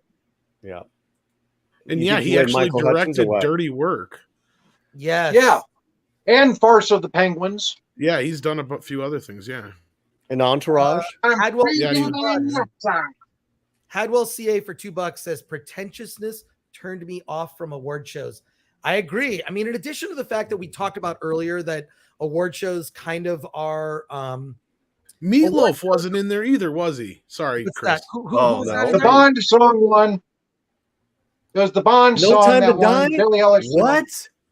No Time to Die. Oh. A 3-year-old song wins the award. Oh my God. That is disgusting. Dude, Billie Eilish is 3 years old? I'm freaking It came out. out in 2019. I'm freaking out. I'll tell you why, Chris. I'm freaking out. Let's hear it. Let's hear it. I'm freaking out. Hollywood hates Lin-Manuel Miranda. I've been saying this for a year. Why do they hate him? They snubbed the shit out of in the Heights. Tom, help me out here. Oh my God.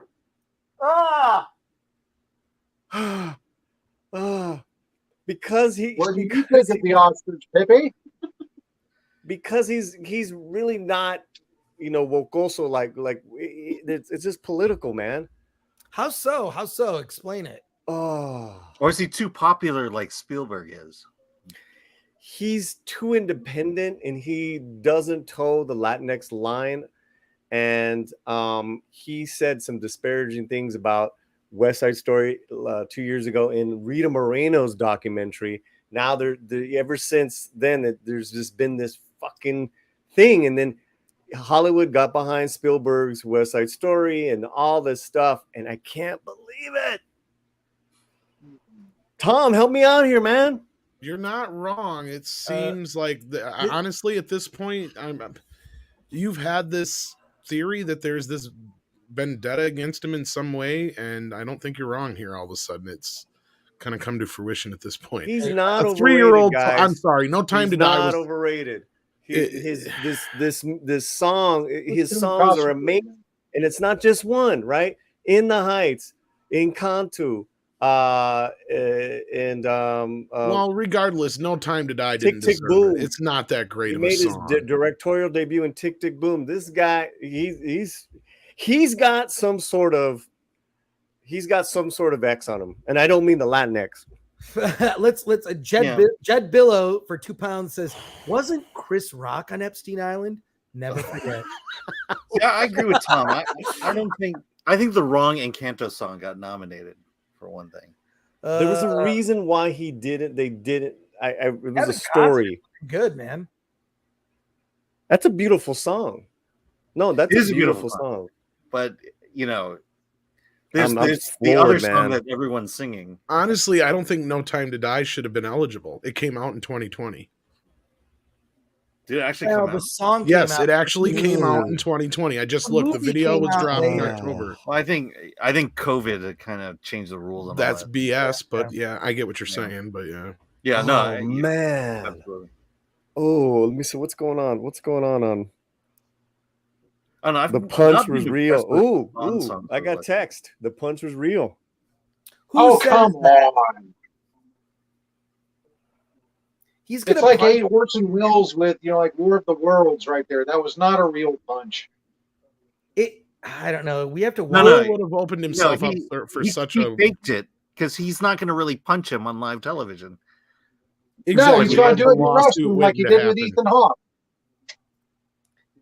That Will Smith incident was actually real. People are saying it in the chat, but chat, if I might ask, what is this based on? An article, on video? Is there a different angle? Here's the way to tell. Was someone at the awards that had a phone that they filmed?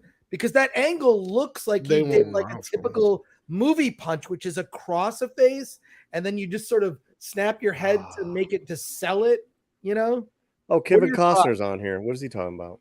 What's that? Is he doing How the West was won? I think you brought up. Wait, we have 666 people live. Yeah. Please, let's keep it at that. Oh, it already just went up to 674. Whatever. Well, Chris, you should know this as being a part of G4. Like you've said it before too. A lot of that stuff is fairly well scripted. They don't allow any of this stuff to pretty much go off the cuff very often. Right. Oh, director award next. But it's the off the cuff stuff that we've been talking. We want, but they're trying to manufacture it. Wait. Fedigator for $4.99 says, and thank you for that. There is video during the commercial showing Denzel and Tyler P consoling Will. He looks to be wiping away tears. Jada was alopecia. What is that? Yeah, mean? Bald. But Chris Rock wouldn't know that. I don't know. Has alopecia. Oh, so it's not like a look. It's something that happened to her. No, alopecia. I gotta see this video. Any of this? Oh God. I thought alopecia was a hair loss medication. Best director. Best director. Here we go. Oh, no. You want to know who won, or do you want to wait till you see it? Oh, Michael, you're ahead of us. No, Yeah, go Michael, for it, Michael. I won't tell Go you. for it, Michael. Come Thank on. you. I won't tell you. No. Not a All right. surprise, though. Okay, Mike. Oh, it's not a surprise? Wait, No, it's not a surprise. No, just no more hints. No more You already hints. hinted it, bro. She's gonna win. Jane Campion. Okay. No, hold on. Wait for the actual announcement. No, I'm asking. Okay, wait. People are reading the chat. Wait, those of us who live in the future already know. Wait, I want to know what Jane she says in her Campion. speech. Okay, wait. Now she gets to make. We got to watch the speech closely because Yeah. we gotta see like. Hold on. There you go. Well, we wish it was Denis Villeneuve. I think he, but I don't know. Jane Campion. Here we go.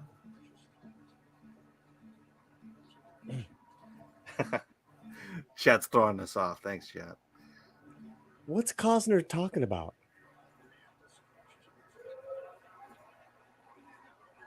He's Jesus, talking about he's so Ukraine or serious. is he talking about? Oh. Oh, my signal just went out. Okay. What did they give it to? Why was he overly emotional? I'm not Okay, getting I that. apologize. I think it's real. Here we go. I got this here. All right, well, hold on. We're like all over the place. Sorry. Yeah, I know. All right, I got the clip here from a different angle and the actual audio if you guys want to hear it. Yeah, let's. Hang on, I let me want to bring hear it. that Campion speech, but yeah, sure. Did she say anything?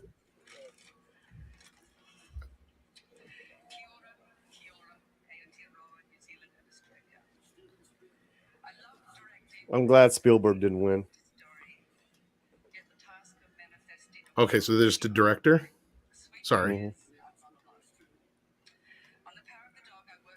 Oh, she won for Power of the Dog. Huh?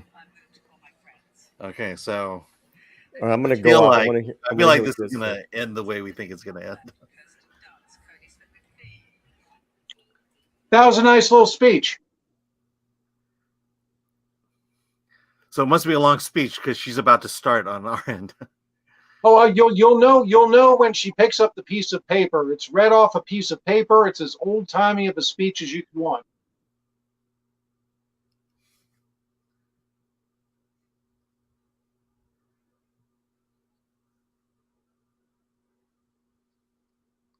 Ooh, looks like they're going to do a Pulp Fiction thing later too, because we've got Uma Thurman, John Travolta, and Samuel L. Jackson going to get together and present. Nice. Is it the Did we lose anniversary of some Chris, kind or- for Pulp Fiction? I don't think it is. All right.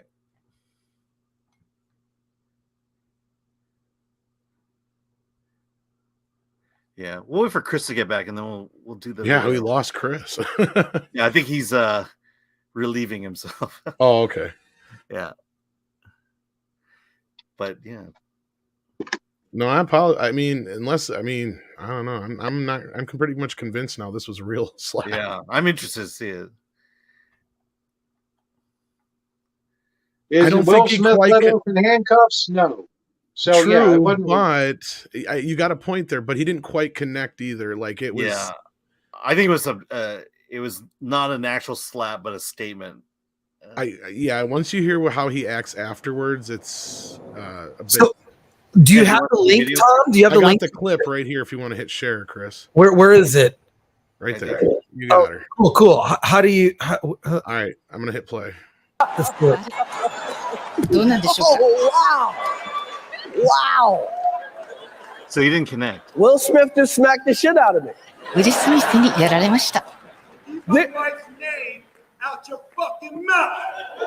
Wow, dude. Wow. It was a G.I. Jane joke. G.I. ジェーンのジョークだったんです。 I'm going to, okay? Okay. Okay. Oh, dude, let's watch it again. That was real. That was fucking. Greatest That rap was in the looked a history of little television. real. テレビ史上最高の場面でしょうか。Run it back. Run it back. So we are The here Japanese Yeah, there's some chick. to give a documentary out, Japanese. to give an Oscar out. あら、どうなんでしょうか。 Oh, wow. Wow. Will Smith just smacked the shit out of me.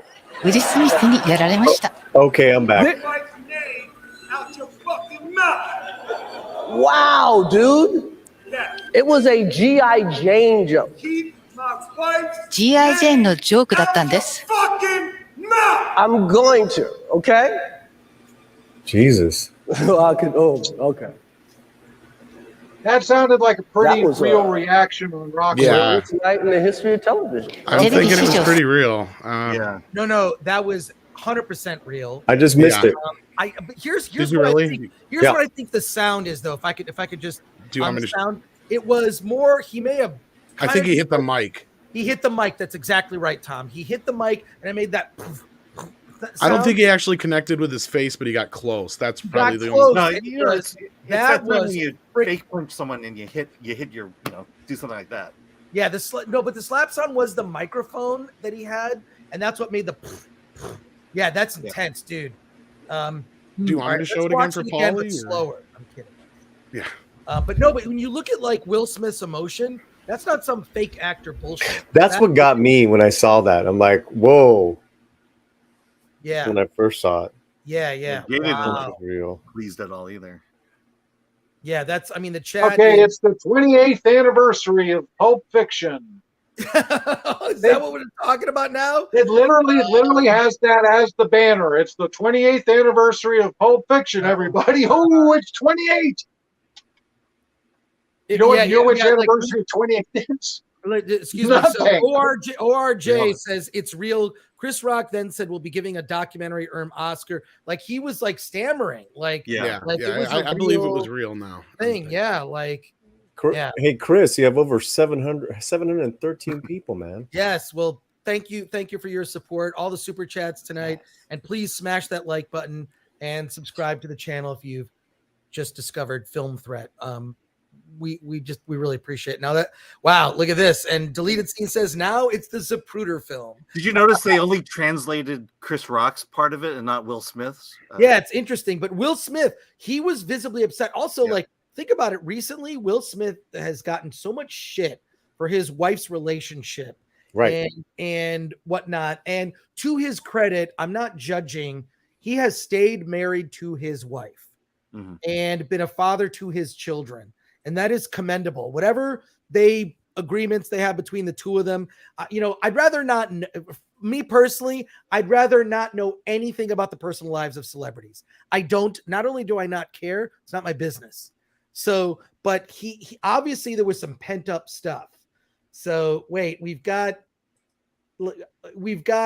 John Travolta awkwardly dancing with Uma Thurman. Is this happening right now? It's the 28th anniversary. Yay! It's number 28. God. It's the big one. Jesus Christ.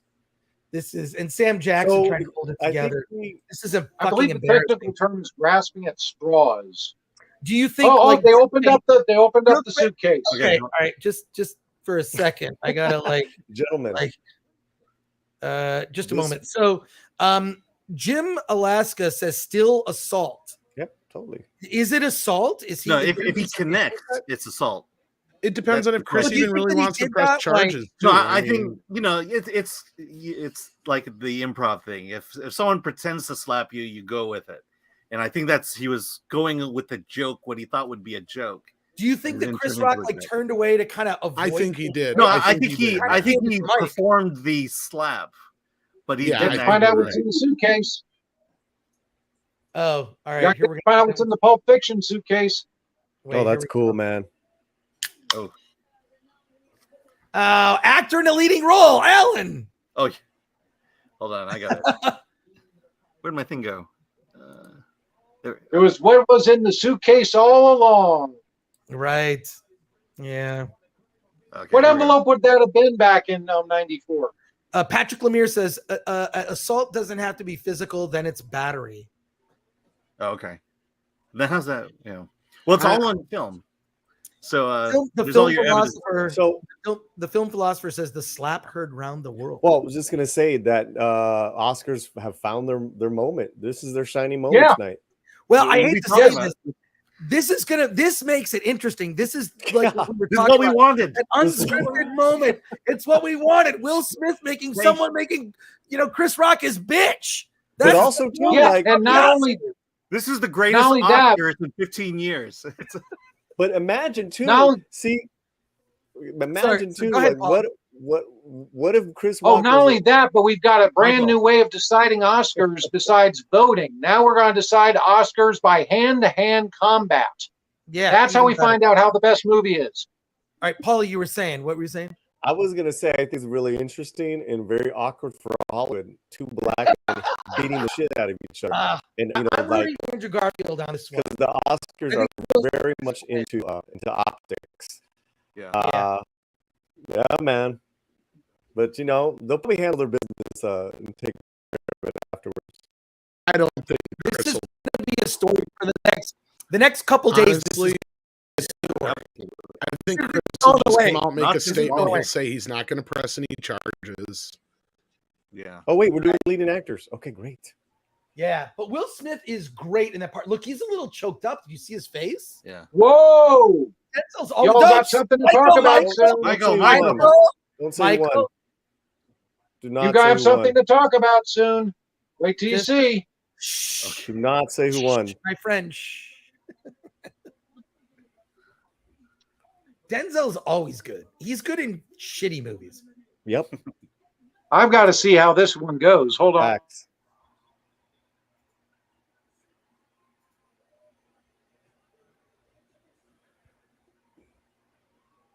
Okay. Well, I'm not looking at the chat. Wait. I'm waiting. Will Smith! Why'd you blow it? Smith! Why'd you blow Yeah. it? Here we I got to see figured this that. speech. We got to see this speech. I know. I'm just waiting to get the catch Hey, up script there. doctor. Yeah, we're Hey, almost what's up, there. buddy? Hey, I don't think. Okay, script doctor. I don't think it was a stunt. I think that was legit real. You got to go back and watch the video. Tom is the video. yeah, play I'll it send again. you another angle. We'll play it again when we do our wrap up because I'd like to stay on longer and do like a wrap up. Post. Yeah, Will Cody looking- Gidley's here. What the fuck is happening? Oh my God. Ooh. Oh, Oh, shoot. we're not there yet. We're not there yet. Ooh, Denzel.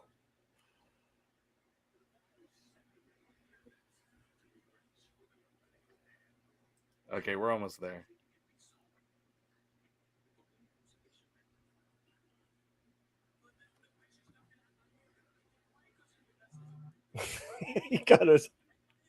he got his Oscar for his role as an angry black husband. Angry husband at the Oscars. All right. I'm gonna turn this off.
Ew.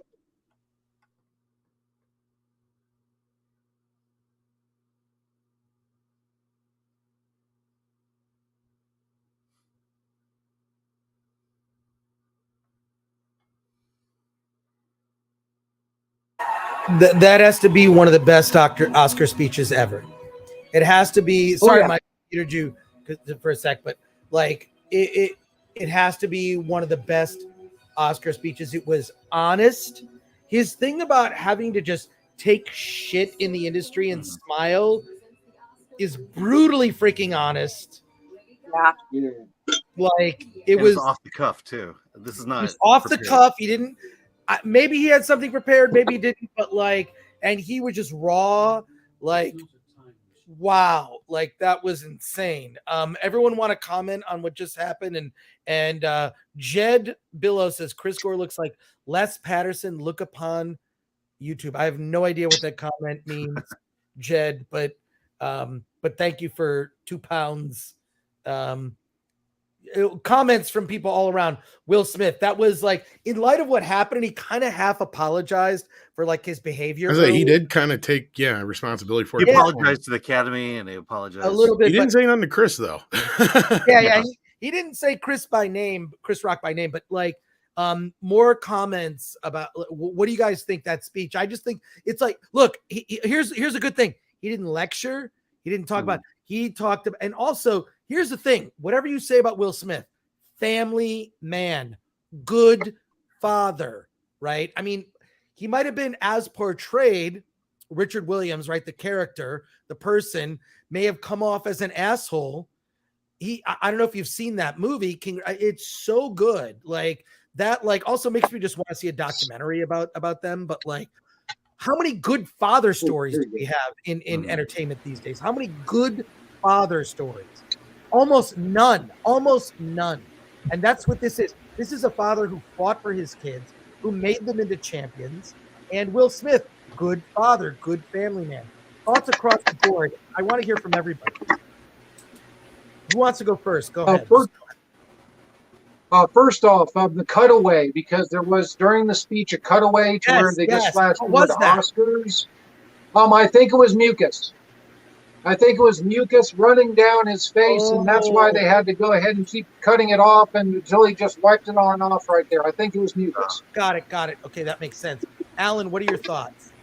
Yeah, I do appreciate the fact that you mentioned it. There's an honesty there, and I appreciate that. It's not something prepared, and I do appreciate just the fact that he improvised. He took a situation that happened that the world is now talking about, and kind of explained what happened, from his position, whether we agree with it or not, or whether we believe him or not. Right. He was able to bring that within that, and in a way, talk about what we complain about all the time. Try to be a unifying force and not a divisive one. That's my thought. Ollie, any thoughts? And what do you think? Yeah, I think he just had a moment with Chris that he was embarrassed, and then he won the highest award in the land, and then he got over emotional, and then he look, they're actors. That's what actors do. Right, they're right. connected to their emotions. Right. I live and love one. My girlfriend is a working actor, and it's that emotional connection is no joke. So his career comes down to this movie, and then there's the father story of then there's the actual movie, right? The Williams sisters and this father. So I don't. Makeup and hairstyling goes to Isa Tammy Faye, but I think we knew that. Oh, okay. That was presented earlier, right? Like, yeah, that was one of those off. Yeah. So. Yeah, no. I think everything except for the slap. No, I'm not saying that. The ceremony is currently at 3 hours and 21 minutes. Yeah. That is the current running time of That is a long Oscars. Yeah, we have, I believe, two more categories left. Two more really major fast categories. Best actress and best movie. Got it. Okay. And for person comedy, they're going to do a skit first. All right, I'm done. That is no, but there you go. What is people saying stupid shit? All right. Oh, I've been going on that Spider-Man costume. Did I miss anything?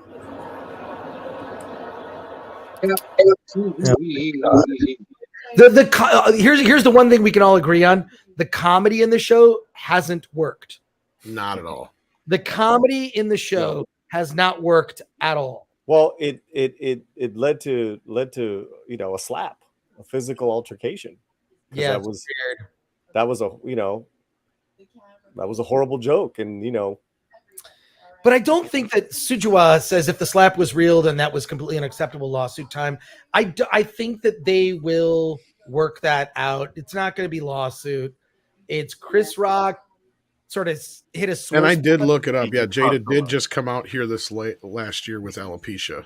So. Oh wow. So yeah, she's. Oh man. Yep. Pretty much a badly timed joke. Yeah. Very badly. It's also always worse when it's among friends, and then like you just did it in front of Wait. Jed Billow says, I don't know how this is. I just found out you're on Epstein Island. Again, we don't all look alike. Wow. Yeah, but you may be confused. I tagged you boys on Twitter with the slow-mo. Film thread, is that right, Bruce? Alan, can you look that up? Film thread. Slow-mo. Look it up on our film thread Twitter account. Let's see. Por Dios. And there's a genocide going on in the Ukraine, and women are losing all of their rights. And now, please welcome. Oh my God, they snuck it in. What happened? Amy Schumer just she just made a comment about Ukraine that was a little completely off topic, but is this best actress? Yeah, best actress. Best actress right now. Here we go. Yeah. Here we go. And thank you, Bruce. Okay, I'm almost there. Az brings up some good comments, and you know the answer to that. These guys take themselves very seriously, the pomp and circumstance of the moment. This is their shining night, and they don't want to be looked bad. And you're right, maybe if this was like the Golden Globes or like at a a roast, a comedic roast, then you can go after. But yeah, man. Jed Billow, what was you serving, Mr. Epstein? Jed, you are well, you know what? We'll take the super chats, but thank you. Well, he's sponsoring the film thread. I know. Yeah. Thank you. Sponsored by Epstein. This episode. Why is Amy Schumer talking? Oh God! No, she makes She's the voice of a generation. I agree with Selvin there. Williams, Ukraine, drink. Okay. And even Script Doctor's not convinced that take it still that advice, Fletcher. wasn't staged somewhat, but yeah. I think it was a staged joke gone bad. But how would he not know that if it was not? Because usually they go through a rehearsal. At least celebrity would be told, but maybe not. I don't know. Oh, I don't know, man. I don't know about the thing. He made mention about whether the Academy would ever allow him to appear at the awards ever again. That's so I what think I it was was thinking real. Here comes That's Anthony what I mean. He Hopkins. kind of took why would you do that? responsibility Okay, for it. Here we go. Best actress. It's going to be Okay. Jessica Chastain. No. No. Think so? Shh, don't say anything, Michael. Yeah, Mike. I think. Michael, who's Yeah. ahead of us. Mute him. I'll mute you him. again. The real TV. I'm not going to tell you. Real TV. The power of the antenna. You fluid television, you. Oh, wait a minute. The vertical hold went. Shh. Lost Daughter. Wow. The Lost Daughter is freaking dark. It's on Netflix. You should check it out. It's so delectably good. I don't want to see it. It's so freaking creepy. It is. I love it. Yeah. Oh, here we go. Acting and wrestling is underestimated. Thank you, Coda Gidley, for that. Ukraine, drink. And wait, Jed Billow says, Mr. Gore and Ing, love your film honesty. Well, thank you for that. Your first nice comment. I was going to go back to calling you Ged if you kept going with the Epstein thing. So thank you, Jed. We appreciate it. We do. Seriously. I tease because I love. He-Man wins. All right, so Nicole Kidman, she's look, it's win for the win. okay, so Oh my God, it's a Gungan for Super Slap.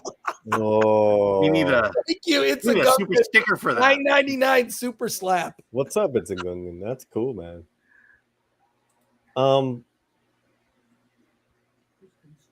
Thank you, Mark Rickert, for your kind words. I don't need to say them out loud. I'll make Alan say them very slow to me. I'm kidding. I'm just joking. You are much loved, Chris. I mean, Olivia Colman wins everything, right? With past stuff. Yeah. This is going to be Jessica Chastain. I think we all know it. I think so. Michael, I have you muted for a reason, but I'm gonna look. I already know who won because I looked at the chat. Don't say anything. Why did you put it up? Because it's like 1 second. Jessica Chastain, this is not a surprise. No, but I'm glad she won. I like her. Billy D. Shilliams. So many cameos in this chat. Billy D. Shilliams. Billy D. Shilliams. That's awesome. Thank you, Billy D. That's great. Loved you in that thing. Jessica Chastain. It's like it's not hard. Wait, like, is that the Billy D? What is it? Billy D. Shilliams. Shilliams. Billy D. Shilliams. The Billy D. Wait, we gotta Shilliams. hear Gotcha. Wait, is she gonna cry as well as Will Smith? Oh God! And is her makeup gonna run? When she That's cries? the Billy D. Shilliams that sells Jolt 45, right? I think Michael. Ginger win, yeah, baby. There you go. About time. About time. So you said someone sent us. This is 99% less snot than the last Oscar acceptance speech. That's all I'm gonna say. Yeah. I don't see the slow-mo video on the Twitter channel. Maybe it's on my personal one. I'll look. They haven't done Best Picture yet. Yeah, that's next. That's the last one. Turgensen. Yeah, and then it'll be over. Da-da-da.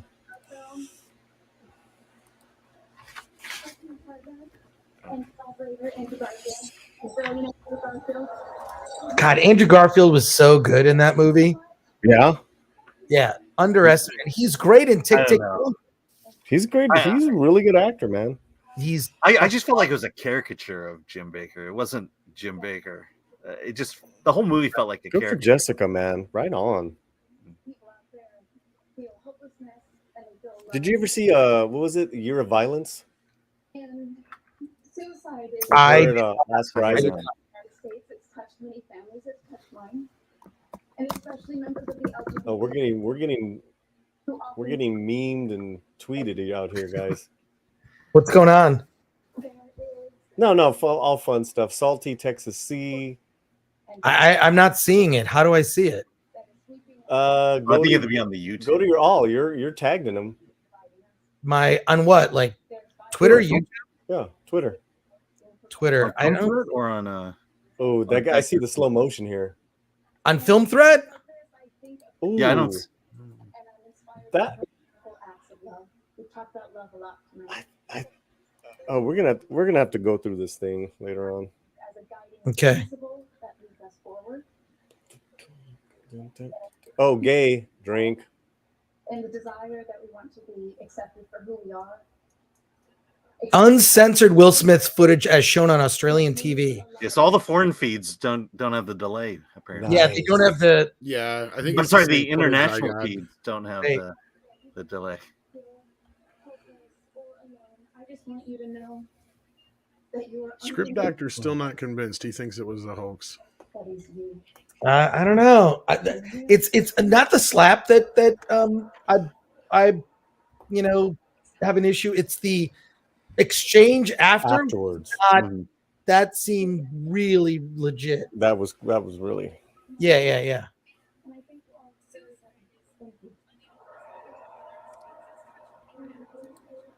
Jessica Chastain, her speech was fine. She mentioned Ukraine and people that are lonely. I don't know. Like suicide. Yeah.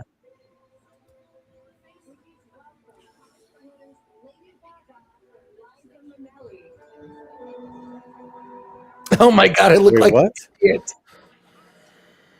Well, I found a video of the commercial break with Will Smith being pulled aside by Denzel and Tyler Perry. Oh, okay, we're gonna show that after. Look, we're gonna keep going. Okay, we're getting the best picture. Let's go. All time. I mean, we're on the. Jesus, we're at what are we at? We're at 3 hours and 32 minutes. What's with these speeches, man? It makes you really appreciate Ariana DeBose. Just saying. Oh man. Well, that's just it. It's the preachiness versus just being authentic.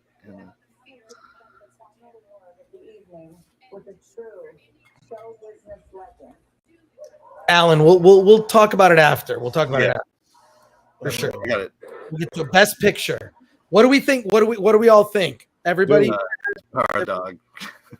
Power of the Dog? Power of the Dog, best director is usually an indication. Usually, yeah. I mean,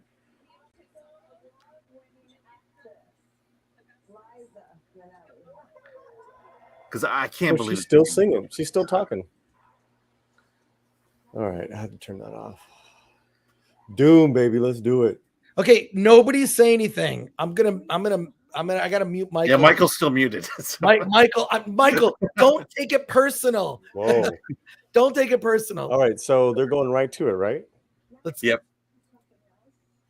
All right, I'm not looking at Liza and Lady Gaga. Wait, you can see what's on Liza's envelope. It says open envelope. Liza Minnelli? Envelope.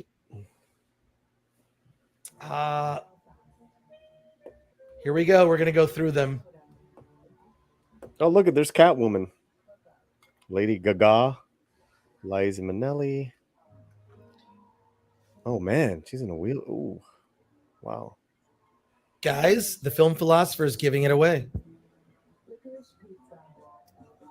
Who's the film? Oh my God! In the chat, best picture. Michael's frozen. Don't say anything, Michael.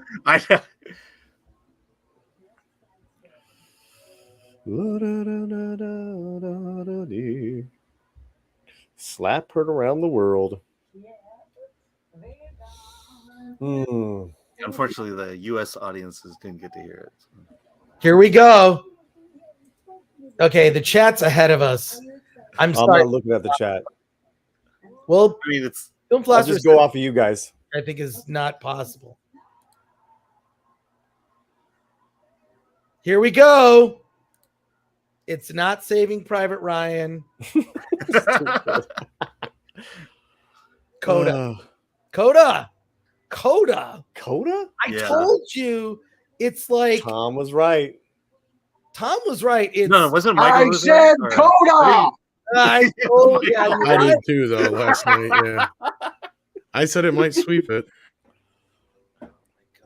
Boring. Did they really drag Liza Minnelli out there for this, for reals? Yeah. Yes. I don't know.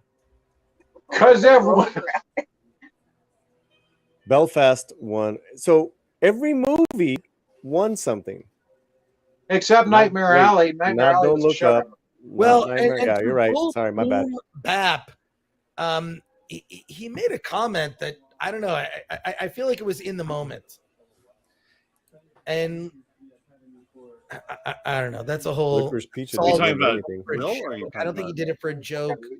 All right, let's see the Coda speech here.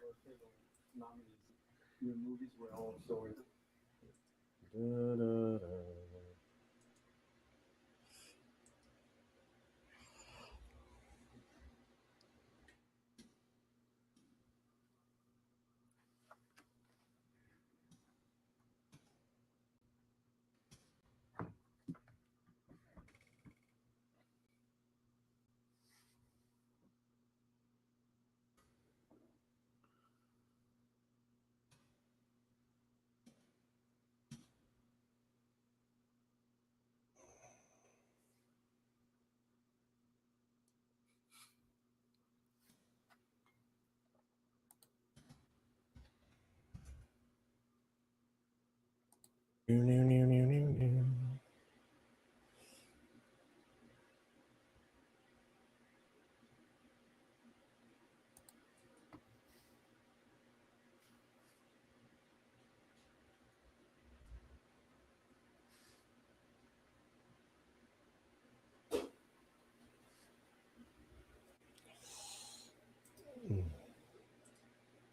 right back.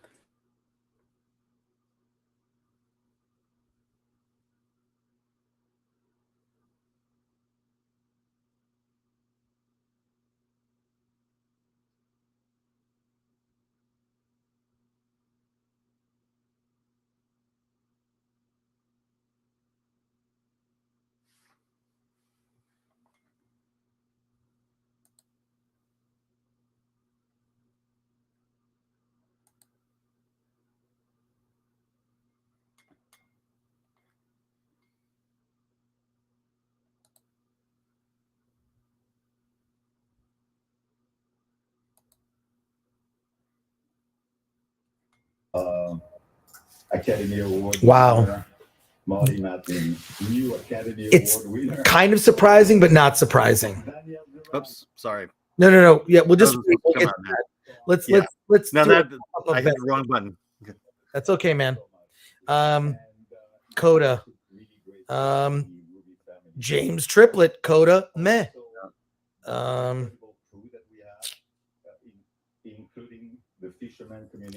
Future, Fears Sundown, Fears Undone. I'm writing a film, but I'm not gonna read it all. It will win every award. It will sweep everything. Wrong. You're not wrong. So it is Coda. Huh. Yeah. R.I.P. Chris Rock's face. We have video that we will be showing momentarily from a different angle from other countries. Well, the one I have is during the commercial break. Yeah. Hillis Maller for $2 says Coda getting Best Picture as bad as Out of Africa. So, not that bad. I mean, we're talking Out of Africa here. It can't be that bad. Les Walker says, I'd never even heard of Coda before tonight. And Paulie, you have Apple TV for one thing. Paulie from the Latino Slant and Tom from Midnight's Edge are they're both going to the bathroom. And they're trying to do a funny bit at the end with the tri-hosts. And yeah. All right. Still here. Tom's back. Okay. I've been back. That was from before. Sorry. So before we actually have video. We have video of Will Smith from the commercial break. We're going to show it momentarily. Before that, I want to get a wrap on the Best Picture. So Best Picture thoughts, Coda. Thoughts. Yeah, I mean, if Power of the Dog wasn't going to win, this was pretty much the lock-in after that. And I'm sad Dune didn't win, but someone says check Will Smith's Twitter. I'm going to go do that right now. Does he say anything? Yeah. Now, for Coda, is this the first time that a Best Picture has been awarded to a movie that's exclusively available on a streamer? Well, it did come out at Sundance. Yeah, but COVID. Apple TV only, right? Technically, it hit theaters enough to qualify for. I can't find Will Smith. As do the movies that are produced by Netflix and Amazon Studios. Did Apple just beat Netflix and Amazon Studio to the first Best Picture winner for a streamer? Well, we had deleted scenes.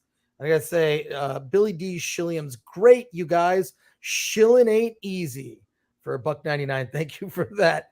But deleted scenes had the count. Where was that? Deleted scenes. I just had it up. I'm so sorry. But Dune got the most. Dune won the most. Coda second with 3 and Best Picture. And Patrick Lemire says, can we not give this stunt traction? I don't know that it was a stunt.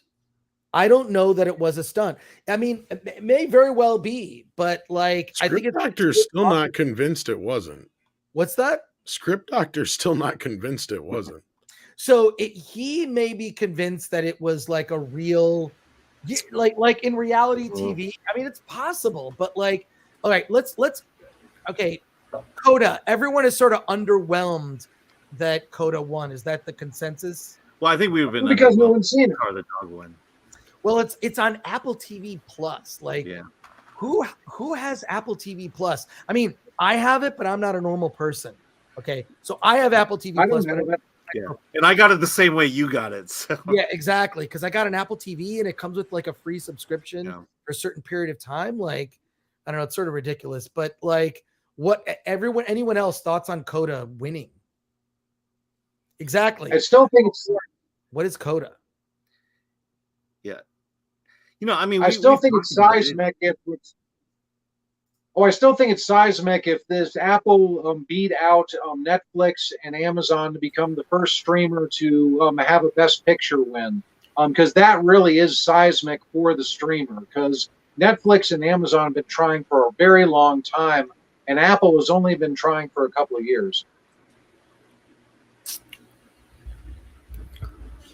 Yeah, and I think this is a bot. Flex Williams, Will Smith slap official Twitter. It's real. Wait, there's a Will Smith slap? Oh, Jesus. Official. Yeah. Mm-hmm. Is it blue check? Mr. Grant Gregory, footage of Will after it. He was being consoled. We're about to show it. Alan, let's just look at the footage. Yeah. Okay? If I could say something about Coda really quick. Let's hear it. Yeah. So I didn't see the film, and I'm sure it's fine. But it's like the Driving Miss Daisy of choices from these other films. And so which to me, it just brings back to how just for me how subpar most of these films are, and it's a continual problem of Hollywood. You know, my opinion, when I didn't see some of these films, but Doom was seminal, man. It's a brilliant film, and I don't know what the politics were and why Denis didn't get nominated, but this just goes to show you what the Academy loves to do, though. For the most part, every year they play it safe. They give out a couple little, renegade awards, but it's very rare that they just give it all to to an underdog that is not a sentimental film, like a Green Book or a Coda. So yeah, man, that's my take. Yeah, I mean, I think you're saying that messaging is kind of trumping the actual film itself. That it's the message of the film and not the quality of the film. Let's get right to the Will Smith, like in between. Right. So after the slap, which we saw that footage already. This is in between at the commercial break. It's supposed to be footage of Will Smith being consoled after the slap. Let's take a look. All right.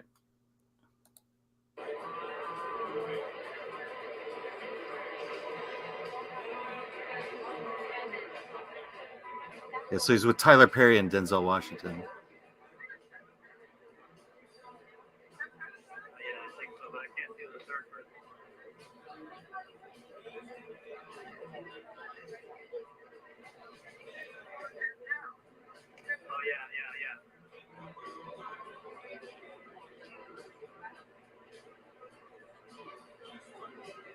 Who's that? Is that Bradley Cooper?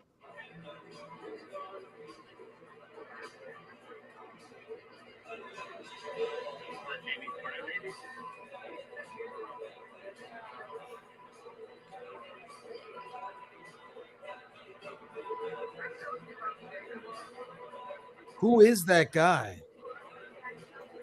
Either that a security guy, maybe, Cooper or no, not producer. I don't think so. I don't think security holds you. Oh, I see the guy over there on the left. Yeah, that's what I thought you were talking about. I thought, never mind, my bad. Man, that's crazy. 25 seconds. So it's I mean, it's a TV show at the end of the day, right? And they're all actors. Well, David Garcia, the fresh slap of Bel Air. Nice. Nice. Yeah, I should. We should give credit. I got this off of Scott Feinberg's Twitter. Feinberg. Okay, thank you. So he must be at the awards, and he filmed. Yeah, I mean, it certainly sounds like it. If that's his video, he's definitely at the awards. Yeah, Tom says that Script Doctor's not buying it. I don't know. Like, do they go that far to like say, how do we get the public's trust back? Like, he's not the only one, actually. I mean, I have another gentleman who's who used to be a professional wrestler saying the same damn thing. They both said Andy Kaufman, which anyone who knows me knows I love Andy Kaufman, so I can't discount that. Wait, what is going on the screen right now? There's like a person with purple hair, and like it's American Idol. I already canceled. I was wondering myself. Yeah, you're watching American Idol. Oh, it's American Idol. Okay, I could give two shits. Yeah. All right, but no, like I sent you an article here, 2003. and I guess Chris Rock did apologize to Will, and I guess P. Diddy said they're going to try and hash it out afterwards at the after party. I'm sure they'll hash it out. Did anyone counsel Chris? I don't know. We'll see, Jason Smith. I mean, yeah. I mean, it was again another. Well, that's the other thing is it's not like Chris even wrote the joke. It was one of the show writers. It wasn't somebody Chris else who wrote the joke. But I can guarantee you it is. No. What I'm thinking is that. To me. What are your thoughts, Paulie? What I'm thinking was that Chris changed the joke. That could be. I think I think him and Will Smith rehearsed something as far as going up there in the slap, but the joke, I got a feeling it was changed because here's the thing. Because after Will slapped him is when he went back and that you got that ridiculous reaction. I don't know. That's just my thought. Right. Well, I mean, here's the thing. I don't know. Maybe Chris didn't know that Jada has alopecia. I don't know. That could. I mean, we didn't know until we looked it up tonight myself. So honestly, that's plausible. This is awesome, Tim J. I think it was. I think it was. No, but it should be California. We have the best. We're the best people in the chat, dude. You guys are. It's the Gungan G.I. Jada. That's great. I feel a horrible series of memes coming out now. Oh, no. And Az is right. The thing is that it actually was a funny joke. I was laughing, and then the slap. I was like, what the hell? That was way too seriously. If it was even true, like Script Doctor is saying, like Script Doctor should just. I can send him the link if you want. Like message me. Are you? I'll send him the link if you want. Could you send him the link? Okay, yeah. Thanks. Get him in here. But yeah, no. I think it was improvised. I think it was definitely improvised because there's not a script writer out there who would reference G.I. Jane. It's too old. Guy DeBoard says, wouldn't it be funny if they coincidentally did a G.I. Jane reunion? Except for it didn't win any Oscars, but yeah. Wow. Guy. G.I. Jane it would have been funny if Demi Moore was sitting next to her. Look, here's you talking to me? Are you talking to who are you talking to? Here's the only reason I kind of half-ass can buy where Script's coming from is because we are at a point where the Oscars are at their lowest point ever. Right. What would you need to shake this up to get some attention on the Oscars, right? Well, Bloodsport. No, but you're absolutely right. If this is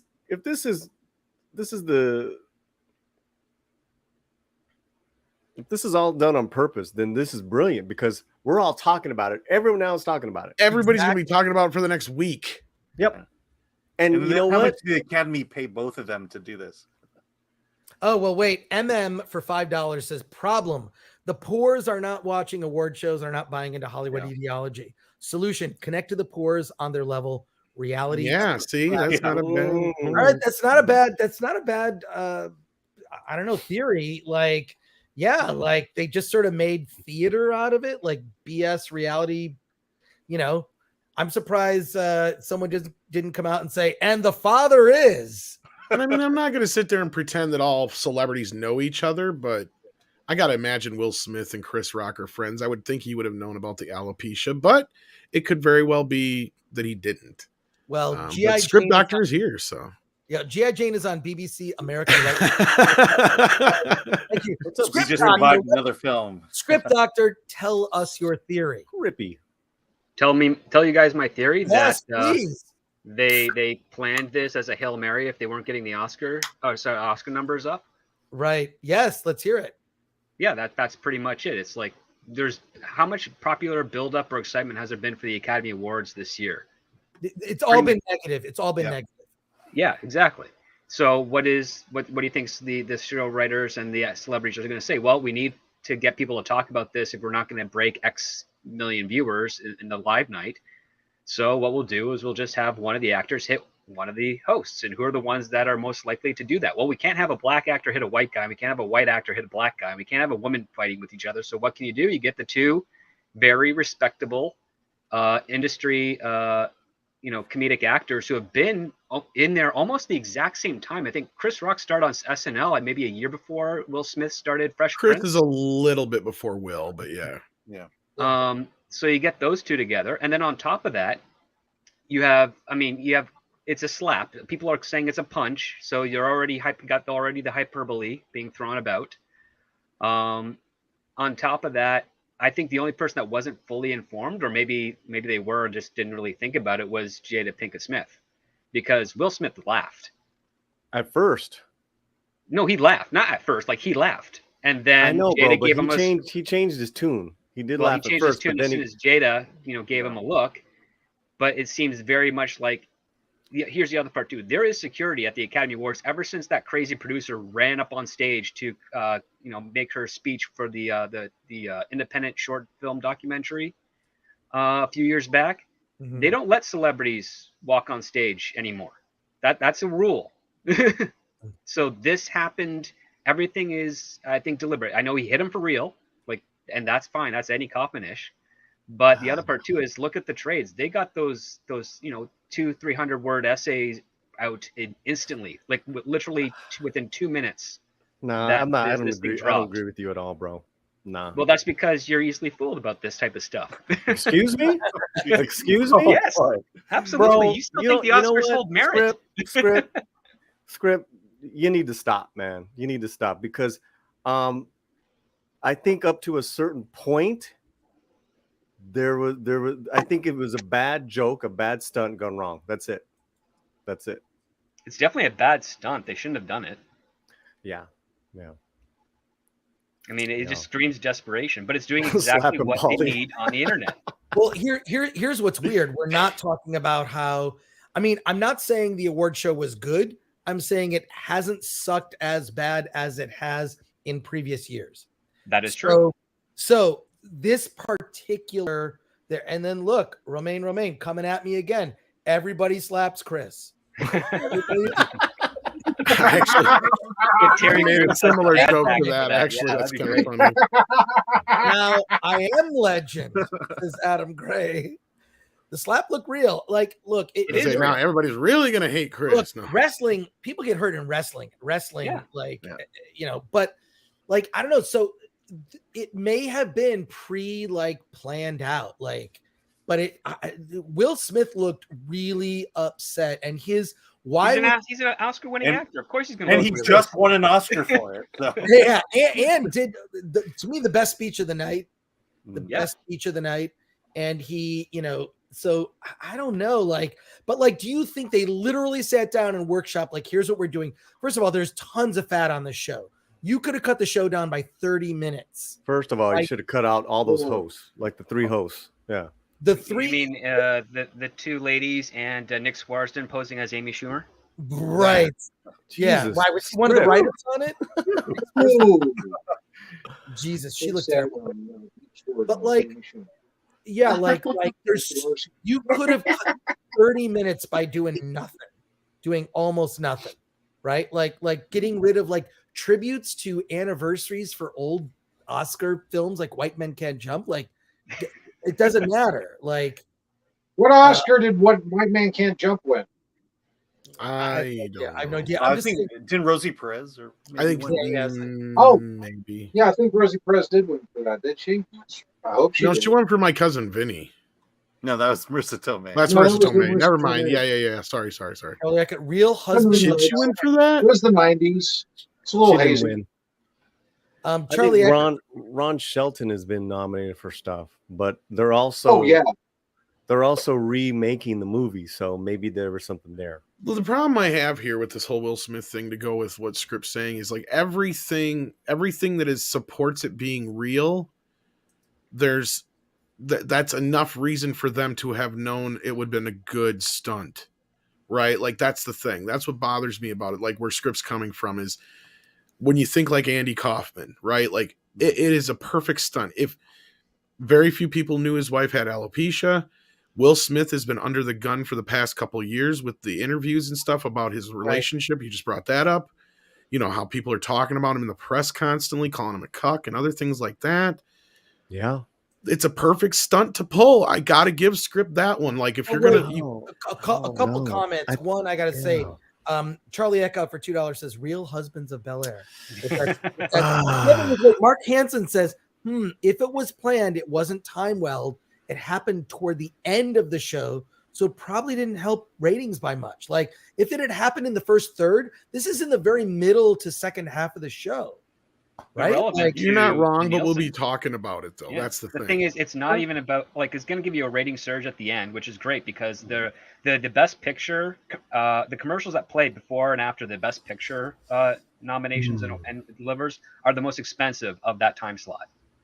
So it seems perfectly timed to be like, yeah, we can market this so that we get exactly the type of numbers we need of people eyes watching around the time to justify whatever expense, whatever price tag we slotted for the advertising revenue at that point. And then on top of that, you now have maybe a week to 2 weeks worth of trade articles regarding this event already done and in the bank, ready to go.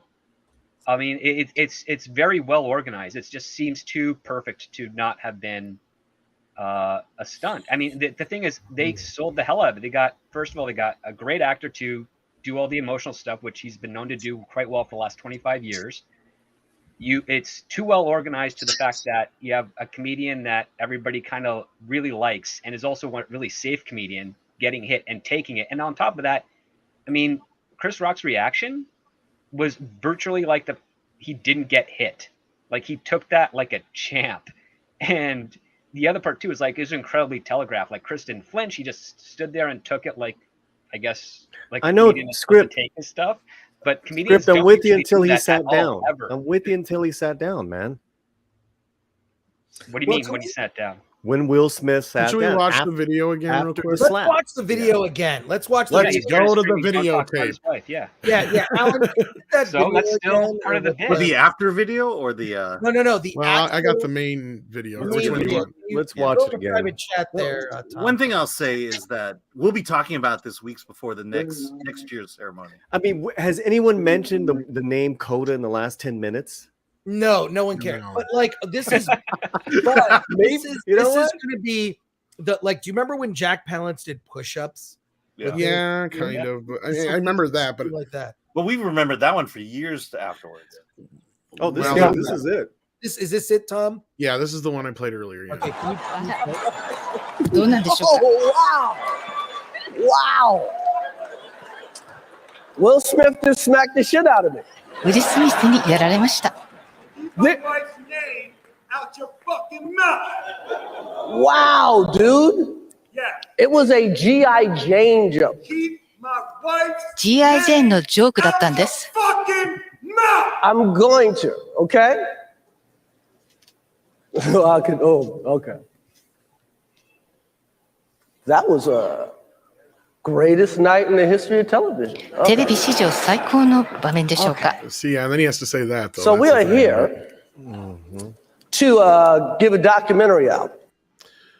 Give a documentary out. He fucked that up. He stumbles on his words like we should watch. Yeah, see, that's the thing. I don't know. Let's go back. Can we go back again? Like, look at are we just getting the hit was real? Because the hit's real. I want to see the. I want to see the guys. I want to see their feet. I feel like it was a play. Misses him and hits the microphone.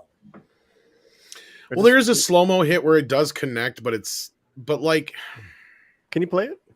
Yeah, I did wait for everybody to stop talking too. So. Wow!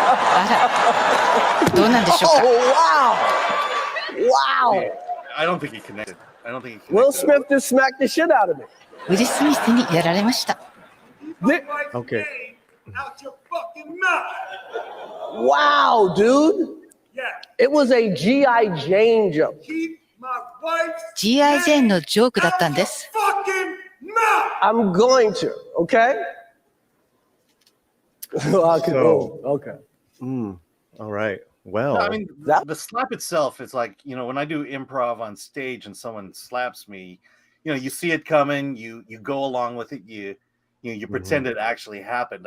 That's why I feel like that was that Will was never going to hit him, even though he meant it, and that Chris was going to pretend that it actually connected. We got to EFAP this or recruiter it, whatever you say. But like, did he flinch before?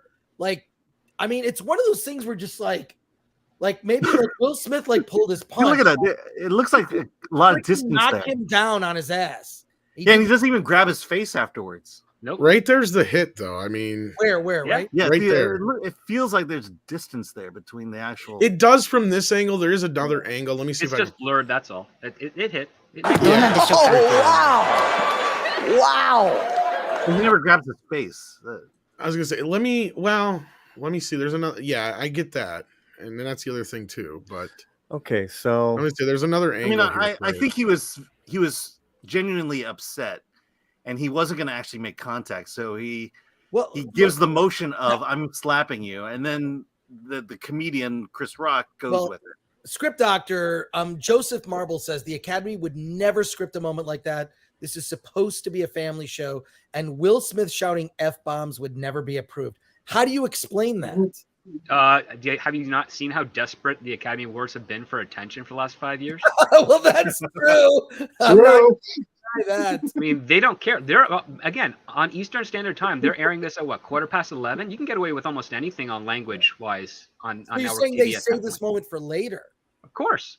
Yeah, and it was cheaper than hiring Ricky Gervais. Yeah. So it does come at the moment. There's usually a drop off. I want to put my other hat on, which is being a black belt or martial artist, right?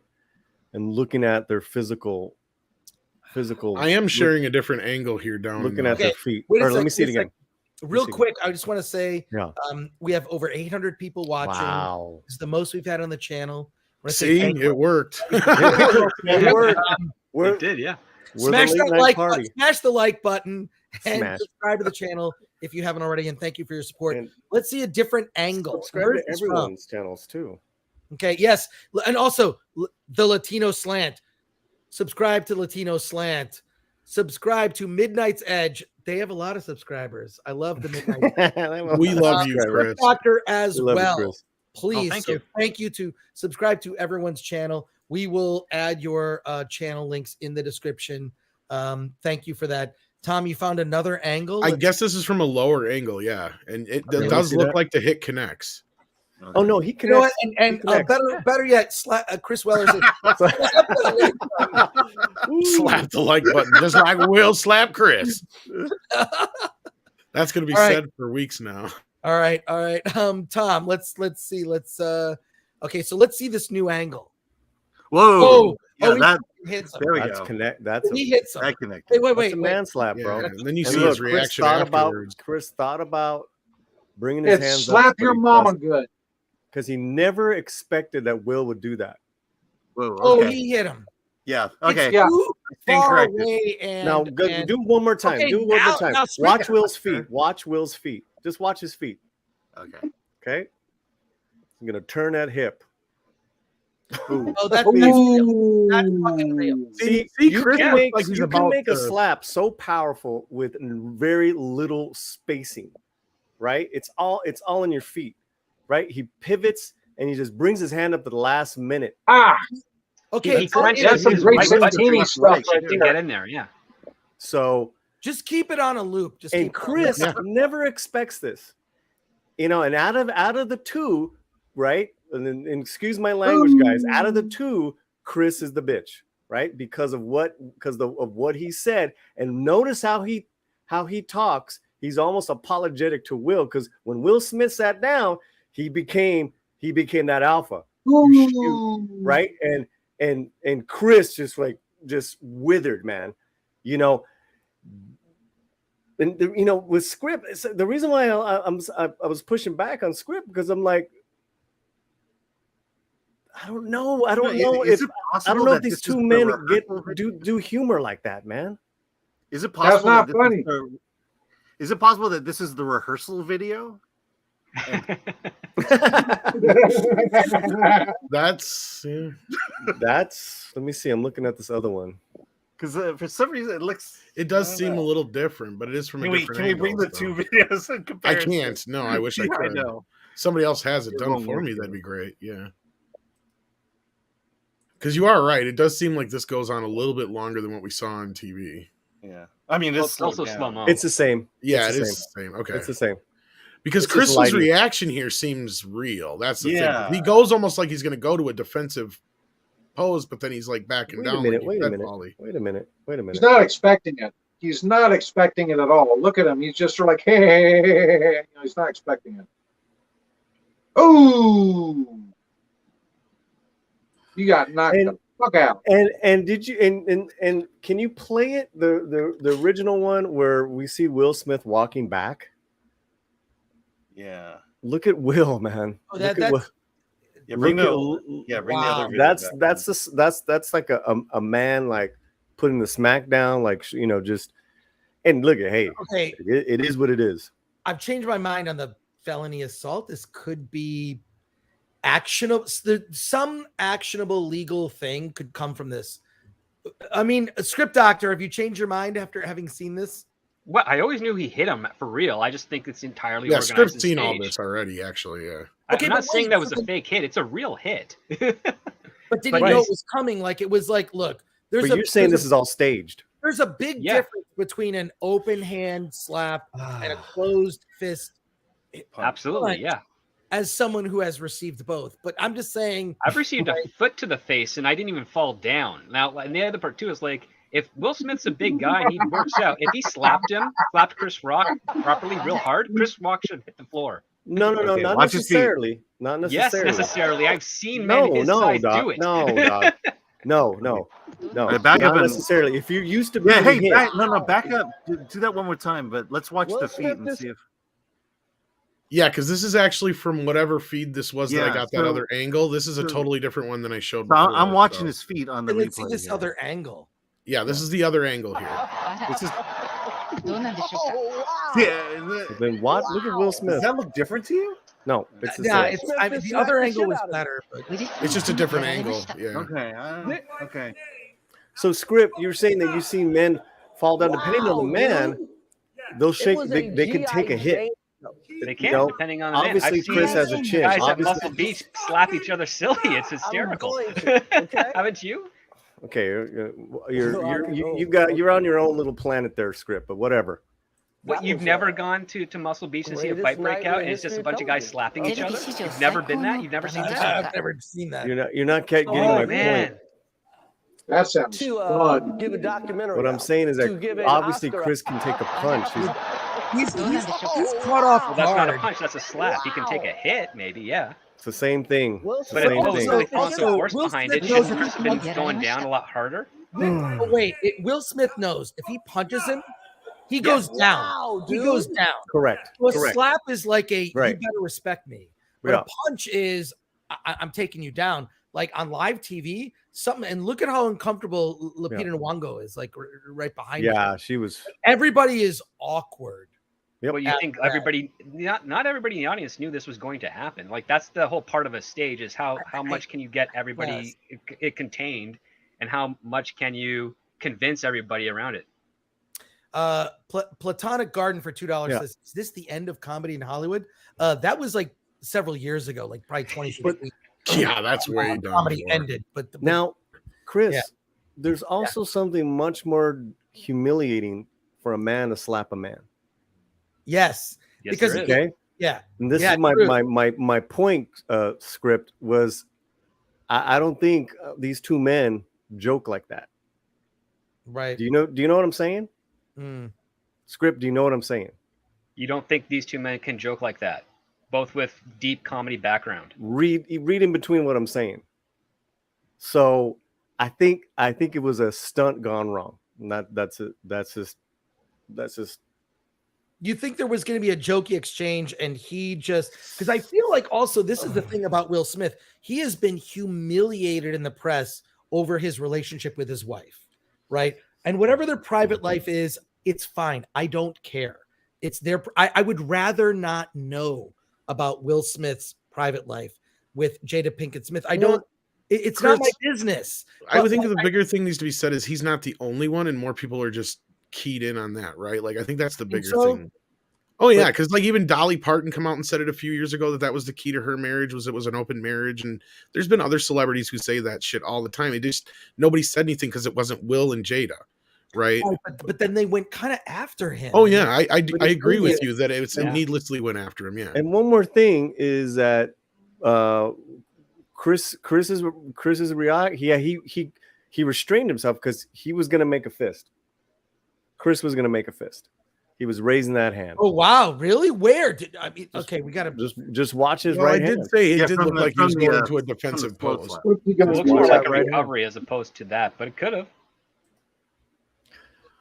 Wait, all right, Script. You know what? If this was if it's a joke, and I will fully apologize to you, but I'm seeing it as just a guy who teaches fighting, right?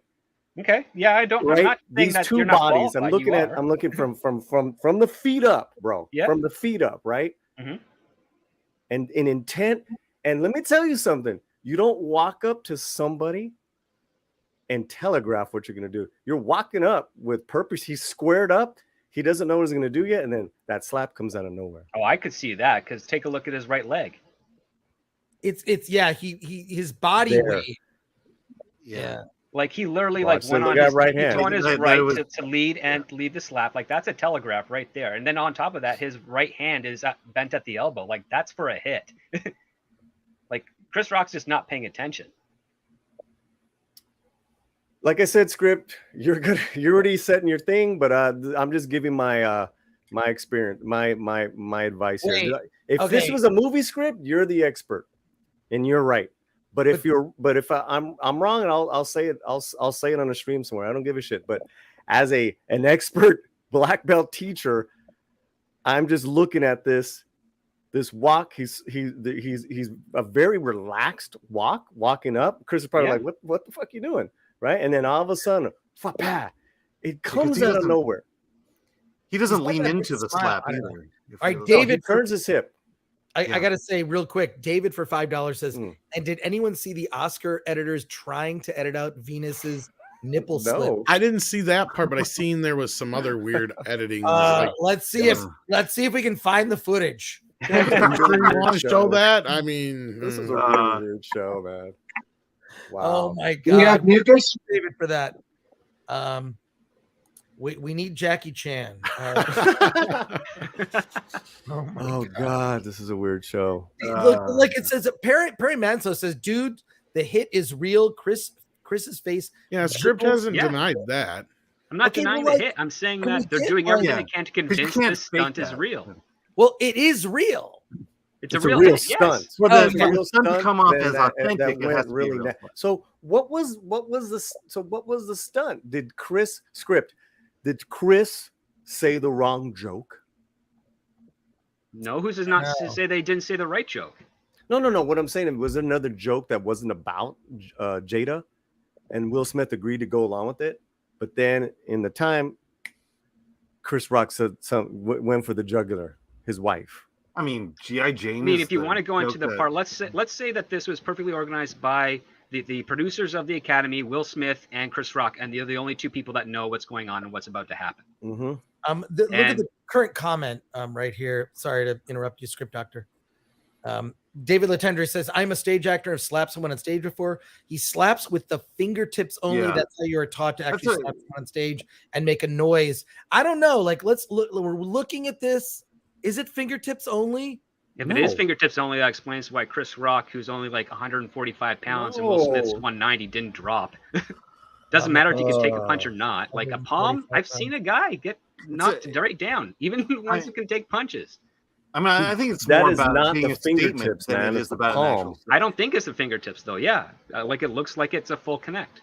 It's a palm, and it's going. Listen. Any hit is messy. I don't care. care if it stay. This is not the action might be staged. This is the stunt, but that's a real hit.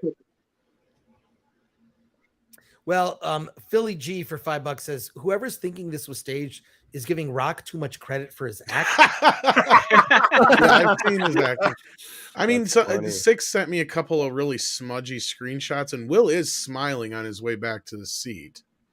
Well, what is he supposed to do? But it's a cockiness. It's a swagger. It's like I showed him, and then he sat down and got angry. I mean, we're not even talking about any of the people that won. I mean, that's the thing is the anger, but he is an actor again, and then his speech, but he is an actor again. So like, I see the skepticism, right?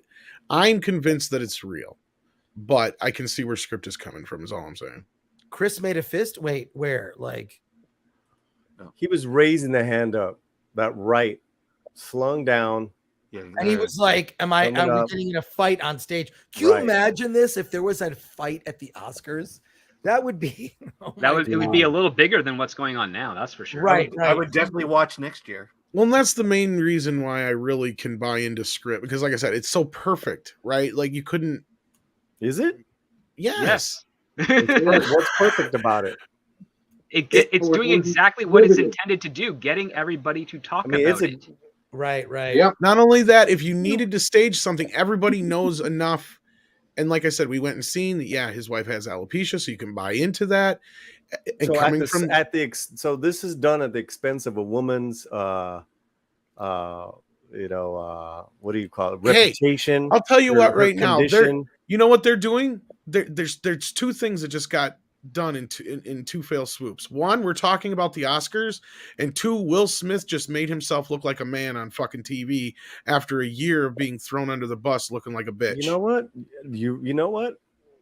I hear you, man. I think Chris Rock and his wife would gladly take that. But again, his reaction is so real. And it was also a harmless joke, regardless of the alopecia aspect. It's a harmless joke because it's a G.I. Jane 2 joke. So? Nah, dog. It's harmless. Yeah, I mean, you guys frustrate the. Wait. Heel versus Babyface, which is our friend Az, the great and powerful Az. It's the swearing that makes it real. He's right. Like, so Az must have been watching earlier or saw that other footage. Like, and Az, you have a link if you want to come on, up to you, but no need. I really appreciate the comment, but like, it's, yeah, I think when you see Will, he just feels like it's real. Like he's really genuinely upset. And his speech afterwards too. I mean, he kind of references it and apologizes in a way. He does. Everybody but Chris, but yeah. I hope you invite me back after this. Yeah. I mean, but if you're going to stage it, that's the thing you would say. See, that's where I know where script's coming from. And he has written for reality television before, so. Yeah. Okay, so it's two people now that are terribly wrong. They call it story producing. That's what they call it, right? It is story it's story producing. You come in and they're like, what's the concept? Okay, we're going to get these two to fight. And no one else in the room is going to know about it. And so there you go. Yeah, a friend of mine used to work on Big Brother, and I got to visit the set, and it was the weirdest thing ever because they have those like one-way mirrors, so it's like you're on one side and you have to wear kind of like this jacket. You go in and like you can see them, but they can't see you, and it's the strangest experience. It's really weird that you're like, I felt very creepy. I'm like, I don't want to like, and I was watching whatever season it was. I forget which season. And a buddy of mine was a story producer, and yeah, like a lot of that stuff is manipulated, right? They story produce and whatnot. Let's see what Az has to say. Az, you're here. Thanks for joining us. Good morning. You avoided the Oscars. Welcome back. I know. So it's got to be bright and early for you, isn't it? Yeah. What are you still doing up? It's really inappropriate, Will. Thank you, Will. Yeah. Two things. Number one, this as I mentioned before, and you just talking about now, the swearing. Specifically, keep your wife's name out your fucking mouth. It's the fucking mouth. And then the second, he said it twice. And the first time he said it relatively quiet, not quiet, but he was trying to maintain a little bit more control, and then the second time he just sort of leaned into it. Leave my wife's name out your fucking, and he literally screams "fucking mouth" as the last two words. And I don't think this makes Will look like a man at all. I think if you probably haven't seen it because you've been chatting here, but a lot of us, I'm one of them, just sees an absolute broken man, a broken man who is just can't control, this marriage business, this Jada Pinkett Smith business, and the fact that she's just going around. Making a mockery of their marriage, let's just be honest. And they got 2 kids. And Will seems to be a family man, seems to be wanting to keep the family structure together. And he clearly not conducive to it. This openness at all. Clearly not. And I think we just saw a man at his breaking point because he broke at something that was so innocuous. Not only was it just like a lame joke, but when did G.I. Jane come out? 98, 99? I don't know. I thought it came out years just ago. Right.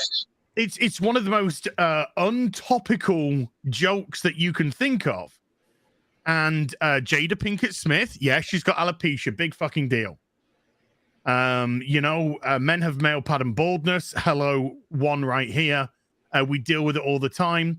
A lot of black women wear weaves anyway, in general, because of hair, and particularly women in general in the entertainment industry. So if Jada was bothered about her alopecia, then I'm sure she'd probably be wearing some wig that would be more suitable for her, that'd make her feel more confident. But she seemed absolutely fine to go there with the short shaved hair, a style which, is not out of place in current day by any stretch of the imagination on a woman. Now, and so everything was really tame and really lame. And I think Will just lost it. I think he just had so much building up inside of him. And this is literally the straw that broke the donkey's back. Now, are you? Completely that speech was a Shakespearean soliloquy. I mean, it had everything, right? And you're right. He's like a broken man. You're absolutely right. Right. And I'm getting text by another director, a friend of mine who's out there. What is he saying? Wait, are you implying that Jada is fucking Mr. Plinkett from Red Letter Media? I was gonna say, I'm Jada Pinkett Smith. No, I'm implying that she's been fucking way more than just Mr. Plinkett. So way more. And for a long, long time as well. This isn't a new revelation. Right. This is something that it's not even an open secret because she's made it open. Right. And she made it open 5-6 years ago. So how long was it going on before then? So Will has been living with this. How long? A decade? 15 years? 20 years? There's been a distinct change in his behavior in the last couple of years or so. He seems to have lost his confidence. He seems to have lost his smile. His absolutely electric charisma that he had, it's all gone. It's all gone, and he seems to be a husk of a man, and he seems to have been a husk of a man for a good couple of years now. And this is one of the most charismatic, charming actors I've ever seen in my life. Brought up on Fresh Prince of Bel-Air because it was just a fucking great show. Excuse my French. Yeah. It was just such a great show that had this unbelievable young, charismatic man at the helm. That he just sucked every bit of energy, and it seemed to explode outwards, and people fed off it, and it made the show absolutely electric to watch. Right. This is not Will Smith. What we're seeing here, this is sad, and I want him to get help, and I think the only help that he can really get is to get out this marriage. You're probably right on when that, kids yeah. are at stake, well, their kids are grown up. But Chris, yeah, real I quick, hear where check you're coming from, the private chat. Oh, okay, cool. So quick couple super chats here. Mexican Iron Man. You didn't read mine out from earlier. Yeah, you missed a few earlier. No, you're behind, you bro. Missed, you missed one that I did behind? about Hey, Jada Pinkett Smith. But real fast, can we make? I don't know how to do YouTube. Wait, go ahead. Chris, can you make a Mexican Iron Man a mod? He wants to help with the bots. How do I do that? Alan, you got the sex bots. Oh, you got the sex bots. Nice. You got those. those. I got it. You got it, Alan? Yeah, I missed that. No, and then I kind of pointed that out too. But Alan, make him a I mod agree because he with does a you, great so, job yeah. with that. I don't know how to do that on this. You click the 3 dots by his name in chat, and then it just says make a mod. Oh, okay. Yeah. That's too difficult for. Okay, so Mexican Iron Man says, as a producer for Latino Slant and Midnight's Edge, I pray On I never StreamYard? get off Yeah. Holly or You can see my Tom pussy. to get slapped like No, you got to do that. the main part. Hi, Chris. Yeah, Amazing okay. panel. Thank you for that. Let me see what I do. Mikey. Hillis Mallory for $5 says, imagine saying I have wanted to do that to Chris Rock for years. Well, true. Okay, so I got some Hollywood text here. Let's hear it. Let's hear it. Right after the Oscars, Yes. they went backstage. Denzel, Rock, and Will Smith talking this shit over, talking to them to talk the shit out. Wow. Yeah, I got another quote here too from. So yeah, thank you for that. To me, Chris Rock did nothing wrong. Not a single solitary thing wrong. He did what he was meant to do. Come out, tell a terrible joke, Yes. and then just get off stage. And that's exactly what he did. Mm-hmm. This is all pretty ridiculous stuff. It's pretty pathetic. But do you think, do you think like what Script Doctor was saying, that this was a scripted like reality show moment? Like this was planned? Maybe. I mean, it certainly didn't go according to plan. Right. Let's say Chris said, I'm going to say a joke about Jada, because Jada's reaction seemed to be a fake reaction. In as much as she just sort of went, big eye roll, corny joke. And then, maybe Will was just meant to go up to Chris and fake put his hands at his throat or something, whatever, something. But Will went up there and Will snapped. I don't think the slap was meant to happen. If it was a scripted event, I don't think that was meant to happen. Maybe Will wasn't even meant to get up. Because it didn't look like Chris was expecting him to walk to the stage. Nope, not at all. And then when he sat down, Will was gone. He had left the building. But I agree with you, as this was the pent up, all the bad press and stories, all the public humiliation, all of that built up, that energy. And here's this moment, Will Smith, who's had an incredible career. And he mentioned something in his Oscar speech that really hit home. The subtle humiliations you just sort of swallow. Because I have friends who work in the industry as producers, actors, whatever, like all capacity. And like, you have to swallow so much fucking shit just to be able to get like, whatever, a small just be able to get into a building. Exactly. Like Script Doctor, like, so like that part really hit home for me because I know so many people and I'm just like, look, I've been on the periphery of the industry and whatever, and I've observed it, and it just it's weird to me. But when he said that really hit home. But like, I do feel it's the buildup of all of this press and his public humiliation that he hasn't really. He's trying, and just to give him credit, whatever, to not judge. He is still married to her. He is still a father to his children. And I feel like that's to be commended. No, and that speech was the one thing that, like, I can see where Script's coming from, but I kind of agree more with Az in a sense that he just snapped because he's been dealing with this shit for so long. And it was one of those moments that, we're going to be talking about it for a while, I think. Listen, I'm not going to take anything away from all of you who think that actors are still human beings. That's great. I mean, but I mean, the truth of the matter, at least the way that I look at it, is that this went according to plan. It's doing exactly what is required of the Academy Awards and the talking points needed. It's going to do everything that's needed, and I think that's kind of like what's supposed to go on for this. That's why. I mean, Grant, Chris Rock was the first one to swear out of both of them, which totally telegraphed to the censors, who probably had no idea this was happening, because again, they probably weren't informed, to be like, oh, we got to start blocking out the reaction, because on network broadcasting North America, those F-bombs did not come across. And no, but you can say shit is much more of a liberal word now. Oh, absolutely. No, that's the thing. But that word is totally the telegraph to the censors, like something is going to happen. Sure. But that's how censors think. I've dealt with them a lot, especially. I bet there's a lot of Hollywood execs that are actually thrilled right now. Oh God, the Oscar people be the only one that's paying. Will Smith is going to be paying the fines for those F-bombs. Like, you think so? Well, if he's not, basically, he's going to get a check from the Academy for it. Like, it's going to come out of his bank. Well, he got lucky they got blocked in the U.S. Well, they're in a predicament because they can't allow this to pass.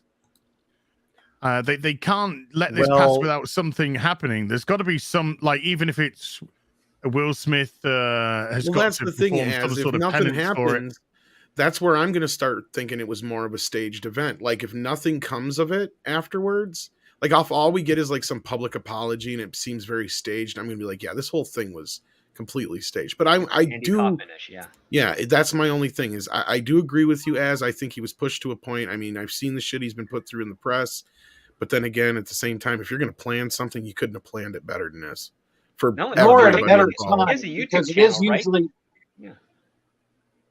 Nor at a better time, because this is usually the part where there's a drop off of viewers in the Academy Awards. It's usually around about this time a bunch of them drop off. Well, this time a bunch of them dropped on. Speaking of dropping off, I do need to leave because I've got a DVD of Pollyanna that I need to return to the video store. So I got to go ahead and leave right now. Here we go. Hey, y'all have a good night. Nice meeting you, man. Sure. Peace. Hey, nice meeting you too. Take care, sir. If it was staged, then it's kudos for such a good job. If it was staged, but the irony is, if it was staged, all you've done is heap more press onto yourself that your wife is making a clown of you as a man. No, I don't disagree even though with it's you, got, even though it's not our business, it is because it is so out and open. A lot of people they look down. They'll look down on this business. You're married. She's making a mockery of marriage. There's a lot of people that believe in the sanctity of marriage, very strongly indeed. He's got kids. What example does this show to your kids? If you a believer in the sanctity of marriage, don't marry if this is the way that you want to behave. So there's a lot. I mean, we can moralize, but hey, look, that's all they do to us all day, every day. There's so much, exactly, because there's so much to unpack from so many angles, and you're going to see it over the next couple of days, couple of weeks. It's fascinating because of Hollywood's virtuous stands and everything, including seemingly Will and Jada Pinkett's open marriage and all that stuff, and they're evolved and then evolved sons and this and that. But when it came down to it, in that moment, Will Smith got alpha. He got alpha, and then he sat down and he raged. Then he, some people talked to him, and then he won the award, and he had to do his speech. He didn't get alpha. He didn't get alpha because he took it out on somebody else. If he was alpha, he would be fucking talking to his wife. He would have been divorced. Exactly. So, that's the point. But this isn't alpha. This is using Chris Rock as an excuse to slap somebody that isn't his wife, to take it out on somebody that isn't his wife. Chris Rock's got nothing to do with what Jada Pinkett Smith does. Nothing whatsoever. See, this is a way of him trying to vent and get it off his. But why the setup then, Az? That's where I see it is, because you got to think like them. You got to think like the woke kids. That's the thing. That only makes sense to them, right? Like, it makes sense. We're talking about him in certain people's eyes. Yeah, they're going to see him as some alpha male. Now, I know where Az is coming from, because there's a lot of people are going to see, what is this really all about if it really is real? And it's like, okay, if that's the case, then why is Will taking it out on Chris? Chris don't owe him an apology. No. And I'll tell you this way. If this wasn't staged and that happened, Chris would not have... Chris as a stand-up comedian, because stand-up comedians very much like to get the last word in. So Chris would have made exactly a joke saying, dude, I'm not the one banging your wife. Yeah. He would have done that if this was not staged, if this was a real exchange. But no, he said, okay, man, whatever, fine. Stand-up comics have a very, very strong ego and a lot of damage in their background. They have no problem going the I think full Chris Rock distance. was just being a professional. Yeah, he was being a professional, but I think that's because this is all kind of very well organized between Will Smith, Chris Rock, and the powers that be at the Academy. No one in the audience knew. Jada probably didn't even really know. And it achieved exactly what the network and the Academy wanted. Because if you think Will's coming off looking good out of this, he's not. I don't think he is, no. He's not coming out looking good at this at all. People aren't going poor Will Smith. There's a couple of women going poor Will Smith, but there's a lot of people on the internet, on Twitter. If you go onto Twitter right now, and I know Twitter's not real life, but it's just a gauge of what people are thinking, and considering how partisan Twitter is, a lot of people are just like, Will's a cuck. Think about it though for a minute. That's Yes, what's going on. From a lot of our group, they are as, but think about this from the other side now. Chris said mean and nasty things. He said nothing. I know, but they're going to justify that. You watch, they're already out there. Chris fucking apologized to him already. No, Tom, do you know what's going to happen? Tomorrow, it's going to be the white person's fault. Will's been pushed to his limit due to racism in Hollywood. That's what the story's going to come out tomorrow. So, okay, all right. So if we're getting racial, right? I'm getting Twitter. I'm just getting Twitter, man. Why would the Academy agree to two black men slapping each other on television in this day and age? It doesn't make any sense. You're asking that from Hollywood that they're going to make sense? They're looking for a spectacle. Well, Hollywood, because Hollywood's completely out of touch. They just heard that black men are angry. Wow. So they went, just slap somebody. So we went, okay. Wow. Yeah. I don't know. I don't think this is orchestrated. I think if it is orchestrated, I think, like I said, I don't think the slap was part of it. And if it's not orchestrated, then you've just seen a meltdown by somebody who's really, really struggling with his family life. Fascinating.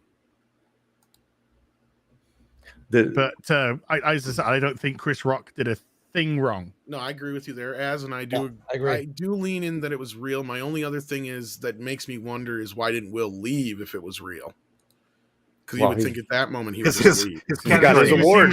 I don't care, but at that point I'd been like, fuck this show. Like that's where I would have been. Like, because that to me was kind of what he was saying when he walked up there and did that to Chris. If you really think about it, but he turned Chris into his pariah. He didn't turn the Oscars. Oh no, I agree with you. He turned Chris into the pariah because no one was going after Will the entire night. So I mean, it was just one single statement by one person.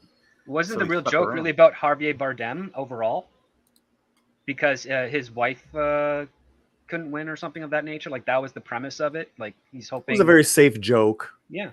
Yeah. If he's praying that he doesn't win, and yeah. It was like a cute, safe joke.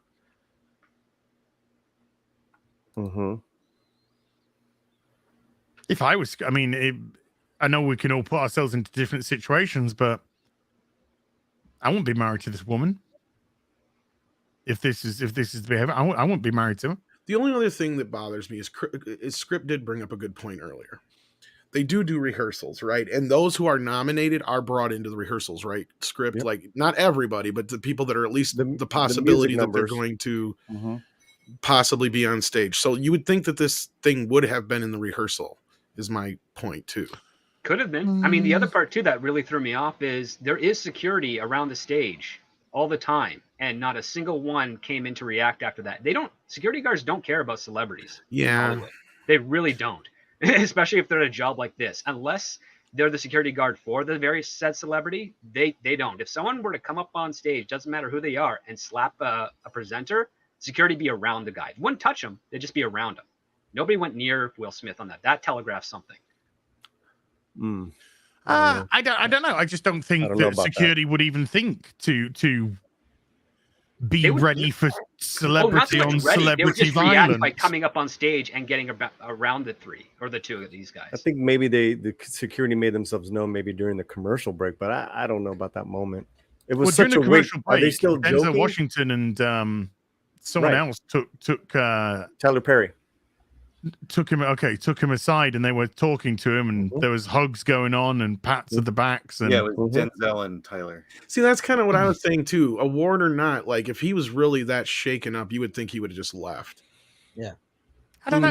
I don't know. I don't necessarily think so. I mean, I don't know.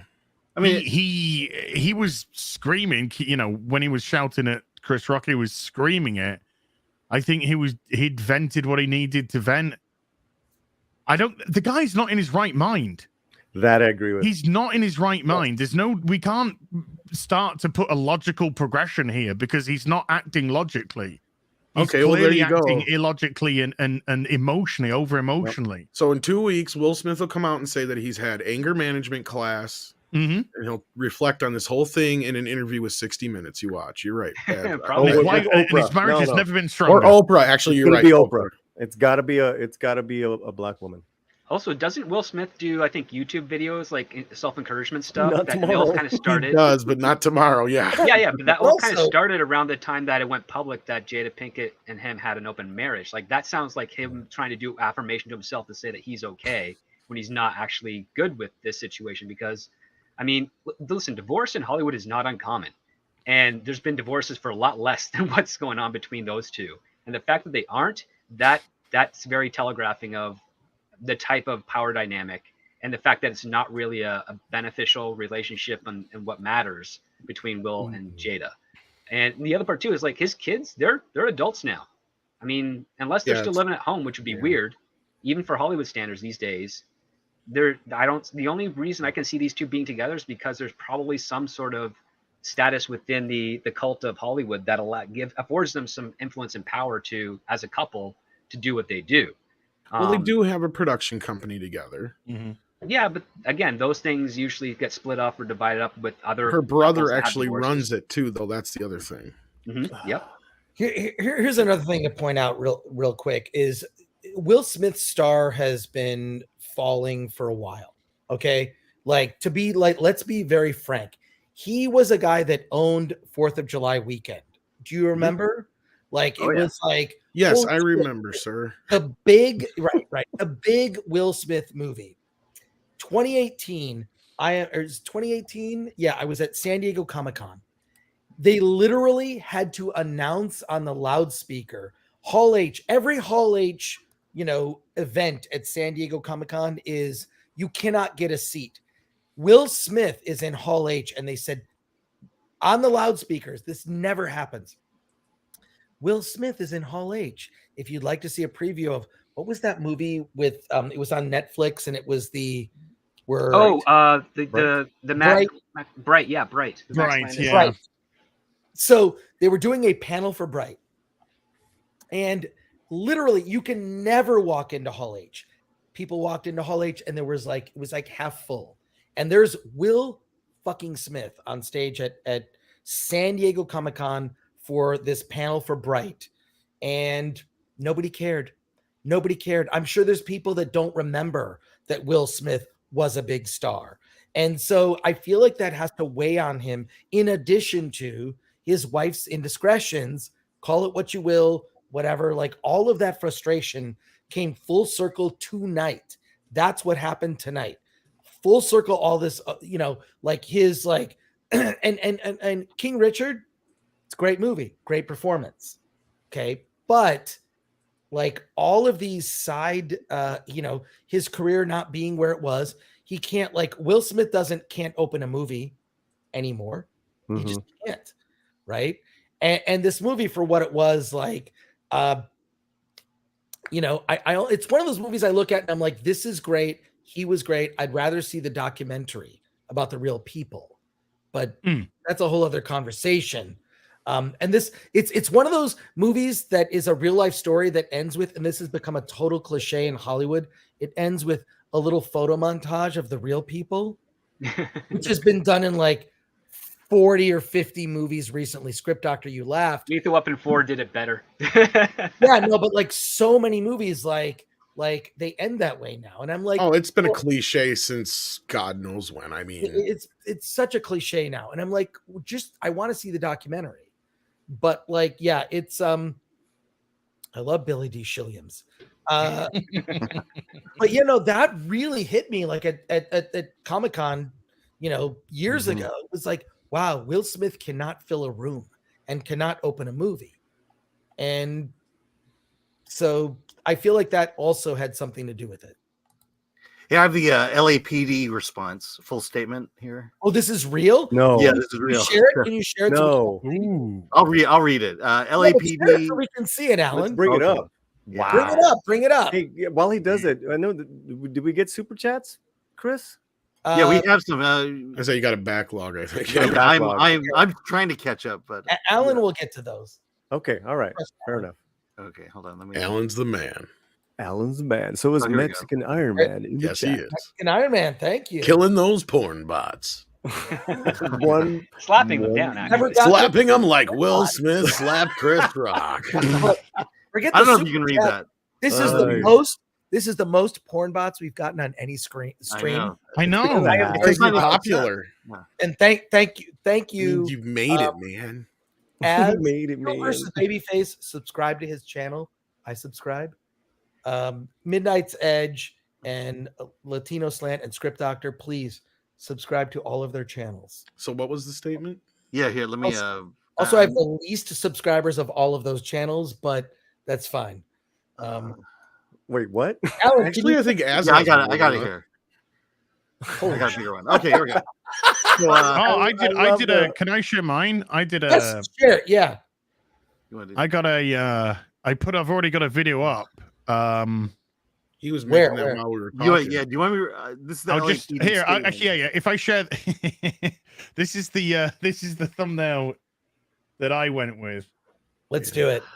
Okay, did you do a video already? Yeah, he already while we were talking. There. Dude, you got to ride YouTube like. Kudos on the onomatopoeia, sir. Kudos. The Batman fan in me couldn't resist, The onomatopoeia was hilarious. Okay, I mean, LAPD investigates entities are aware of an incident between two individuals during the Academy Awards program. The incident involved one individual slapping another. The individual involved has declined to file a police report. If the individual party desires a police report for a later date, the LAPD will be available to complete the investigative I told you report. No, they ain't gonna go to the cops. Yeah. Of course not. No. That's nuts. No, because if they abuse the police's resources and investigation, they're going to go through that same dog and pony show that happened in Illinois. They're not going to do that. They're just going to be like, nope, it's all staged anyway, so we don't have to worry about it. I don't agree, brother, but I don't agree with a lot what you've been saying tonight, but that's nothing new. Like I said, I don't think it's fake. I think something went wrong. I think the results telegraph that it's completely fake, but that's just my take on it, and also my understanding. You think Chris Rock is going to press charges? No, of course not. That's because it's fake. No, he's not going to press charges because A, Will Smith just won an Oscar. B, Will Smith is clearly mentally falling apart over this. Yeah. If he was to press charges, then he looks like the bad guy. Oh, no, but a comedian wouldn't even really press charges in that because they're like, I'm just going to circumvent potential material for the next 5 years. All right. I think Chris Rock's going to use this for material. Absolutely, yes. That's what I'm saying. I don't think it's because it's got anything to do with fake. Someone said Juicy Smith.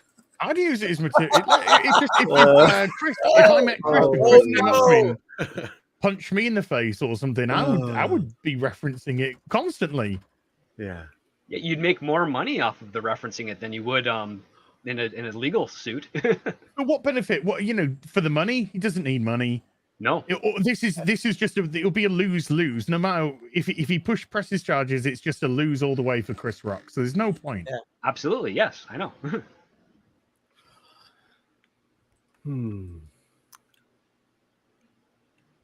Well, we need to talk about RRR at some point. No. Well, I'm going to talk about ZZZ. We had that whole exchange that was. It was. The trailer looks amazing. Really quick. I'm seeing it tomorrow in IMAX. I can't going wait. off that. What I said. But I'm going to leave. I'm going to again. It's nearly 6 o'clock in the morning here in the UK. Oh my God! We thank you so much for. No, I thank Will Smith and Chris Rock for giving me YouTube content. Even Keemstar's laughing his ass off at my thumbnail, so Oh, sweet! Come on, you algorithm gods! Brilliant. Yeah, let's see if we can get some rub off this. But it's nice to know that again, Hollywood doesn't fail to disappoint in its narcissism. But there you go, gentlemen. Chris, have a great night. Paulie, Script Doctor, Tom.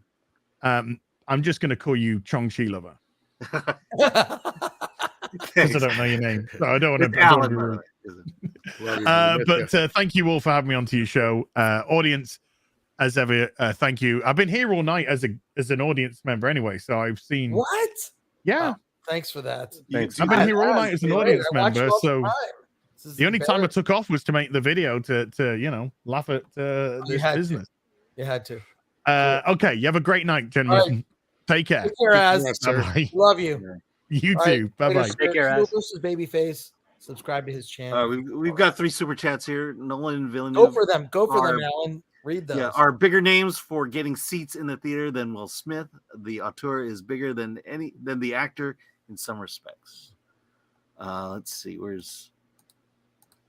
How do you? Oh, here we go. If anyone else needs to drop off, let me know. We'll be wrapping up soon, but we still have over 700 people watching us. So that's awesome. We were up to 800 at one point. We were, yeah. Yeah. What are the chances that this does not make it onto South Park? Matt and Trey came in with their pants on. Definitely going to be on South Park. And then one more here. The film philosopher. If Chris Rock gets snapped at the Oscars and nobody is watching, does it still make a sound? We heard Looks like it did, actually. We all know that sound was enhanced because of the microphone. Yeah. The microphone. Like that. I think that's pretty clear. That's clear. But the guys at South Park right now, to go back to that, they're scrambling right now.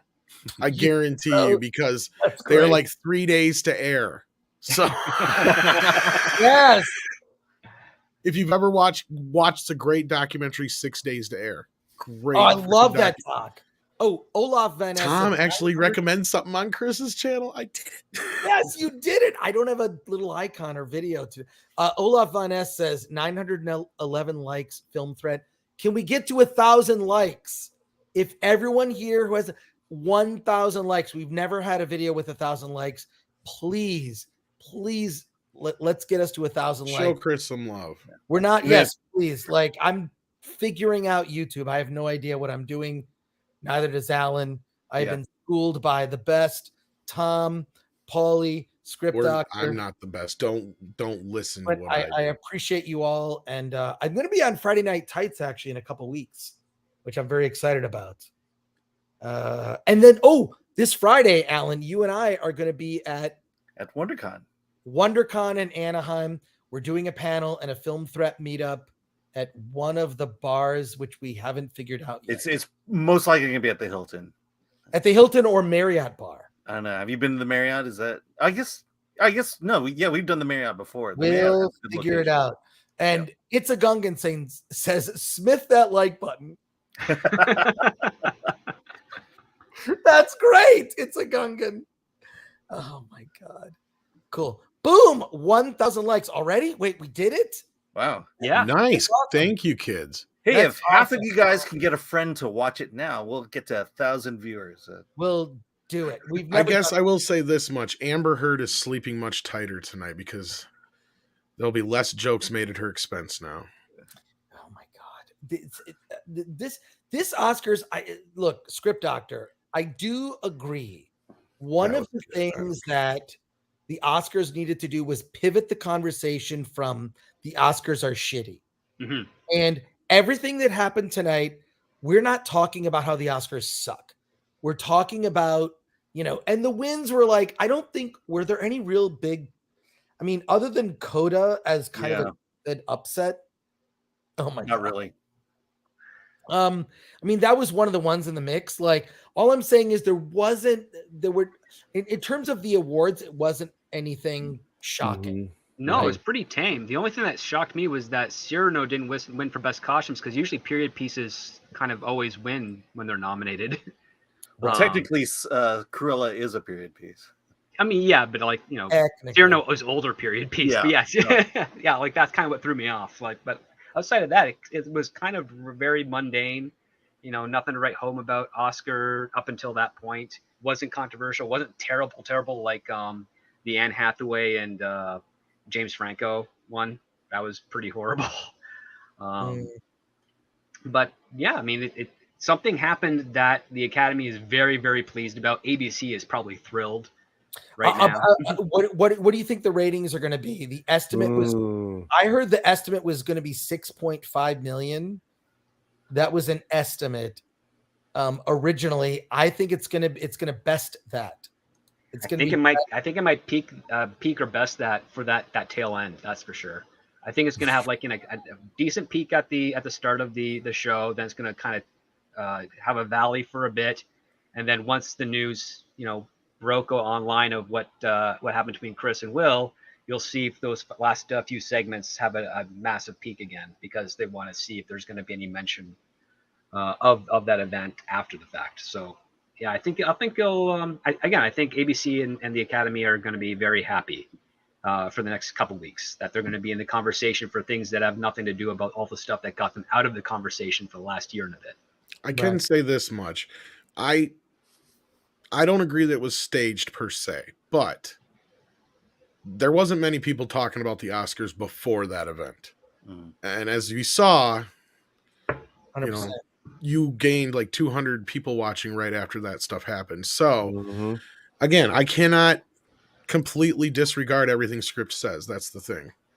Yeah. I mean, I am like 99% certain that it was all orchestrated, staged, carefully crafted. That doesn't say I'm not willing to be convinced, but I mean, there's got to be a lot more to it. But we're going to be seeing in the trades, we're going to be seeing on YouTube and social media and other shows discussions about this, and it's all going to just, to me, telegraph that this was exactly what the people that orchestrated this thing, if it was in fact a staged event like I think it is, to do exactly what they wanted: get in the conversation, talk about certain things, see how this reacts to Will Smith, because now he's got this Oscar freshly under his belt.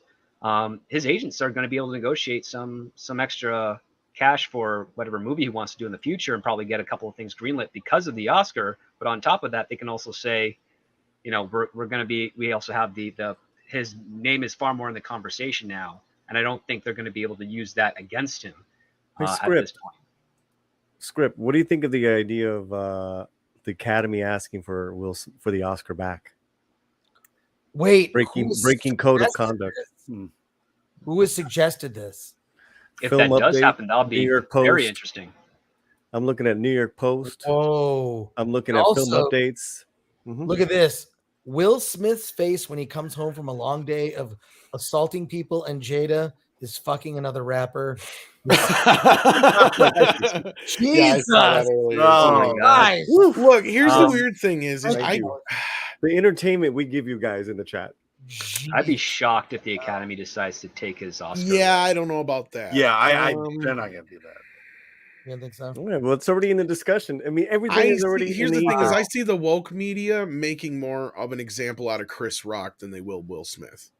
On a merit-based thing, I would say the Academy would take him away. But again, the Academy's not merit-based. They're gonna, again, if this wasn't staged, if this was a thing that happened naturally, if it was a merit-based system, the Academy would say, yes, we have to take away your award because of lack of code of conduct. But you can't do that now in this time and age, because people are going to spin it. Oh, you're taking an Oscar away from a black actor.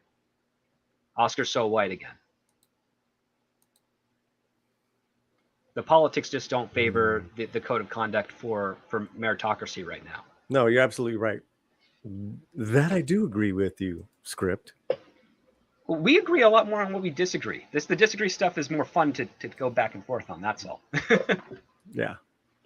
Well, I think it's more so you just have different points of views. Yeah, but that's kind of like what we get along when we. And that's what you get over at Midnight Saturday. And Latino slant. Mr. Allen? Yes. I think he's working on super chats. Oh, we got super chats? I'm checking the news just to see if things are coming in or not. Yeah, my phone is kind of exploding with text messages, but they're all just like, "Did you see that?" Yeah. Yeah. You know, like people are saying Will Smith apologized, but then they're referring to the acceptance speech. And he's apologized to the Academy. He apologized to Academy for his behavior. To everyone but Rock, basically. But yeah, I mean, the LAPD announcement was the last real bit of news that came out. Oh, interesting. What about that licorice pizza? I mean, we knew licorice pizza was not going to perform well. It was not going to perform well. It was. Yeah, we've not mentioned the fact that I personally love that movie, but I knew that this movie is like, yeah, this is not going to get. And Jesus Davila for $5. Thank you for that. I love your profile pic. I think that's awesome. And yes, it's Film Philosopher says the SLAPD. Oh, those are good. LAPD slap division, Slap division. We've been going for 6 hours, Alan. I know. And you have not gone to the bathroom once. I've gone probably 10 times. See, I have 2 kidneys. Yes, I only have 1 kidney. So there you go. God, I'm just so honored to be joined by Tom and Paulie and Script Doctor and Az earlier, just like because I watch you all before you knew I was watching you, and it's which is weird because I used to watch you.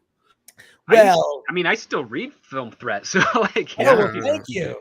No, I mean, look, we have a very specific mission. Small indie movies you've never heard about. Alan watches them and reviews them, and along with a team of other writers. So Joshua Gonzalez says Red Rocket was secretly the best movie of the year. By the way, Red Rocket was fucking awesome. One of my personal favorites. It's about a porn star that. Has anyone else other than me seen Red Rocket? I've seen Red Rocket. Oh, I've not seen Red Rocket yet. No. Oh, it's so good. It's the guy who made the Florida Project. Oh, really? Yeah. What's his name? Sean Baker. Yeah, great film. Hilarious. Like a comedy, like a dark comedy. Yeah, the star's name skips my mind for some reason. Yeah, but it's such a good film. Simon Rex, that's it. Yeah, so good. And my personal favorite, but not like the things that I like, they never win Oscars.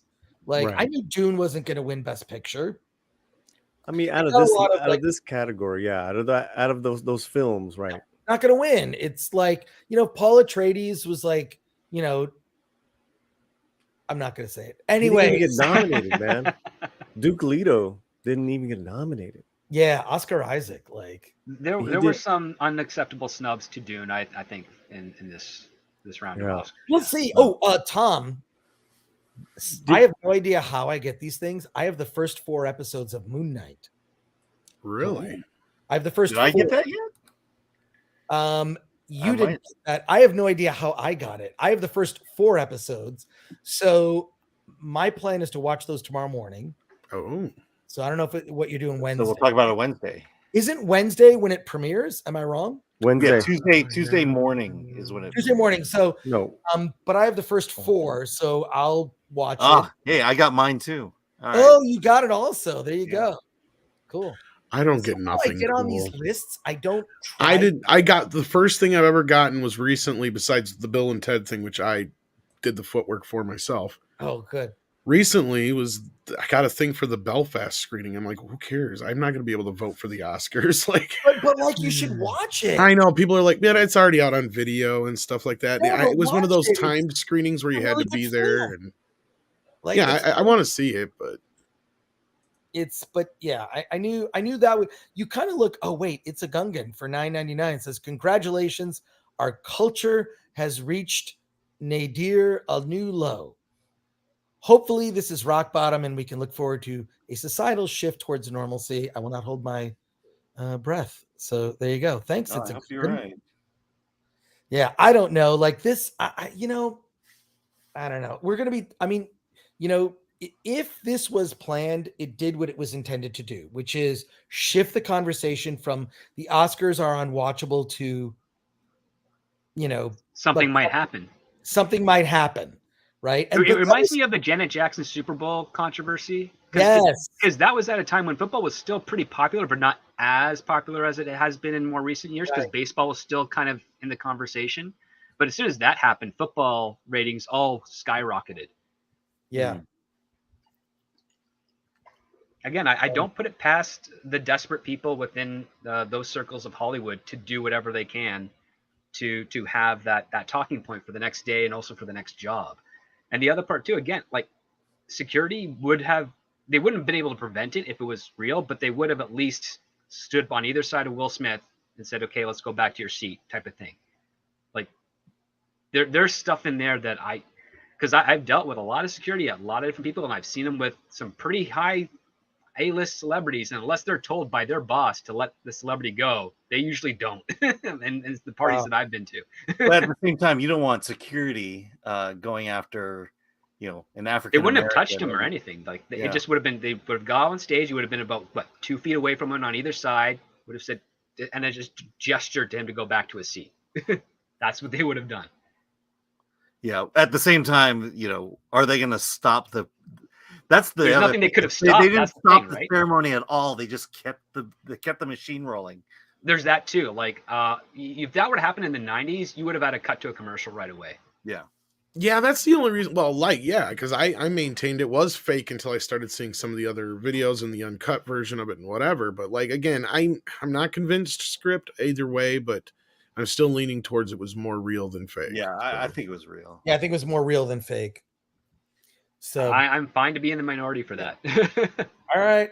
Because again, if it is real, the evidence will start pouring out a lot faster, and then I'll be convinced and I'll be in the boat with you guys. But just with my experience in town, I have a lot of doubts when I see this type of stuff, because it's not out of norm for them to do something of this nature. Well, we all see stuff that's overproduced, right? Yeah. Like me, the Jay Leno show was cringe. I was never a fan of that show.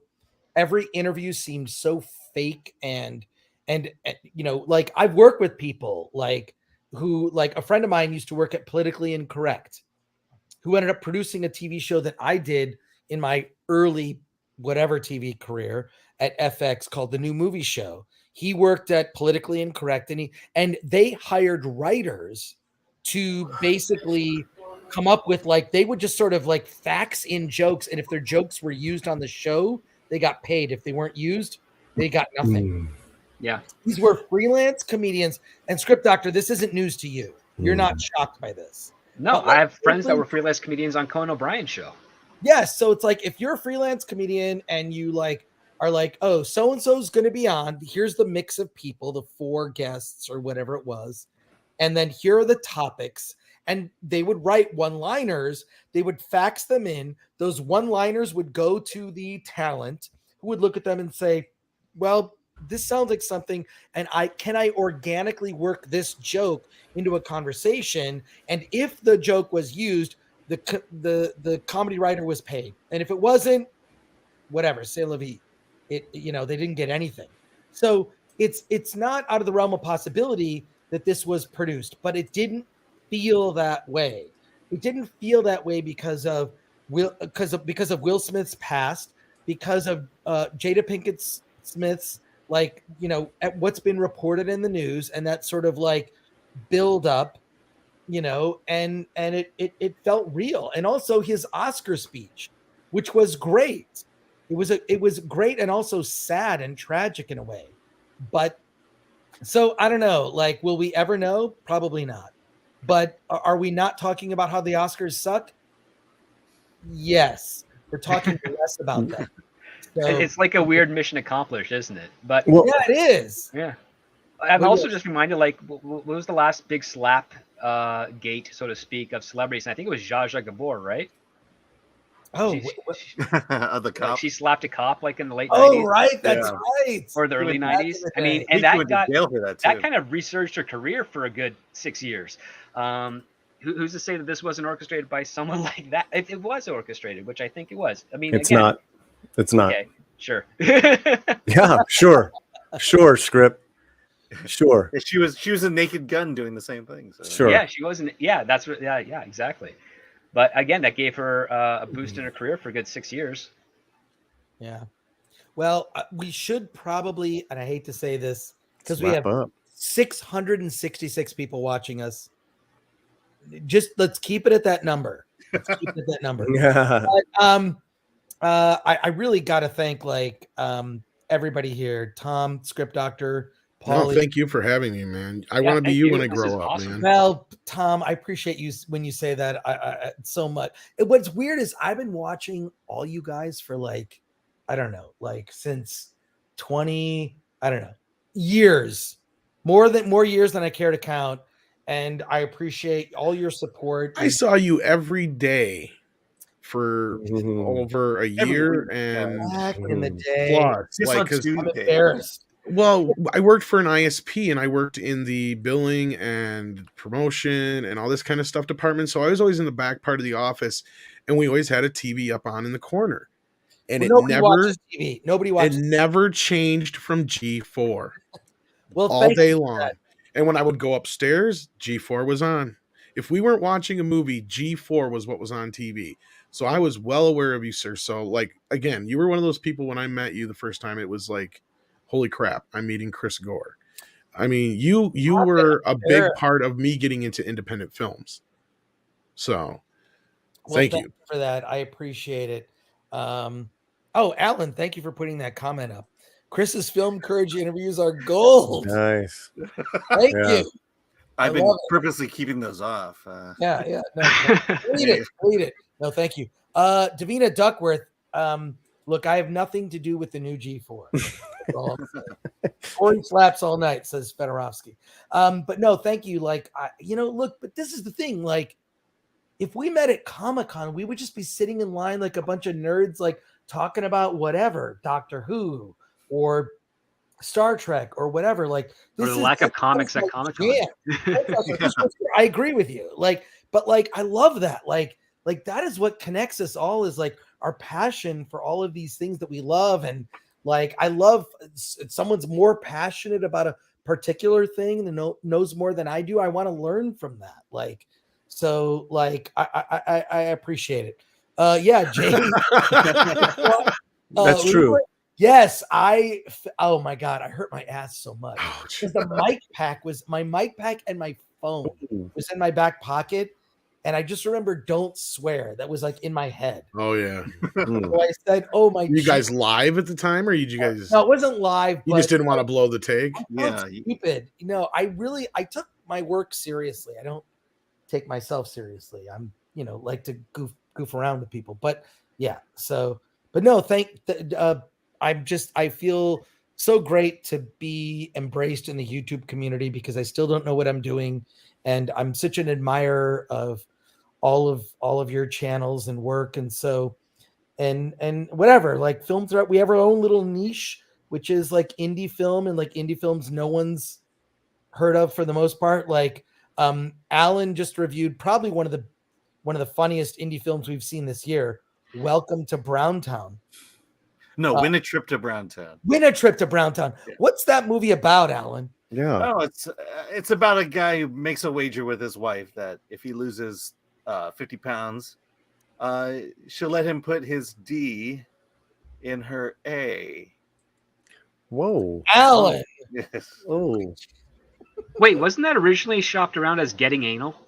Oh yeah, it could be. Wow. But that's a real movie that we reviewed on the site. Win a trip to Browntown, and there you go. Wow, Marty, great. We have a super chat. A Rad Gamer DX has the Oscars redefined slapstick comedy. Comedians who present be apprehensive about their remarks in future events like this. Who knows? But we are going to wrap this up. So let's go around the horn and everybody plug their channels. Let's start with Script Doctor.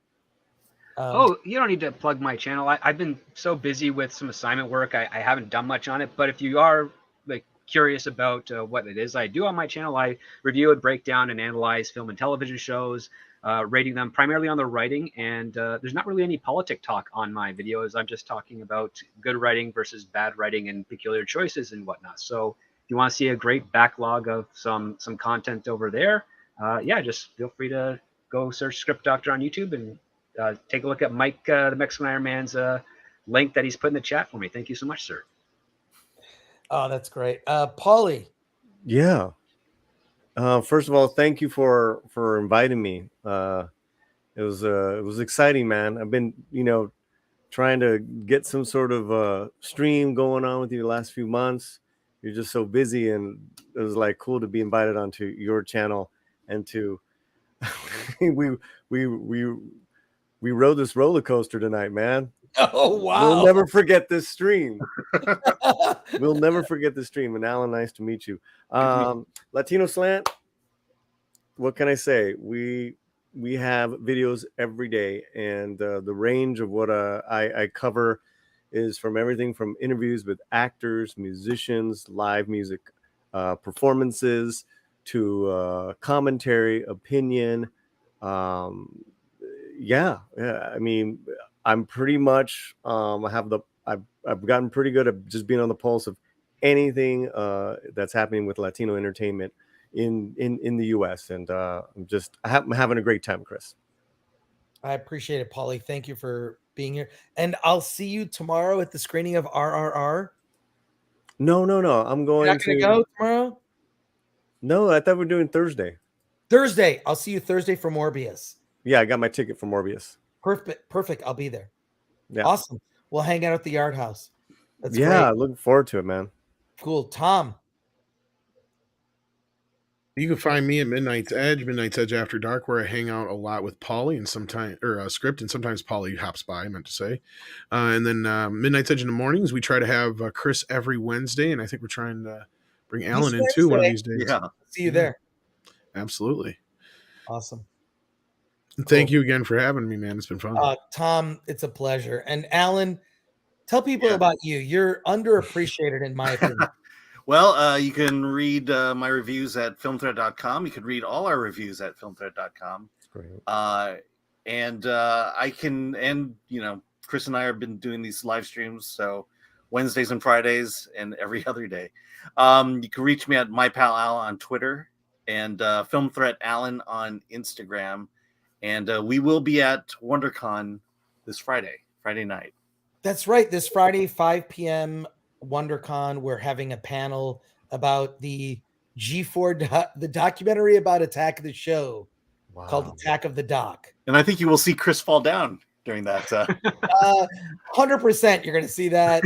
Oh, my God, that's great. So, Alan, Wednesday night, we're doing a live stream talking about Sonic and this Indian movie that is number 3 at the box office. Now I got to see it. I'm going to try, but I can't guarantee it, man. Sucks. I live so far away from any decent theaters. You got to see it. Like, Tom, I'll see it tomorrow. I'll talk about it on Wednesday. Where's it at tomorrow night? Burbank, AMC Burbank, 3:45 p.m. IMAX screening. Ooh. Buy the tickets. I'll meet you there. I'll give you a ring if I can make it. Okay. All right. Message me. I think I gave you my number. Text me. And there's another screening I'm going after. It's a secret screening that Adam Rifkin is doing at the Los Feliz Theater at 10 p.m. I don't know what the movie is. Wow. Is it a new movie or is it a +1? I have a +1. Paul, you can be my +1. Wow. Just text me. We'll I'll text you, bro. I'll text you. and I'm secret screening. Oh, it's a secret screening. And Adam Rifkin he did a great movie called Director's Cut with Penn Jillette. You have to see. If you have not, who's seen Director's Cut other than me? You gotta. I've heard of it, but I've never seen it, and I know who Rifkin is. But yeah, brilliant film. Adam Rifkin. He was the first filmmaker I met when I moved to LA in 1989. Well, I'll talk about it on Wednesday because I'll have seen his movie and I'll have seen RRR and I'll have seen Moon Knight, all the first 4 episodes. So there you go. We are Film Thread. So we appreciate you've been watching the channel. Subscribe if you haven't. We are at Film Thread on everything. Chat, you were on fire tonight. The funniest comments came from the chat. We thank you and appreciate you. I have been drinking out of a award from Award This, which is Film Threat does an annual award show that is it's an award show that has a sense of humor about itself. It's fun. And Paulie, you're going. And Tom, if you're on the West Coast, I can get you a ticket because we put the award show on, and it's just we have a sense of humor about ourselves. And I'm that Chris Gore personally on everything, so you can follow me on that. And God, I can't thank you enough. People are dropping off, but that's good. yeah. But thank Mexican Iron Man too, man. People have work to do. So I cannot thank you enough. We're gonna wrap this up, and we're just gonna do our outro video right now.